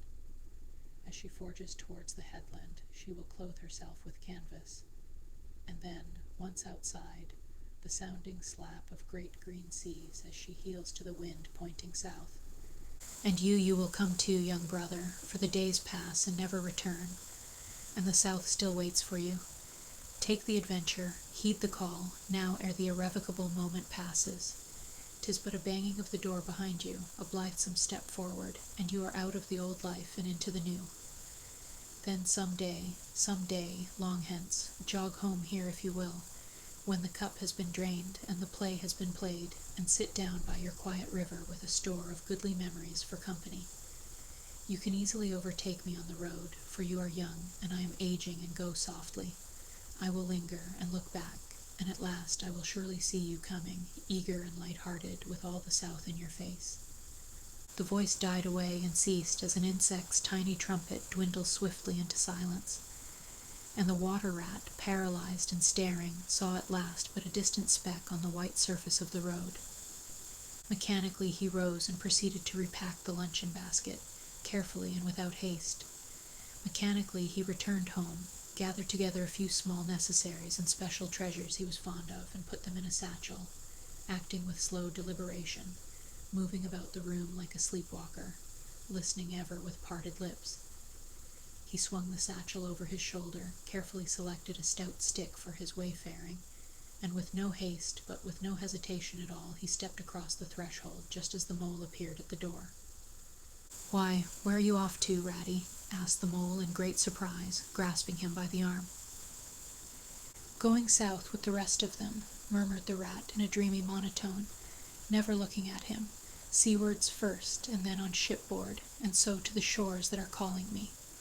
He pressed resolutely forward, still without haste, but with dogged fixity of purpose. But the mole, now thoroughly alarmed, placed himself in front of him, and looking into his eyes, saw that they were glazed and set, and turned a streaked and shifting gray. Not his friend's eyes, but the eyes of some other animal. Grappling with him strongly, he dragged him inside, threw him down, and held him. The rat struggled desperately for a few moments, and then his strength seemed suddenly to leave him, and he lay still and exhausted, with closed eyes, trembling. Presently the mole assisted him to rise, and placed him in a chair, where he sat collapsed and shrunken into himself, his body shaken by a violent shivering, passing in time into an hysterical fit of dry sobbing. Mole made the door fast, threw the satchel into a drawer and locked it, and sat down quietly on the table by his friend, waiting for the strange seizure to pass. Gradually the rat sank into a troubled doze, broken by starts and confused murmurings of things strange and wild and foreign to the unenlightened mole, and from that he passed into a deep slumber. Very anxious in mind, the mole left him for a time and busied himself with household matters, and it was getting dark when he returned to the parlor and found the rat where he had left him, wide awake indeed, but listless, silent, and dejected. He took one hasty glance at his eyes, found them, to his great gratification, clear and dark and brown again as before, and then sat down and tried to cheer him up and help him to relate what had happened to him. Poor Ratty did his best by degrees to explain things, but how could he put into cold words what had mostly been suggestion? How recall for another's benefit the haunting sea voices that had sung to him? How reproduce at second hand the magic of the seafarer's 100 reminiscences? Even to himself, now the spell was broken and the glamour gone, he found it difficult to account for what had seemed, some hours ago, the inevitable and only thing. It is not surprising, then, that he failed to convey to the mole any clear idea of what he had been through that day. To the mole this much was plain. The fit or attack had passed away, and had left him sane again, though shaken and cast down by the reaction.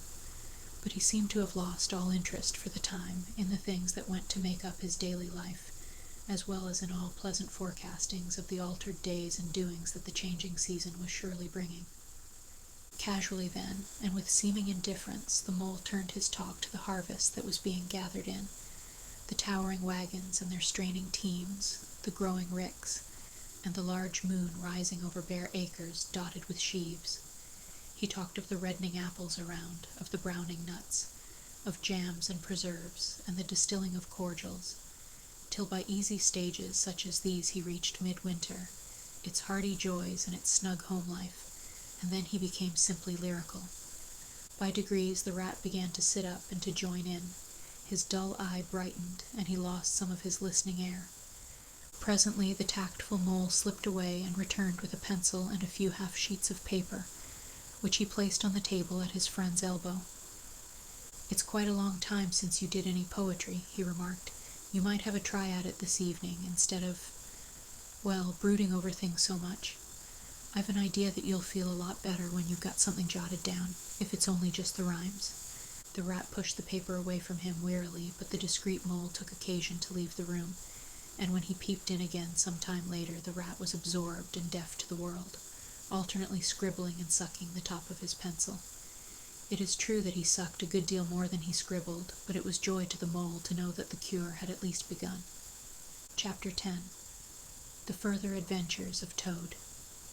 The front door of the hollow tree faced eastwards, so Toad was called at an early hour, partly by the bright sunlight streaming in on him, partly by the exceeding coldness of his toes, which made him dream that he was at home in bed in his own handsome room with the Tudor window, on a cold winter's night, and his bedclothes had got up, grumbling and protesting they couldn't stand the cold any longer, and had run downstairs to the kitchen fire to warm themselves, and he had followed on bare feet along miles and miles of icy stone-paved passages, arguing and beseeching them to be reasonable.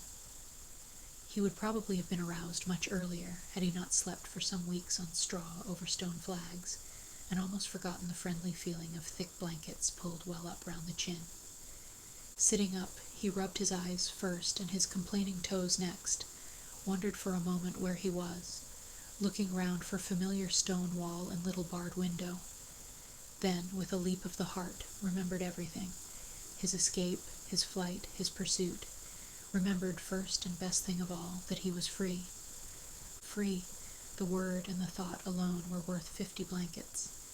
He was warm from end to end as he thought of the jolly world outside, waiting eagerly for him to make his triumphal entrance, ready to serve him and play up to him, anxious to help him and to keep him company, as it always had been in days of old before misfortune fell upon him. He shook himself and combed the dry leaves out of his hair with his fingers, and his toilet complete, marched forth into the comfortable morning sun, cold but confident, hungry but hopeful, all nervous terrors of yesterday dispelled by rest and sleep and frank and heartening sunshine. He had the world all to himself that early summer morning. The dewy woodland, as he threaded it, was solitary and still. The green fields that succeeded the trees were his own to do as he liked with. The road itself, when he reached it, in that loneliness that was everywhere, seemed like a stray dog to be looking anxiously for company. Toad, however, was looking for something that could talk and tell him clearly which way he ought to go. It is all very well when you have a light heart and a clear conscience and money in your pocket, and nobody scouring the country for you to drag you off to prison again, to follow where the road beckons and points, not caring whither. The practical Toad cared very much indeed, and he could have kicked the road for its helpless silence when every minute was of importance to him.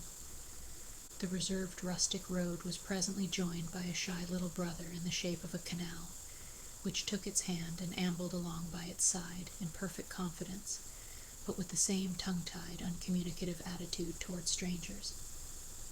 "Bother them," said Toad to himself, "but anyhow, one thing's clear. They must both be coming from somewhere, and going to somewhere. You can't get over that. Toad, my boy." So he marched on patiently by the water's edge. Round a bend in the canal came plodding a solitary horse, stooping forward as if in anxious thought.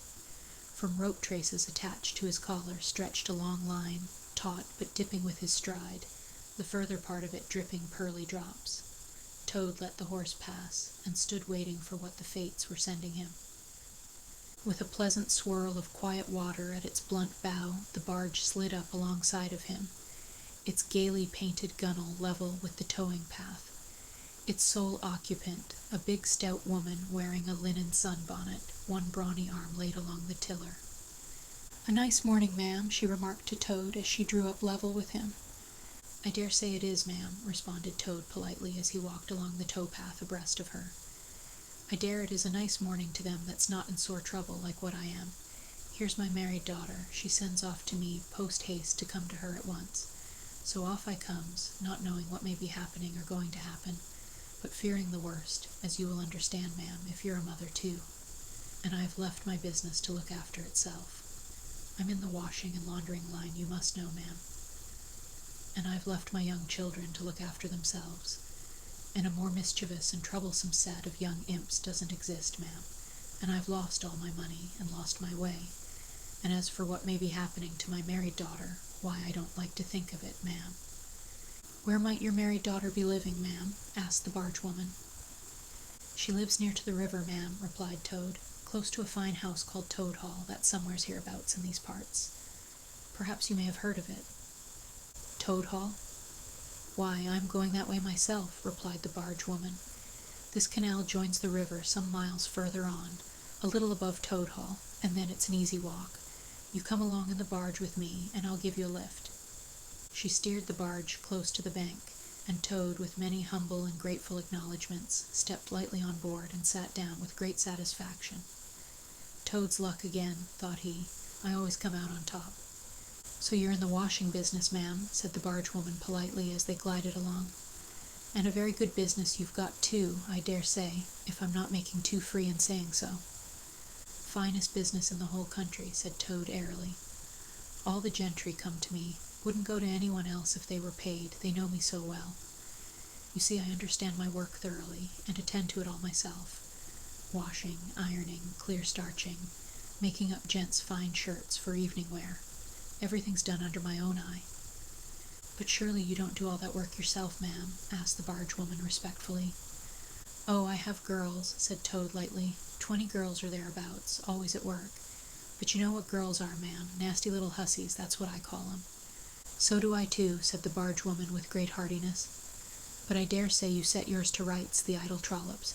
And are you very fond of washing? I love it, said Toad. I simply dote on it. Never so happy as when I've got both arms in the wash-tub. But then, it comes so easy to me, no trouble at all. A real pleasure, I assure you, ma'am.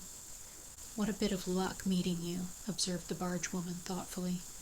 A regular piece of good fortune for both of us. Why, what do you mean? Asked Toad nervously. Well, look at me now, replied the bargewoman. I like washing too, just the same as you do, and for that matter, whether I like it or not, I've got to do all my own, naturally moving about as I do. Now my husband, he's such a fellow for shirking his work and leaving the barge to me, that never a moment do I get for seeing to my own affairs. By rights he ought to be here now, either steering or attending to the horse, though luckily the horse has sense enough to attend to himself. Instead of which, he's gone off with the dog to see if they can't pick up a rabbit for dinner somewhere. Says he'll catch me up at the next lock. Well, that's as may be. I don't trust him once he gets off with that dog, who's worse than he is. But meantime, how am I to get on with my washing? Oh, never mind about the washing, said Toad, not liking the subject. Try and fix your mind on that rabbit. A nice fat young rabbit, I'll be bound. Got any onions? I can't fix my mind on anything but my washing, said the bargewoman, and I wonder you can be talking of rabbits with such a joyful prospect before you. There's a heap of things of mine that you'll find in a corner of the cabin. If you'll just take one or two of the most necessary sort, I won't venture to describe them to a lady like you, but you'll recognize them at a glance, and put them through the wash-tub as we go along.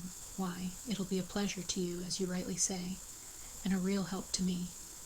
You'll find a tub handy, and soap, and a kettle on the stove, and a bucket to haul up water from the canal with.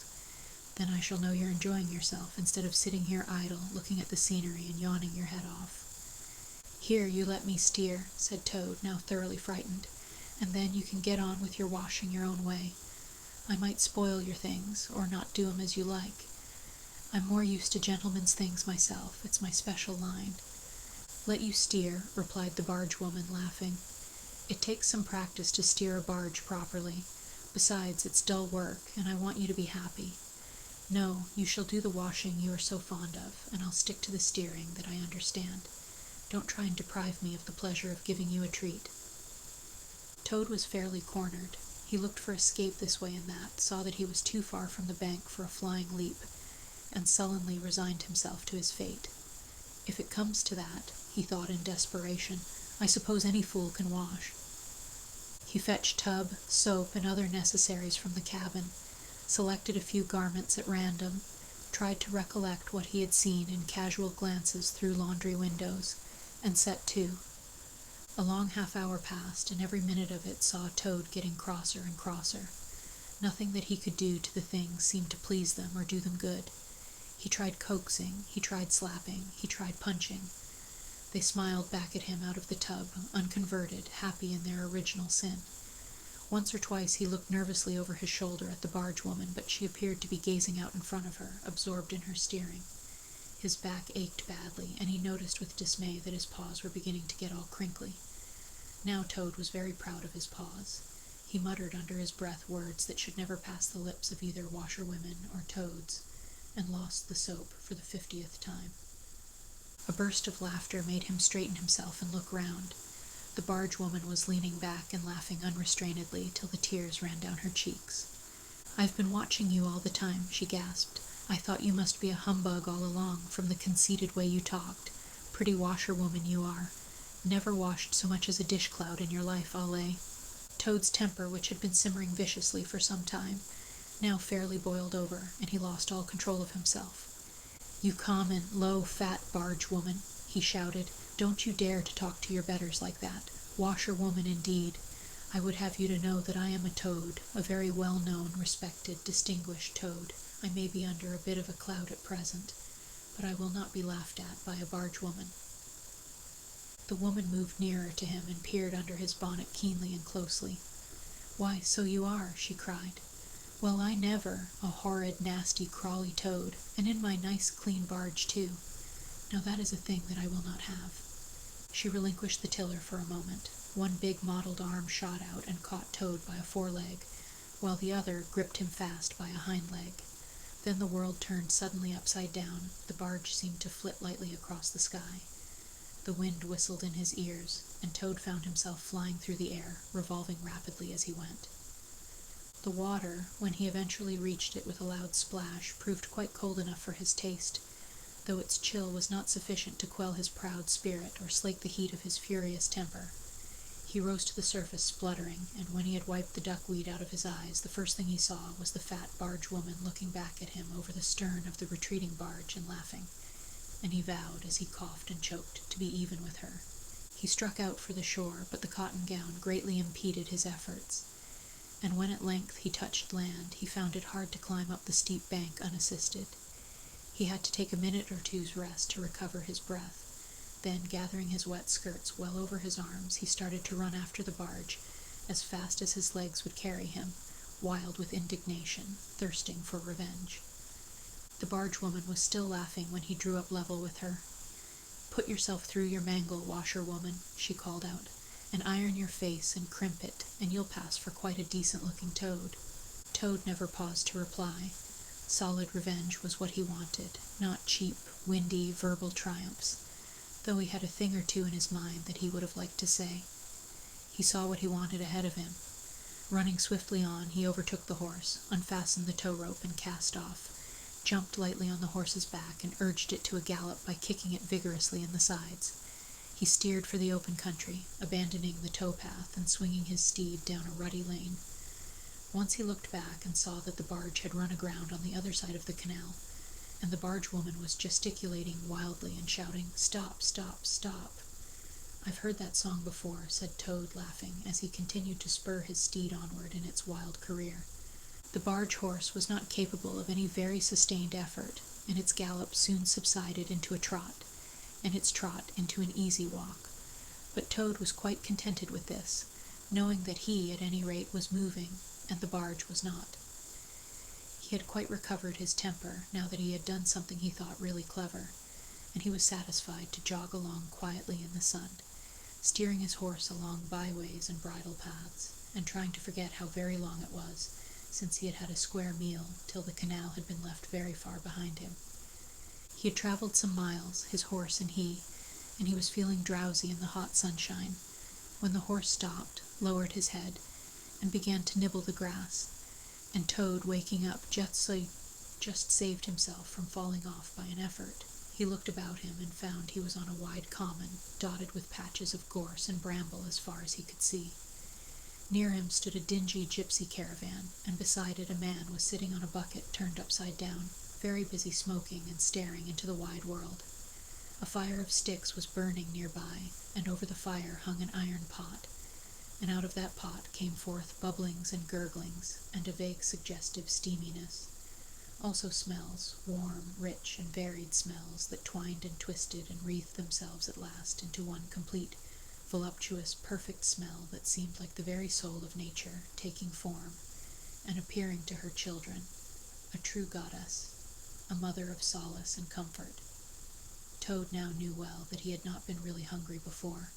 What he had felt earlier in the day had been a mere trifling qualm. This was the real thing at last, and no mistake, and it would have to be dealt with speedily too, or there would be trouble for somebody or something. He looked the gypsy over carefully, wondering vaguely whether it would be easier to fight him or cajole him. So there he sat, and sniffed, and looked at the gypsy, and the gypsy sat and smoked, and looked at him. Presently the gypsy took his pipe out of his mouth, and remarked in a careless way, "Want to sell that there horse of yours?" Toad was completely taken aback. He did not know that gypsies were very fond of horse-dealing, and never missed an opportunity, and he had not reflected that caravans were always on the move and took a deal of drawing. It had not occurred to him to turn the horse into cash, but the gypsy's suggestion seemed to smooth the way towards the two things he wanted so badly, ready money and a solid breakfast. "What?" he said. "Me sell this beautiful young horse of mine? Oh, no, it's out of the question. Who's going to take the washing home to my customers every week? Besides, I'm too fond of him, and he simply dotes on me." "Try and love a donkey," suggested the gypsy. "Some people do." "You don't seem to see," continued Toad, "that this fine horse of mine is a cut above you altogether.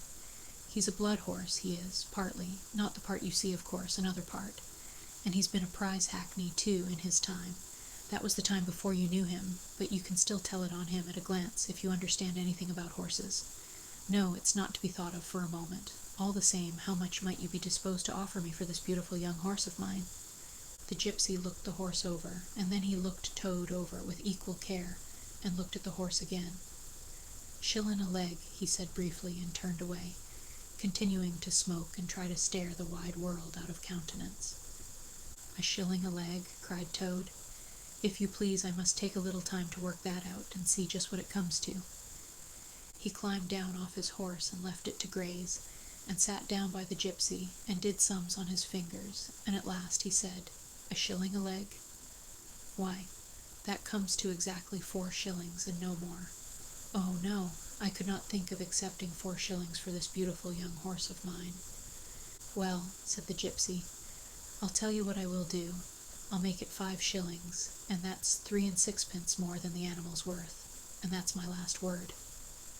Then Toad sat and pondered long and deeply, for he was hungry and quite penniless, and still some way, he knew not how far, from home, and enemies might still be looking for him. To one in such a situation, 5 shillings may very well appear a large sum of money. On the other hand, it did not seem very much to get for a horse. But then again, the horse hadn't cost him anything, so whatever he got was all clear profit. At last he said firmly, "Look here, gypsy, I tell you what we will do, and this is my last word. You shall hand me over 6 shillings and 6pence, cash down, and further, in addition thereto, you shall give me as much breakfast as I can possibly eat, at one sitting, of course, out of that iron pot of yours that keeps sending forth such delicious and exciting smells. In return, I will make over to you my spirited young horse, with all the beautiful harness and trappings that are on him, freely thrown in. If that's not good enough for you, say so, and I'll be getting on. I know a man near here who's wanted this horse of mine for years." The gypsy grumbled frightfully, and declared if he did a few more deals of that sort, he'd be ruined. But in the end he lugged a dirty canvas bag out of the depths of his trouser pocket, and counted out 6 shillings and 6pence into Toad's paw. Then he disappeared into the caravan for an instant, and returned with a large iron plate and a knife, fork, and spoon. He tilted up the pot, and a glorious stream of hot, rich stew gurgled into the plate.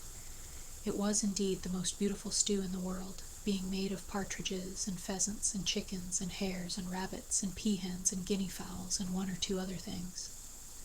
Toad took the plate on his lap, almost crying, and stuffed and stuffed and stuffed, and kept asking for more, and the gypsy never grudged it him. He thought that he had never eaten so good a breakfast in all his life. When Toad had taken as much stew on board as he thought he could possibly hold, he got up and said good-bye to the gypsy, and took an affectionate farewell of the horse, and the gypsy, who knew the riverside well, gave him directions which way to go, and he set forth on his travels again in the best possible spirits. He was indeed a very different Toad from the animal of an hour ago. The sun was shining brightly, his wet clothes were quite dry again. He had money in his pocket once more. He was nearing home and friends in safety, and, most and best of all, he had had a substantial meal, hot and nourishing, and felt big, and strong, and careless, and self-confident. As he tramped along gaily, he thought of his adventures and escapes, and how when things seemed at their worst, he had always managed to find a way out, and his pride and conceit began to swell within him. "Ho, ho," he said to himself as he marched along with his chin in the air. "What a clever toad I am. There is surely no animal equal to me for cleverness in the whole world. My enemies shut me up in prison, encircled by sentries, watched night and day by warders. I walk out through them all, by sheer ability coupled with courage. They pursue me with engines, and policemen, and revolvers. I snap my fingers at them and vanish, laughing into space. I am, unfortunately, thrown into a canal by a woman fat of body and very evil-minded. What of it? I swim ashore, I seize her horse, I ride off in triumph, and I sell the horse for a whole pocketful of money and an excellent breakfast. Ho, ho, I am the toad, the handsome, the popular, the successful toad." He got so puffed up with conceit that he made up a song as he walked in praise of himself and sang it at the top of his voice, though there was no one to hear it but him. It was perhaps the most conceited song that any animal ever composed. The world has held great heroes, as history books have showed, but never a name to go down to fame, compared with that of Toad. The clever men at Oxford know all that there is to be knowed, but they none of them know one half as much as intelligent Mr. Toad. The animals sat in the ark and cried, their tears in torrents flowed. Who was it said, "There's land ahead," encouraging Mr. Toad? The army all saluted as they marched along the road. Was it the king or Kitchener? Number it was Mr. Toad. The queen and her ladies-in-waiting sat at the window and sewed. She cried, "Look, who's that handsome man?" They answered, "Mr. Toad Dot." There was a great deal more of the same sort, but too dreadfully conceited to be written down. These are some of the milder verses. He sang as he walked, and he walked as he sang, and got more inflated every minute. But his pride was shortly to have a severe fall. After some miles of country lanes, he reached the high road, and as he turned into it and glanced along its white length, he saw approaching him a speck that turned into a dot, and then into a blob, and then into something very familiar, and a double note of warning, only too well known, fell on his delighted ear. "This is something like," said the excited Toad. "This is real life again. This is once more the great world from which I have been missed so long. I will hail them, my brothers of the wheel, and pitch them a yarn of the sort that has been so successful hitherto.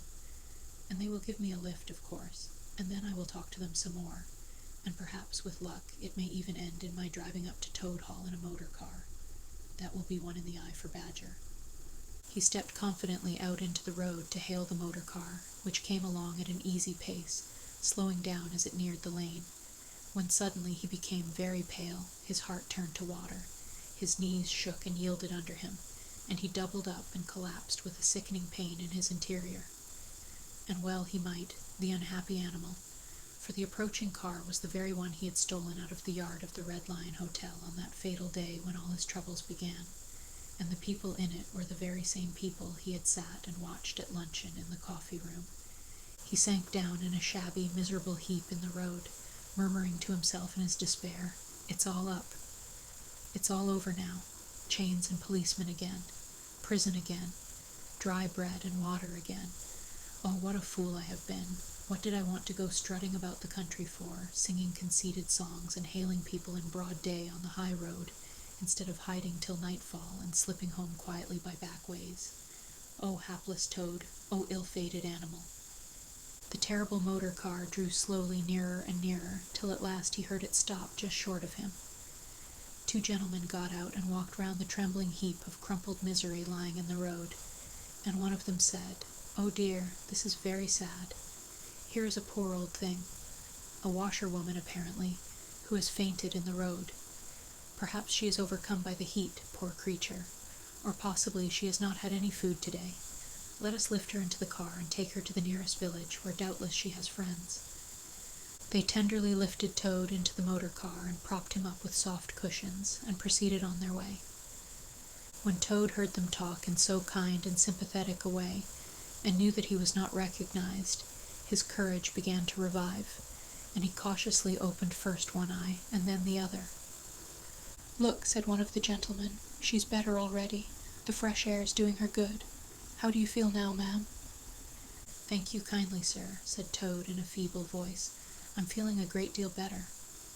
"That's right," said the gentleman. "Now keep quite still, and above all, don't try to talk." "I won't," said Toad. "I was only thinking if I might sit on the front seat there, beside the driver, where I could get the fresh air full in my face. I should soon be all right again."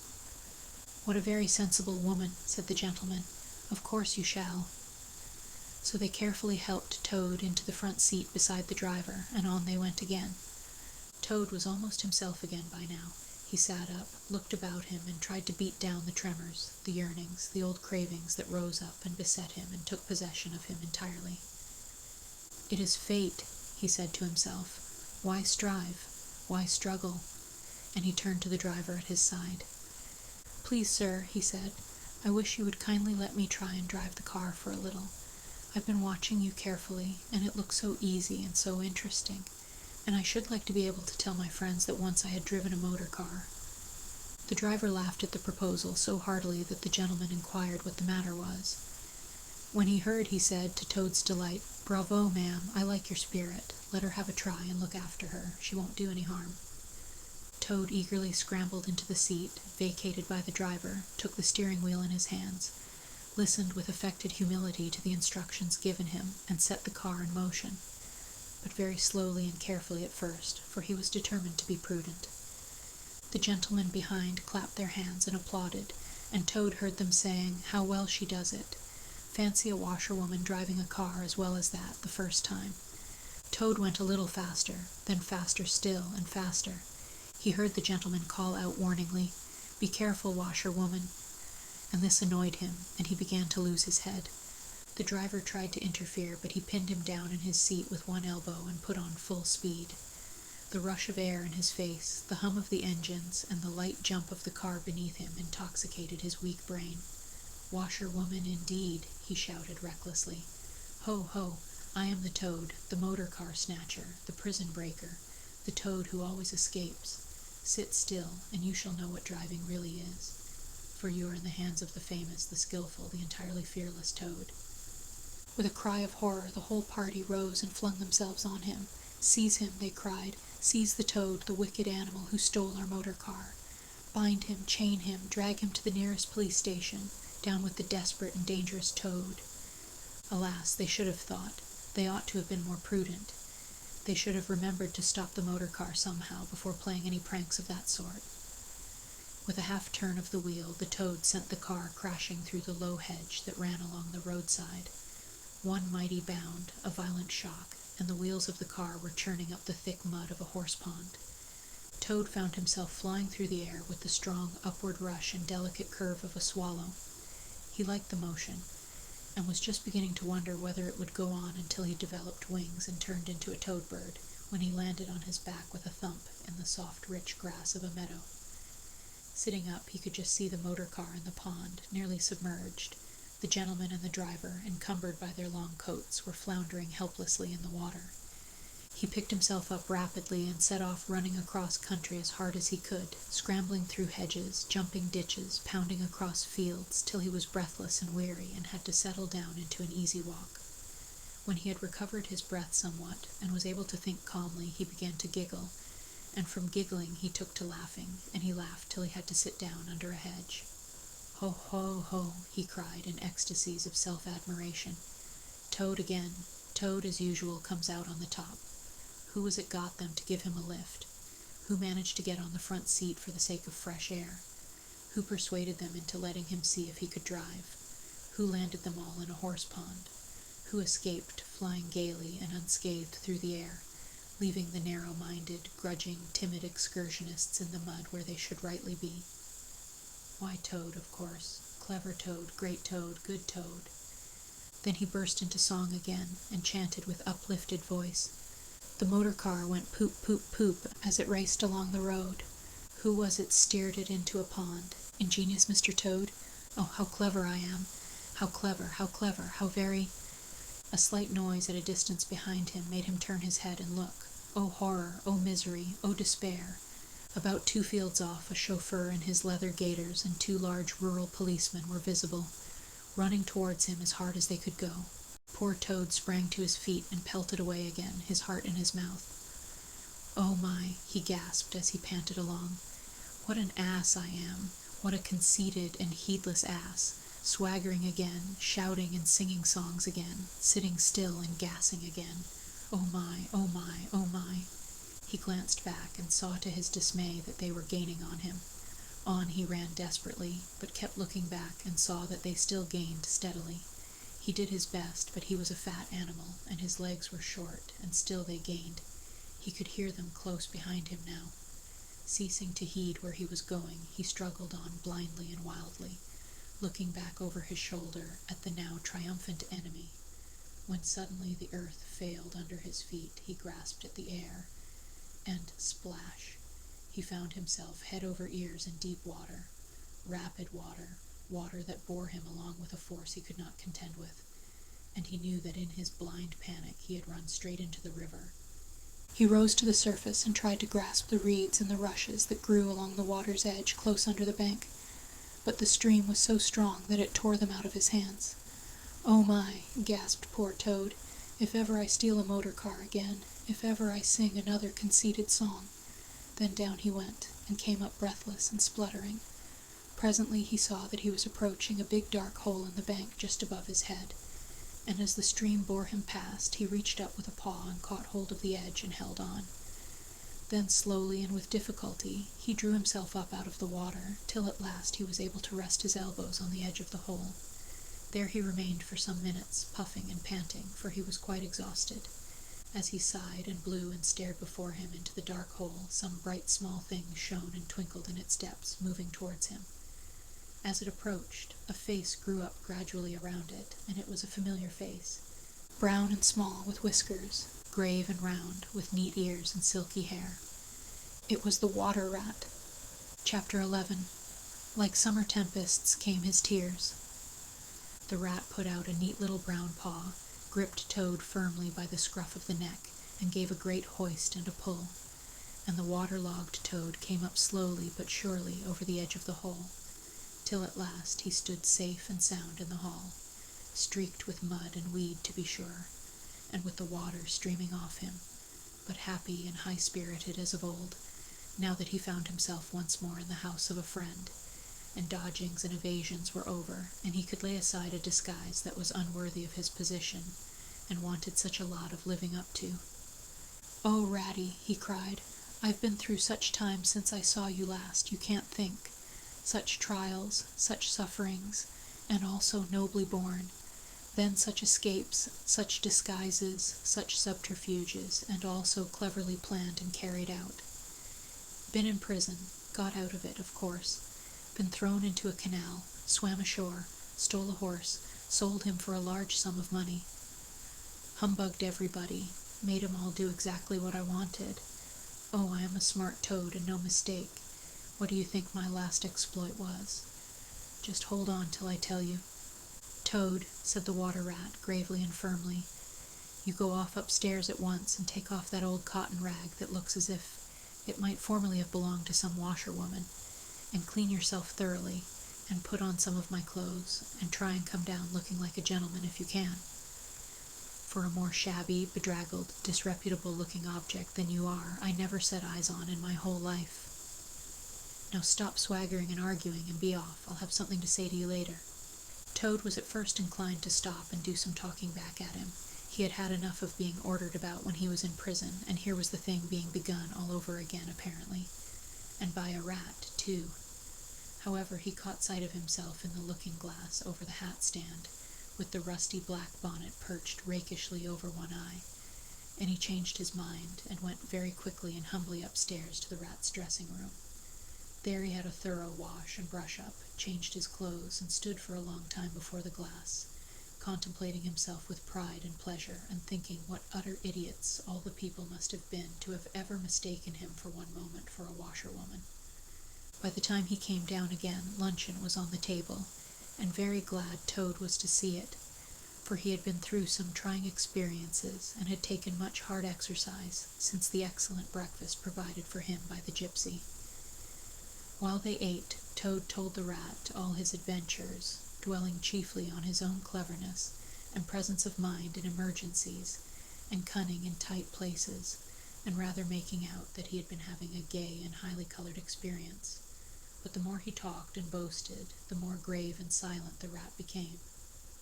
When at last Toad had talked himself to a standstill, there was silence for a while, and then the rat said, "Now, Toady, I don't want to give you pain after all you've been through already.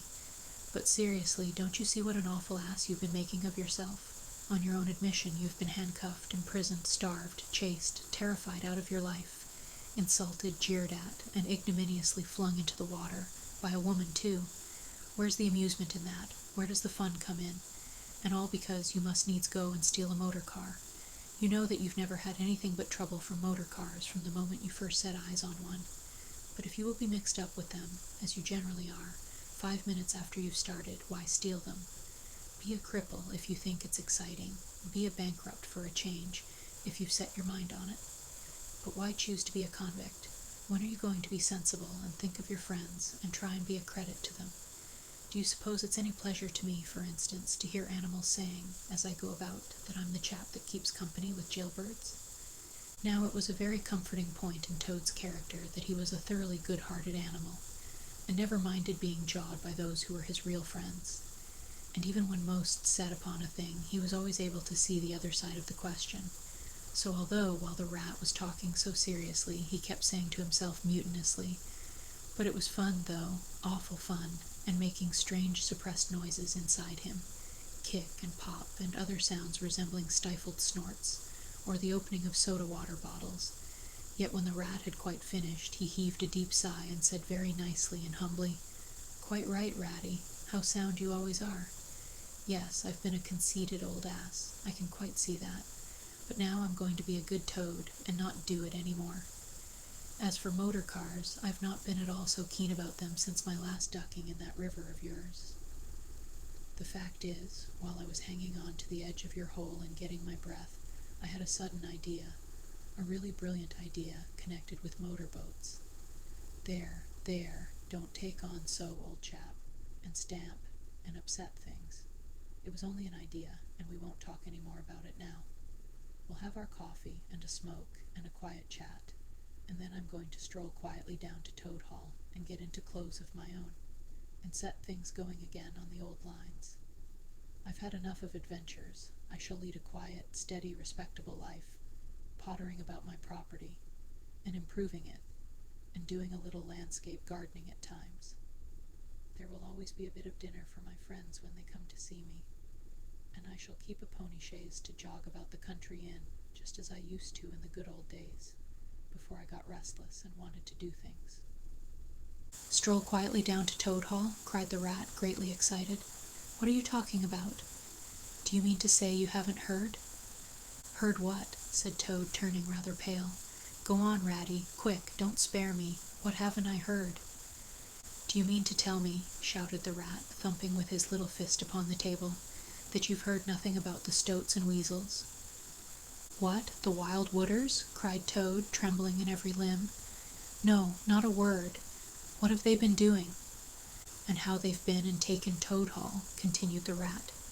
Toad leaned his elbows on the table and his chin on his paws, and a large tear welled up in each of his eyes, overflowed and splashed on the table, plop, plop. "Go on, Ratty," he murmured presently. "Tell me all. The worst is over. I am an animal again. I can bear it." "When you got into that trouble of yours," said the rat, slowly and impressively. "I mean, when you disappeared from society for a time, over that misunderstanding about a machine, you know." Toad merely nodded. "Well, it was a good deal talked about down here, naturally," continued the rat. "Not only along the riverside, but even in the wild wood, animals took sides, as always happens. The riverbankers stuck up for you, and said you had been infamously treated, and there was no justice to be had in the land nowadays. But the wild wood animals said hard things, and served you right, and it was time this sort of thing was stopped. And they got very cocky, and went about saying you were done for this time. You would never come back again, never, never." Toad nodded once more, keeping silence. "That's the sort of little beasts they are," the rat went on. But Mole and Badger, they stuck out through thick and thin that you would come back again soon somehow. They didn't know exactly how, but somehow. Toad began to sit up in his chair again and to smirk a little. They argued from history, continued the rat. They said that no criminal laws had ever been known to prevail against cheek and plausibility such as yours, combined with the power of a long purse. So they arranged to move their things into Toad Hall, and sleep there, and keep it aired, and have it all ready for you when you turned up.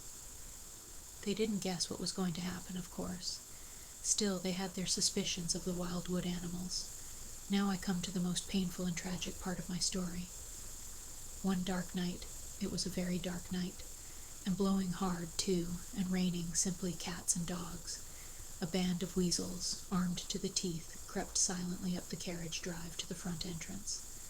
Simultaneously, a body of desperate ferrets, advancing through the kitchen garden, possessed themselves of the backyard and offices, while a company of skirmishing stoats who stuck at nothing occupied the conservatory and the billiard room, and held the French windows opening onto the lawn. The Mole and the Badger were sitting by the fire in the smoking room, telling stories and suspecting nothing, for it wasn't a night for any animals to be out in, when those bloodthirsty villains broke down the doors and rushed in upon them from every side. They made the best fight they could, but what was the good? They were unarmed and taken by surprise, and what can two animals do against hundreds? They took and beat them severely with sticks, those two poor faithful creatures, and turned them out into the cold and the wet, with many insulting and uncalled-for remarks. Here the unfeeling Toad broke into a snigger, and then pulled himself together and tried to look particularly solemn. And the wild wooders have been living in Toad Hall ever since, continued the rat, and going on simply anyhow, lying in bed half the day, and breakfast at all hours, and the place in such a mess, I'm told, it's not fit to be seen. Eating your grub, and drinking your drink, and making bad jokes about you, and singing vulgar songs, about prisons and magistrates, and policemen, horrid personal songs, with no humor in them. And they're telling the tradespeople and everybody that they've come to stay for good. Oh, have they? Said Toad, getting up and seizing a stick. I'll jolly soon see about that. It's no good, Toad, called the rat after him. You'd better come back and sit down. You'll only get into trouble. But the Toad was off, and there was no holding him. He marched rapidly down the road, his stick over his shoulder, fuming and muttering to himself in his anger, till he got near his front gate, when suddenly there popped up from behind the palings a long yellow ferret with a gun. Who comes there? Said the ferret sharply. Stuff and nonsense, said Toad very angrily. What do you mean by talking like that to me? Come out of that at once, or I'll...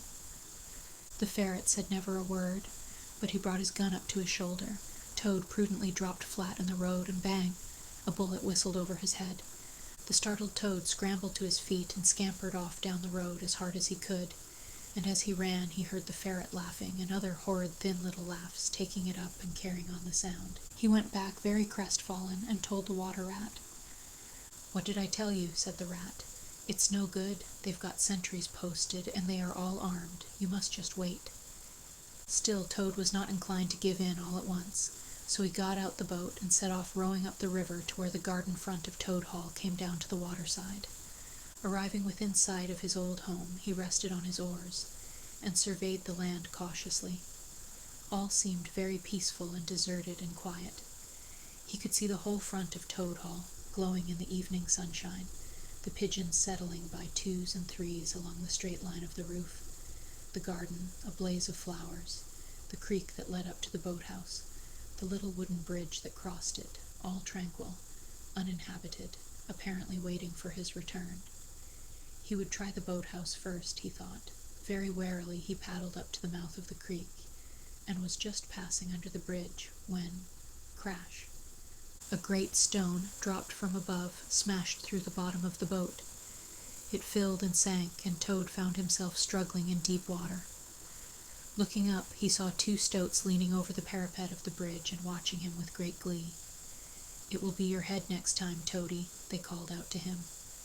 The indignant Toad swam to shore, while the stoats laughed and laughed, supporting each other, and laughed again, till they nearly had two fits, that is, one fit each, of course. The toad retraced his weary way on foot and related his disappointing experiences to the water rat once more. "Well, what did I tell you?" said the rat very crossly. "And now, look here, see what you've been and done. Lost me my boat that I was so fond of, that's what you've done, and simply ruined that nice suit of clothes that I lent you. Really, Toad, of all the trying animals, I wonder you managed to keep any friends at all." The toad saw at once how wrongly and foolishly he had acted. He admitted his errors and wrong-headedness and made a full apology to Rat for losing his boat and spoiling his clothes. And he wound up by saying, with that frank self-surrender which always disarmed his friend's criticism and won them back to his side, "Ratty, I see that I have been a headstrong and a willful toad. Henceforth, believe me, I will be humble and submissive, and will take no action without your kind advice and full approval." "If that is really so," said the good-natured rat, already appeased, "then my advice to you is, considering the lateness of the hour, to sit down and have your supper, which will be on the table in a minute, and be very patient, for I am convinced that we can do nothing until we have seen the mole and the badger, and heard their latest news, and held conference and taken their advice in this difficult matter." "Oh, yes, of course, the mole and the badger," said Toad lightly. "What's become of them, the dear fellows? I'd forgotten all about them." "Well, may you ask?" said the rat reproachfully. "While you were riding about the country in expensive motor cars, and galloping proudly on blood horses, and breakfasting on the fat of the land, those two poor devoted animals have been camping out in the open, in every sort of weather, living very rough by day and lying very hard by night, watching over your house, patrolling your boundaries, keeping a constant eye on the stoats and the weasels, scheming and planning and contriving how to get your property back for you. You don't deserve to have such true and loyal friends, Toad. You don't, really. Some day when it's too late, you'll be sorry you didn't value them more while you had them." "I'm an ungrateful beast, I know," sobbed Toad, shedding bitter tears. "Let me go out and find them, out into the cold, dark night, and share their hardships, and try and prove by— Hold on a bit. Surely I heard the chink of dishes on a tray. Supper's here at last, hooray. Come on, Ratty." The rat remembered that poor Toad had been on prison fare for a considerable time, and that large allowances had therefore to be made. He followed him to the table accordingly, and hospitably encouraged him in his gallant efforts to make up for past privations. They had just finished their meal and resumed their armchairs when there came a heavy knock at the door. Toad was nervous, but the rat, nodding mysteriously at him, went straight up to the door and opened it, and in walked Mr. Badger. He had all the appearance of one who, for some nights, had been kept away from home, and all its little comforts and conveniences. His shoes were covered with mud, and he was looking very rough and tousled, but then he had never been a very smart man, the Badger, at the best of times. He came solemnly up to Toad, shook him by the paw, and said, "Welcome home, Toad. Alas, what am I saying? Home indeed. This is a poor homecoming. Unhappy Toad." Then he turned his back on him, sat down to the table, drew his chair up, and helped himself to a large slice of cold pie. Toad was quite alarmed at this very serious and portentous style of greeting, but the rat whispered to him, "Never mind, don't take any notice, and don't say anything to him just yet. He's always rather low and despondent when he's wanting his victuals. In half an hour's time he'll be quite a different animal." So they waited in silence, and presently there came another and a lighter knock. The rat, with a nod to Toad, went to the door and ushered in the mole, very shabby and unwashed, with bits of hay and straw sticking in his fur. "Hooray, here's old Toad," cried the mole, his face beaming. "Fancy having you back again." And he began to dance round him. "We never dreamt you would turn up so soon. Why, you must have managed to escape, you clever, ingenious, intelligent Toad." The rat, alarmed, pulled him by the elbow, but it was too late. Toad was puffing and swelling already. "Clever? Oh, no," he said. "I'm not really clever, according to my friends. I've only broken out of the strongest prison in England, that's all, and captured a railway train and escaped on it, that's all, and disguised myself and gone about the country humbugging everybody, that's all. Oh, no, I'm a stupid ass, I am. I'll tell you one or two of my little adventures, Mole, and you shall judge for yourself." "Well, well," said the mole, moving towards the supper table. "Supposing you talk while I eat, not a bite since breakfast. Oh my, oh my. and he sat down and helped himself liberally to cold beef and pickles. Toad straddled on the hearthrug, thrust his paw into his trouser pocket, and pulled out a handful of silver. "Look at that," he cried, displaying it. "That's not so bad, is it, for a few minutes' work? And how do you think I done it, Mole?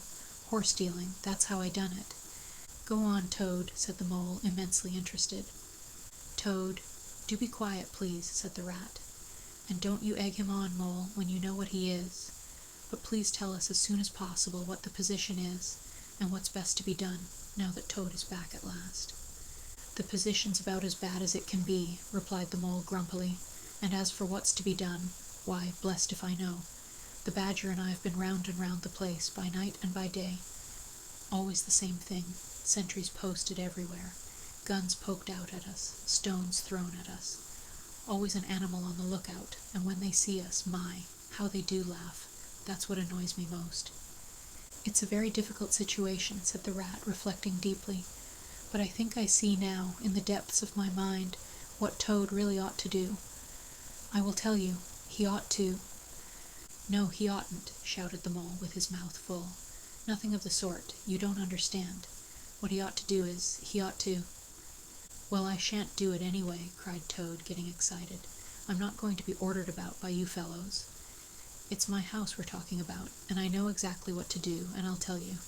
I'm going to—" By this time they were all three talking at once, at the top of their voices, and the noise was simply deafening, when a thin, dry voice made itself heard, saying, "Be quiet at once, all of you," and instantly everyone was silent.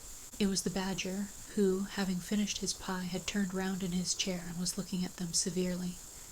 When he saw that he had secured their attention, and that they were evidently waiting for him to address them, he turned back to the table again and reached out for the cheese, and so great was the respect commanded by the solid qualities of that admirable animal, that not another word was uttered until he had quite finished his repast and brushed the crumbs from his knees. The Toad fidgeted a good deal, but the Rat held him firmly down. When the Badger had quite done, he got up from his seat and stood before the fireplace, reflecting deeply. At last he spoke. "Toad," he said severely, "you bad, troublesome little animal, aren't you ashamed of yourself? What do you think your father, my old friend, would have said if he had been here tonight and had known of all your goings-on?" Toad, who was on the sofa by this time, with his legs up, rolled over on his face, shaken by sobs of contrition. "There, there," went on the Badger more kindly. "Never mind, stop crying. We're going to let bygones be bygones, and try and turn over a new leaf. But what the Mole says is quite true. The stoats are on guard at every point, and they make the best sentinels in the world. It's quite useless to think of attacking the place. They're too strong for us." "Then it's all over," sobbed the Toad, crying into the sofa cushions. "I shall go and enlist for a soldier, and never see my dear Toad Hall any more." "Come, cheer up, Toady," said the Badger. "There are more ways of getting back a place than taking it by storm. I haven't said my last word yet. Now I'm going to tell you a great secret." Toad sat up slowly and dried his eyes. Secrets had an immense attraction for him because he never could keep one, and he enjoyed the sort of unhallowed thrill he experienced when he went and told another animal, after having faithfully promised not to. "There is an underground passage," said the Badger impressively, "that leads from the riverbank, quite near here, right up into the middle of Toad Hall." "Oh, nonsense, Badger," said Toad rather airily. "You've been listening to some of the yarns they spin in the public houses about here. I know every inch of Toad Hall, inside and out. Nothing of the sort, I do assure you." "My young friend," said the Badger, with great severity, "your father, who was a worthy animal, a lot worthier than some others I know, was a particular friend of mine, and told me a great deal he wouldn't have dreamt of telling you. He discovered that passage. He didn't make it, of course. That was done hundreds of years before he ever came to live there, and he repaired it and cleaned it out, because he thought it might come in useful some day, in case of trouble or danger, and he showed it to me. 'Don't let my son know about it,' he said. 'He's a good boy, but very light and volatile in character, and simply cannot hold his tongue. If he's ever in a real fix, and it would be of use to him, you may tell him about the secret passage, but not before.' The other animals looked hard at Toad to see how he would take it. Toad was inclined to be sulky at first, but he brightened up immediately. like the good fellow he was. "Well, well," he said, "perhaps I am a bit of a talker. A popular fellow such as I am, my friends get round me, we chaff, we sparkle, we tell witty stories, and somehow my tongue gets wagging. I have the gift of conversation. I've been told I ought to have a salon, whatever that may be. Never mind. Go on, Badger. How's this passage of yours going to help us?" "I've found out a thing or two lately," continued the Badger. "I got Otter to disguise himself as a sweep and call at the back door with brushes over his shoulder, asking for a job. There's going to be a big banquet tomorrow night. It's somebody's birthday, the Chief Weasel's, I believe, and all the weasels will be gathered together in the dining hall, eating and drinking and laughing and carrying on, suspecting nothing. No guns, no swords, no sticks, no arms of any sort whatever." "But the sentinels will be posted as usual," remarked the Rat. "Exactly," said the Badger. "That is my point. The weasels will trust entirely to their excellent sentinels, and that is where the passage comes in. That very useful tunnel leads right up under the butler's pantry next to the dining hall." "Aha, that squeaky board in the butler's pantry," said Toad. "Now I understand it." "We shall creep out quietly into the butler's pantry," cried the Mole. "With our pistols and swords and sticks," shouted the Rat. "And rush in upon them," said the Badger. "And whack 'em, and whack 'em, and whack 'em," cried the Toad in ecstasy, running round and round the room and jumping over the chairs. "Very well, then," said the Badger, resuming his usual dry manner.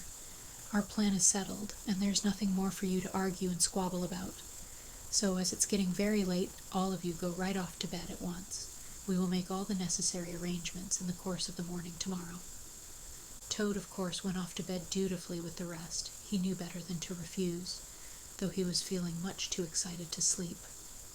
But he had had a long day, with many events crowded into it, and sheets and blankets were very friendly and comforting things, after plain straw and not too much of it, spread on the stone floor of a draughty cell, and his head had not been many seconds on his pillow before he was snoring happily.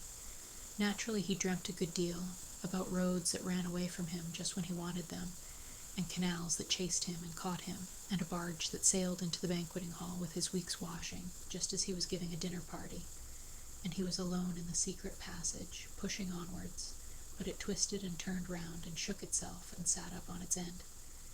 Yet somehow, at the last, he found himself back in Toad Hall, safe and triumphant, with all his friends gathered round about him, earnestly assuring him that he really was a clever toad. He slept till a late hour next morning, and by the time he got down he found that the other animals had finished their breakfast some time before. The Mole had slipped off somewhere by himself, without telling anyone where he was going to. The Badger sat in the armchair, reading the paper, and not concerning himself in the slightest about what was going to happen that very evening. The Rat, on the other hand, was running round the room busily with his arms full of weapons of every kind, distributing them in 4 little heaps on the floor, and saying excitedly under his breath as he ran, "Here's a sword for the Rat, here's a sword for the Mole, here's a sword for the Toad, here's a sword for the Badger, here's a pistol for the Rat, here's a pistol for the Mole, here's a pistol for the Toad, here's a pistol for the Badger," and so on in a regular rhythmical way, while the 4 little heaps gradually grew and grew. "That's all very well, Rat," said the Badger presently, looking at the busy little animal over the edge of his newspaper. "I'm not blaming you, but just let us once get past the stoats with those detestable guns of theirs, and I assure you we shan't want any swords or pistols. We 4, with our sticks, once we're inside the dining hall, why, we shall clear the floor of all the lot of them in 5 minutes. I'd have done the whole thing by myself, only I didn't want to deprive you fellows of the fun." "It's as well to be on the safe side," said the Rat reflectively, polishing a pistol barrel on his sleeve and looking along it. The Toad, having finished his breakfast, picked up a stout stick and swung it vigorously, belaboring imaginary animals. "I'll learn 'em to steal my house," he cried. "I'll learn 'em, I'll learn 'em." "Don't say learn 'em, Toad," said the Rat, greatly shocked. "It's not good English." "What are you always nagging at Toad for?" inquired the Badger, rather peevishly. "What's the matter with his English? It's the same what I use myself, and if it's good enough for me, it ought to be good enough for you." "I'm very sorry," said the Rat humbly. "Only I think it ought to be teach 'em, not learn 'em." "But we don't want to teach 'em," replied the Badger. We want to learn 'em, learn 'em, learn 'em. And what's more, we're going to do it too." "Oh, very well, have it your own way," said the rat. He was getting rather muddled about it himself, and presently he retired into a corner, where he could be heard muttering, "Learn 'em, teach 'em, learn 'em," till the badger told him rather sharply to leave off. Presently the mole came tumbling into the room, evidently very pleased with himself. "I've been having such fun," he began at once. "I've been getting a rise out of the stoats." "I hope you've been very careful, Mole," said the rat anxiously. "I should hope so, too," said the mole confidently. "I got the idea when I went into the kitchen to see about Toad's breakfast being kept hot for him. I found that old washerwoman dress that he came home in yesterday, hanging on a towel horse before the fire. So I put it on, and the bonnet as well, and the shawl, and off I went to Toad Hall, as bold as you please. The sentries were on the lookout, of course, with their guns and their 'who comes there?' and all the rest of their nonsense. 'Good morning, gentlemen,' says I, very respectful. 'Want any washing done today?' They looked at me very proud and stiff and haughty and said, 'Go away, washerwoman. We don't do any washing on duty.' 'Or any other time,' says I. Ho, ho, ho, wasn't I funny, Toad?" "Poor frivolous animal," said Toad very loftily. The fact is, he felt exceedingly jealous of Mole for what he had just done. It was exactly what he would have liked to have done himself, if only he had thought of it first, and hadn't gone and overslept himself. "Some of the stoats turned quite pink," continued the Mole, "and the sergeant in charge, he said to me, very short, he said, 'Now run away, my good woman, run away. Don't keep my men idling and talking on their posts.' 'Run away,' says I. 'It won't be me that'll be running away in a very short time from now.'" "Oh, Moley, how could you?" said the rat, dismayed. The badger laid down his paper. "I could see them pricking up their ears and looking at each other," went on the mole, "and the sergeant said to them, 'Never mind her, she doesn't know what she's talking about.'" "Oh, don't I?" said I. "Well, let me tell you this. My daughter, she washes for Mr. Badger, and that'll show you whether I know what I'm talking about, and you'll know pretty soon, too. 100 bloodthirsty badgers, armed with rifles, are going to attack Toad Hall this very night, by way of the paddock. 6 boatloads of rats, with pistols and cutlasses, will come up the river and effect a landing in the garden, while a picked body of toads, known at the diehards, or the death or glory toads, will storm the orchard and carry everything before them, yelling for vengeance. There won't be much left of you to wash by the time they've done with you, unless you clear out while you have the chance.' Then I ran away, and when I was out of sight I hid, and presently I came creeping back along the ditch and took a peep at them through the hedge. They were all as nervous and flustered as could be, running all ways at once, and falling over each other, and everyone giving orders to everybody else and not listening. And the sergeant kept sending off parties of stoats to distant parts of the grounds, and then sending other fellows to fetch him back again. And I heard them saying to each other, 'That's just like the weasels. They're to stop comfortably in the banqueting hall and have feasting and toasts and songs and all sorts of fun, while we must stay on guard in the cold and the dark, and in the end be cut to pieces by bloodthirsty badgers.'" "Oh, you silly ass, Mole," cried Toad. "You've been and spoilt everything." "Mole," said the badger in his dry, quiet way, "I perceive you have more sense in your little finger than some other animals have in the whole of their fat bodies. You have managed excellently, and I begin to have great hopes of you. Good mole, clever mole." The toad was simply wild with jealousy, more especially as he couldn't make out for the life of him what the mole had done that was so particularly clever. But fortunately for him, before he could show temper or expose himself to the badger's sarcasm, the bell rang for luncheon. It was a simple but sustaining meal: bacon and broad beans and a macaroni pudding. And when they had quite done, the badger settled himself into an armchair and said, "Well, we've got our work cut out for us tonight, and it will probably be pretty late before we're quite through with it. So I'm just going to take 40 winks while I can." And he drew a handkerchief over his face and was soon snoring. The anxious and laborious rat at once resumed his preparations, and started running between his 4 little heaps, muttering, "Here's a belt for the rat. Here's a belt for the mole. Here's a belt for the toad. Here's a belt for the badger," and so on, with every fresh accoutrement he produced, to which there seemed really no end. So the mole drew his arm through Toad's, led him out into the open air, shoved him into a wicker chair, and made him tell him all his adventures from beginning to end, which Toad was only too willing to do.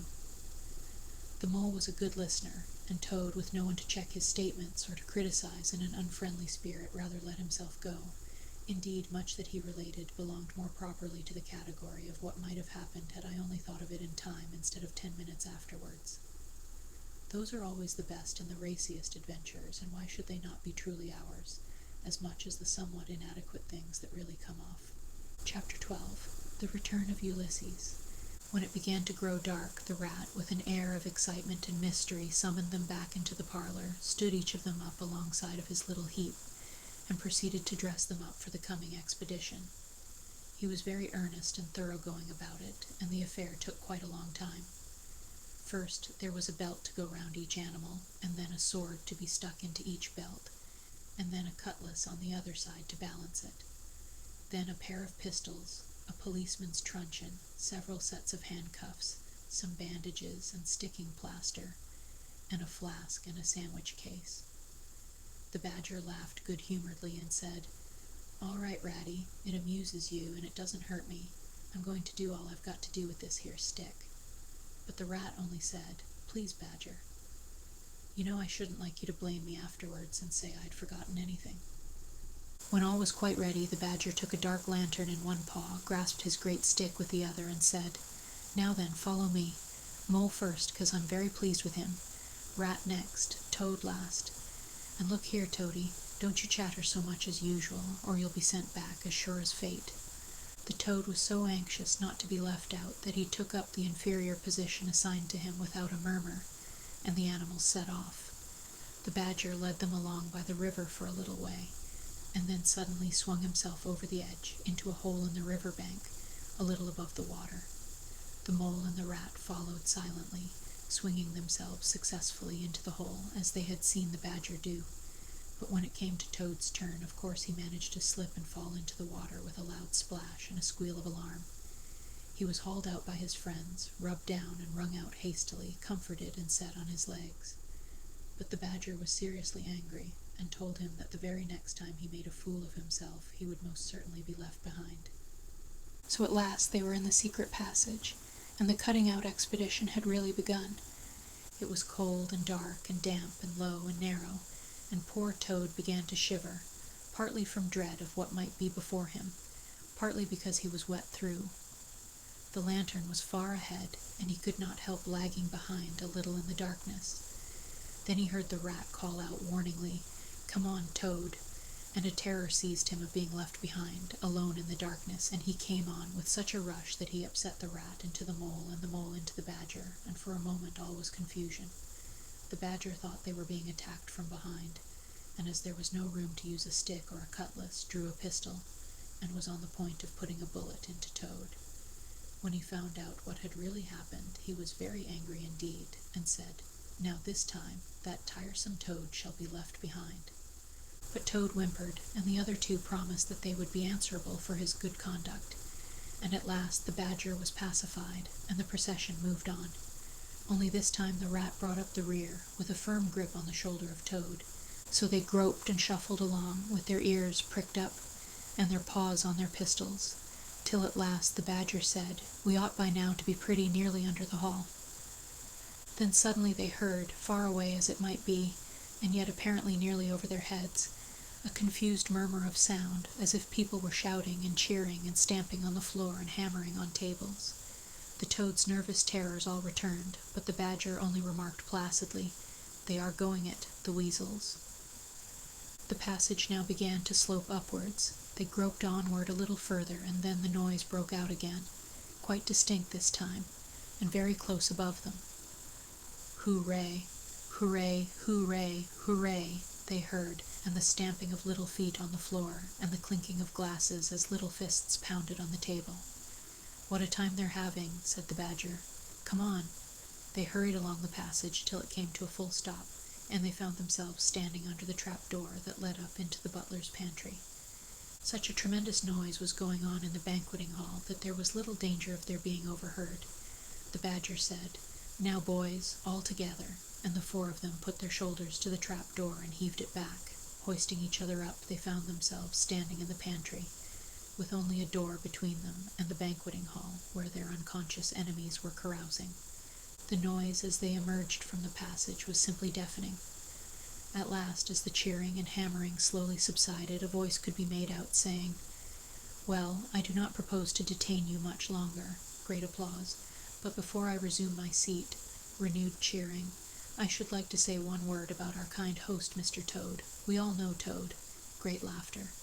"Good Toad, modest Toad, honest Toad," shrieks of merriment. "Only just let me get at him," muttered Toad, grinding his teeth. "Hold hard a minute," said the Badger, restraining him with difficulty. "Get ready, all of you." "Let me sing you a little song," went on the voice, "which I have composed on the subject of Toad." Prolonged applause. Then the Chief Weasel, for it was, he began in a high, squeaky voice. "Toad he went a-pleasuring, gaily down the street." The Badger drew himself up, took a firm grip of his stick with both paws, glanced round at his comrades, and cried, "The hour is come, follow me," and flung the door open wide. My, what a squealing and a squeaking and a screeching filled the air. Well might the terrified weasels dive under the tables and spring madly up at the windows. Well might the ferrets rush wildly for the fireplace and get hopelessly jammed in the chimney. Well might tables and chairs be upset, and glass and china be sent crashing on the floor, in the panic of that terrible moment, when the four heroes strode wrathfully into the room. The mighty Badger, his whiskers bristling, his great cudgel whistling through the air, Mole, black and grim, brandishing his stick and shouting his awful war cry, a mole, rat, desperate and determined, his belt bulging with weapons of every age and every variety.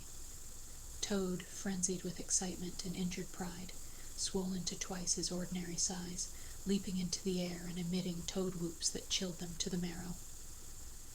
"Toad he went a-pleasuring," he yelled.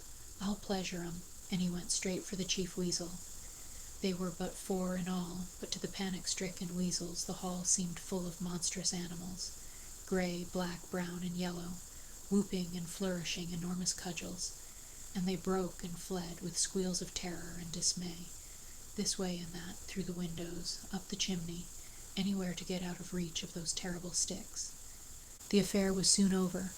Up and down the whole length of the hall strode the four friends, whacking with their sticks at every head that showed itself, and in 5 minutes the room was cleared. Through the broken windows the shrieks of terrified weasels escaping across the lawn were borne faintly to their ears. On the floor lay prostrate some dozen or so of the enemy, on whom the Mole was busily engaged in fitting handcuffs. The Badger, resting from his labors, leant on his stick and wiped his honest brow. "Mole," he said, "you're the best of fellows.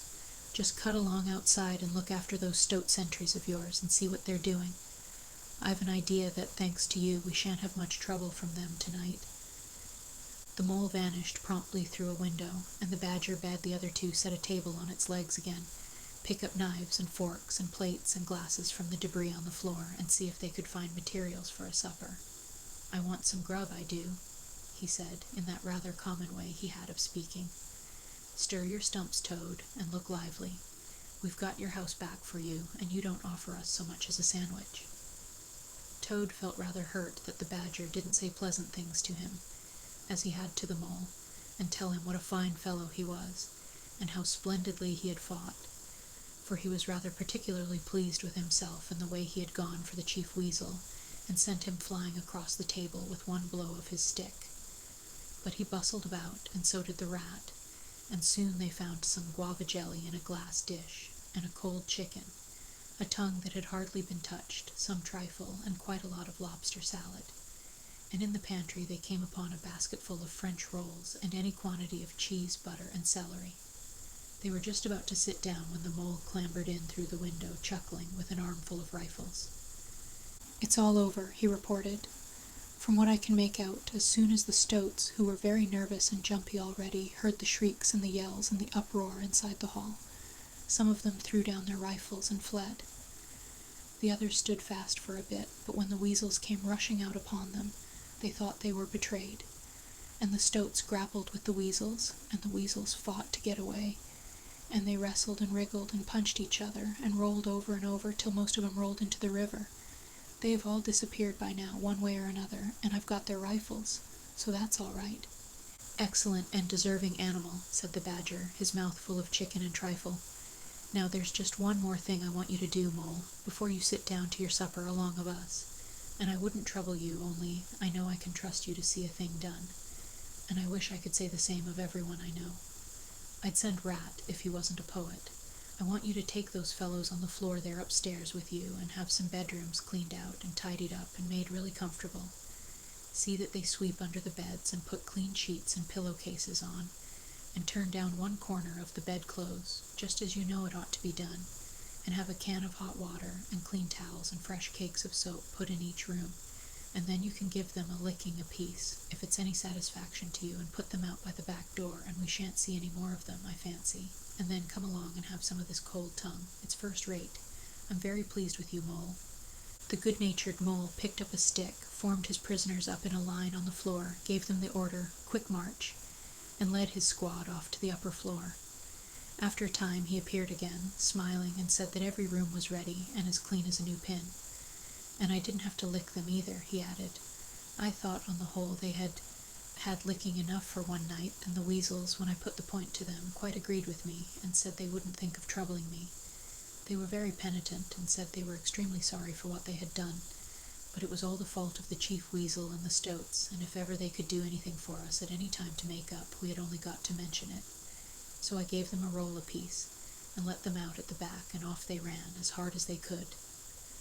Then the Mole pulled his chair up to the table and pitched into the cold tongue, and Toad, like the gentleman he was, put all his jealousy from him and said heartily, "Thank you kindly, dear Mole, for all your pains and trouble tonight, and especially for your cleverness this morning."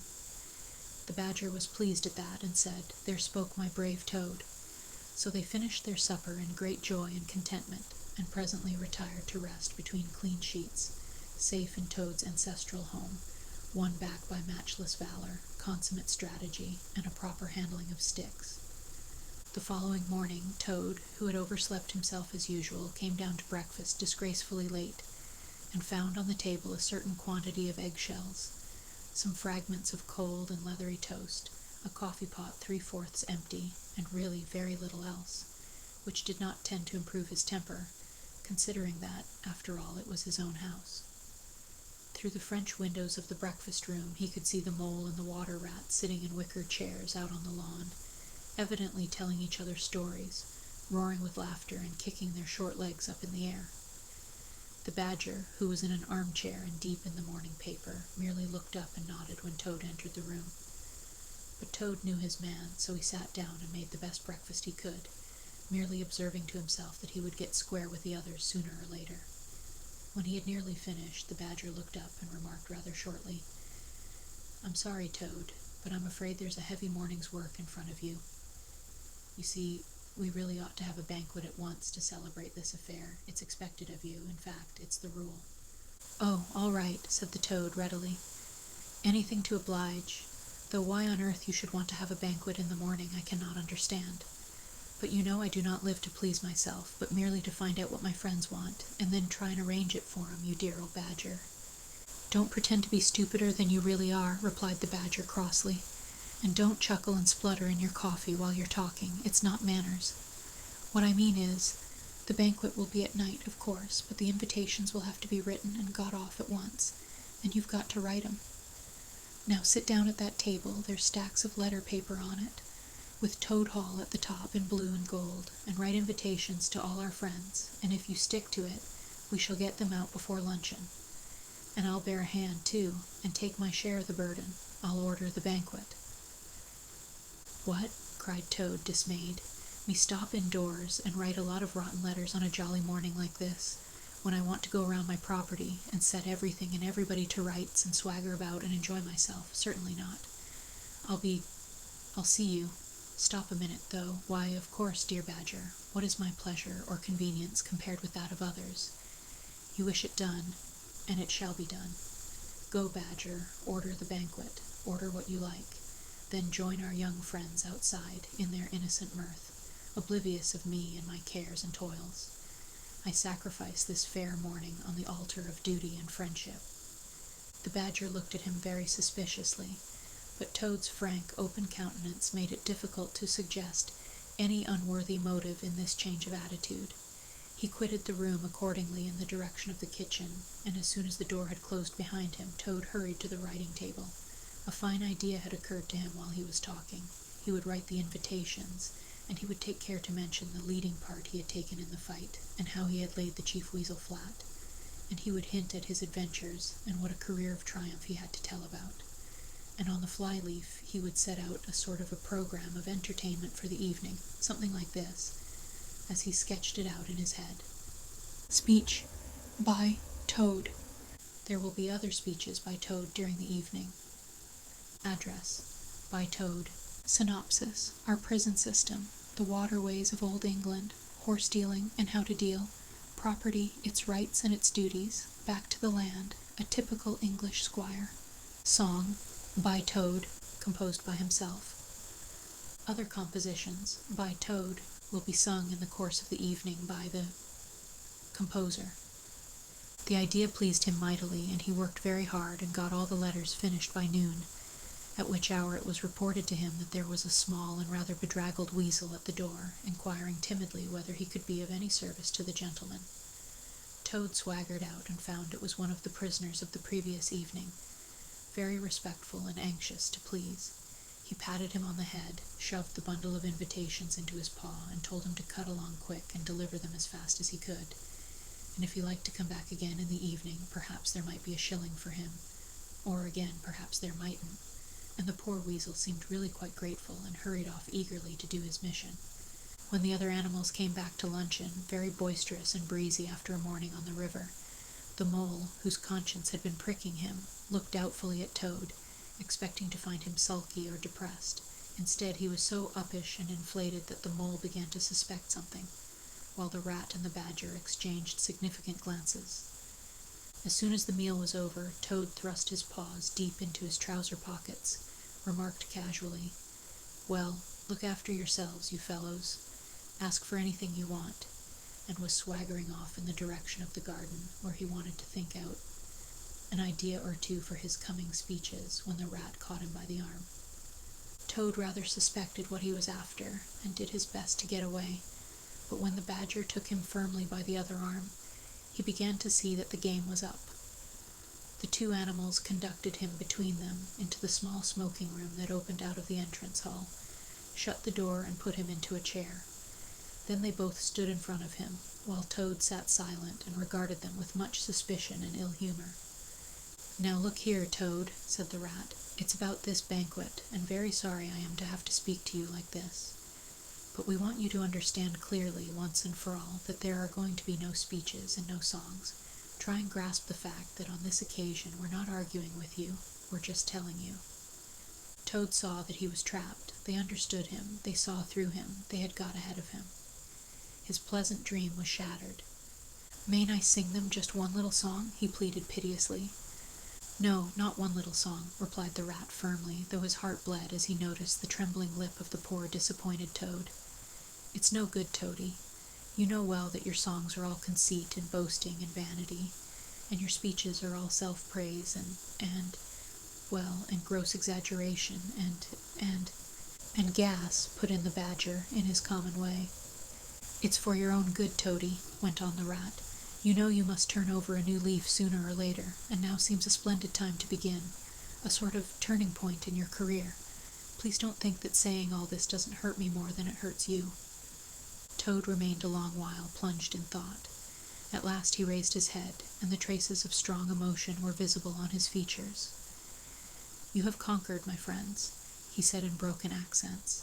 "It was, to be sure, but a small thing that I asked, merely leave to blossom and expand for yet one more evening, to let myself go and hear the tumultuous applause that always seems to me somehow to bring out my best qualities. However, you are right, I know, and I am wrong. Henceforth I will be a very different Toad. My friends, you shall never have occasion to blush for me again. But oh dear, this is a hard world." And pressing his handkerchief to his face, he left the room with faltering footsteps. "Badger," said the rat, "I feel like a brute. I wonder what you feel like." "Oh, I know," said the Badger gloomily. "But the thing had to be done. This good fellow has got to live here and hold his own and be respected. Would you have him a common laughing-stock, mocked and jeered at by stoats and weasels?" "Of course not," said the Rat. "And talking of weasels, it's lucky we came upon that little weasel, just as he was setting out with Toad's invitations. I suspected something from what you told me, and had a look at one or two. They were simply disgraceful. I confiscated the lot, and the good mole is now sitting in the blue boudoir, filling up plain, simple invitation cards." At last the hour for the banquet began to draw near, and Toad, who on leaving the others had retired to his bedroom, was still sitting there, melancholy and thoughtful. His brow resting on his paw, he pondered long and deeply. Gradually his countenance cleared, and he began to smile, long, slow smiles. Then he took to giggling in a shy, self-conscious manner.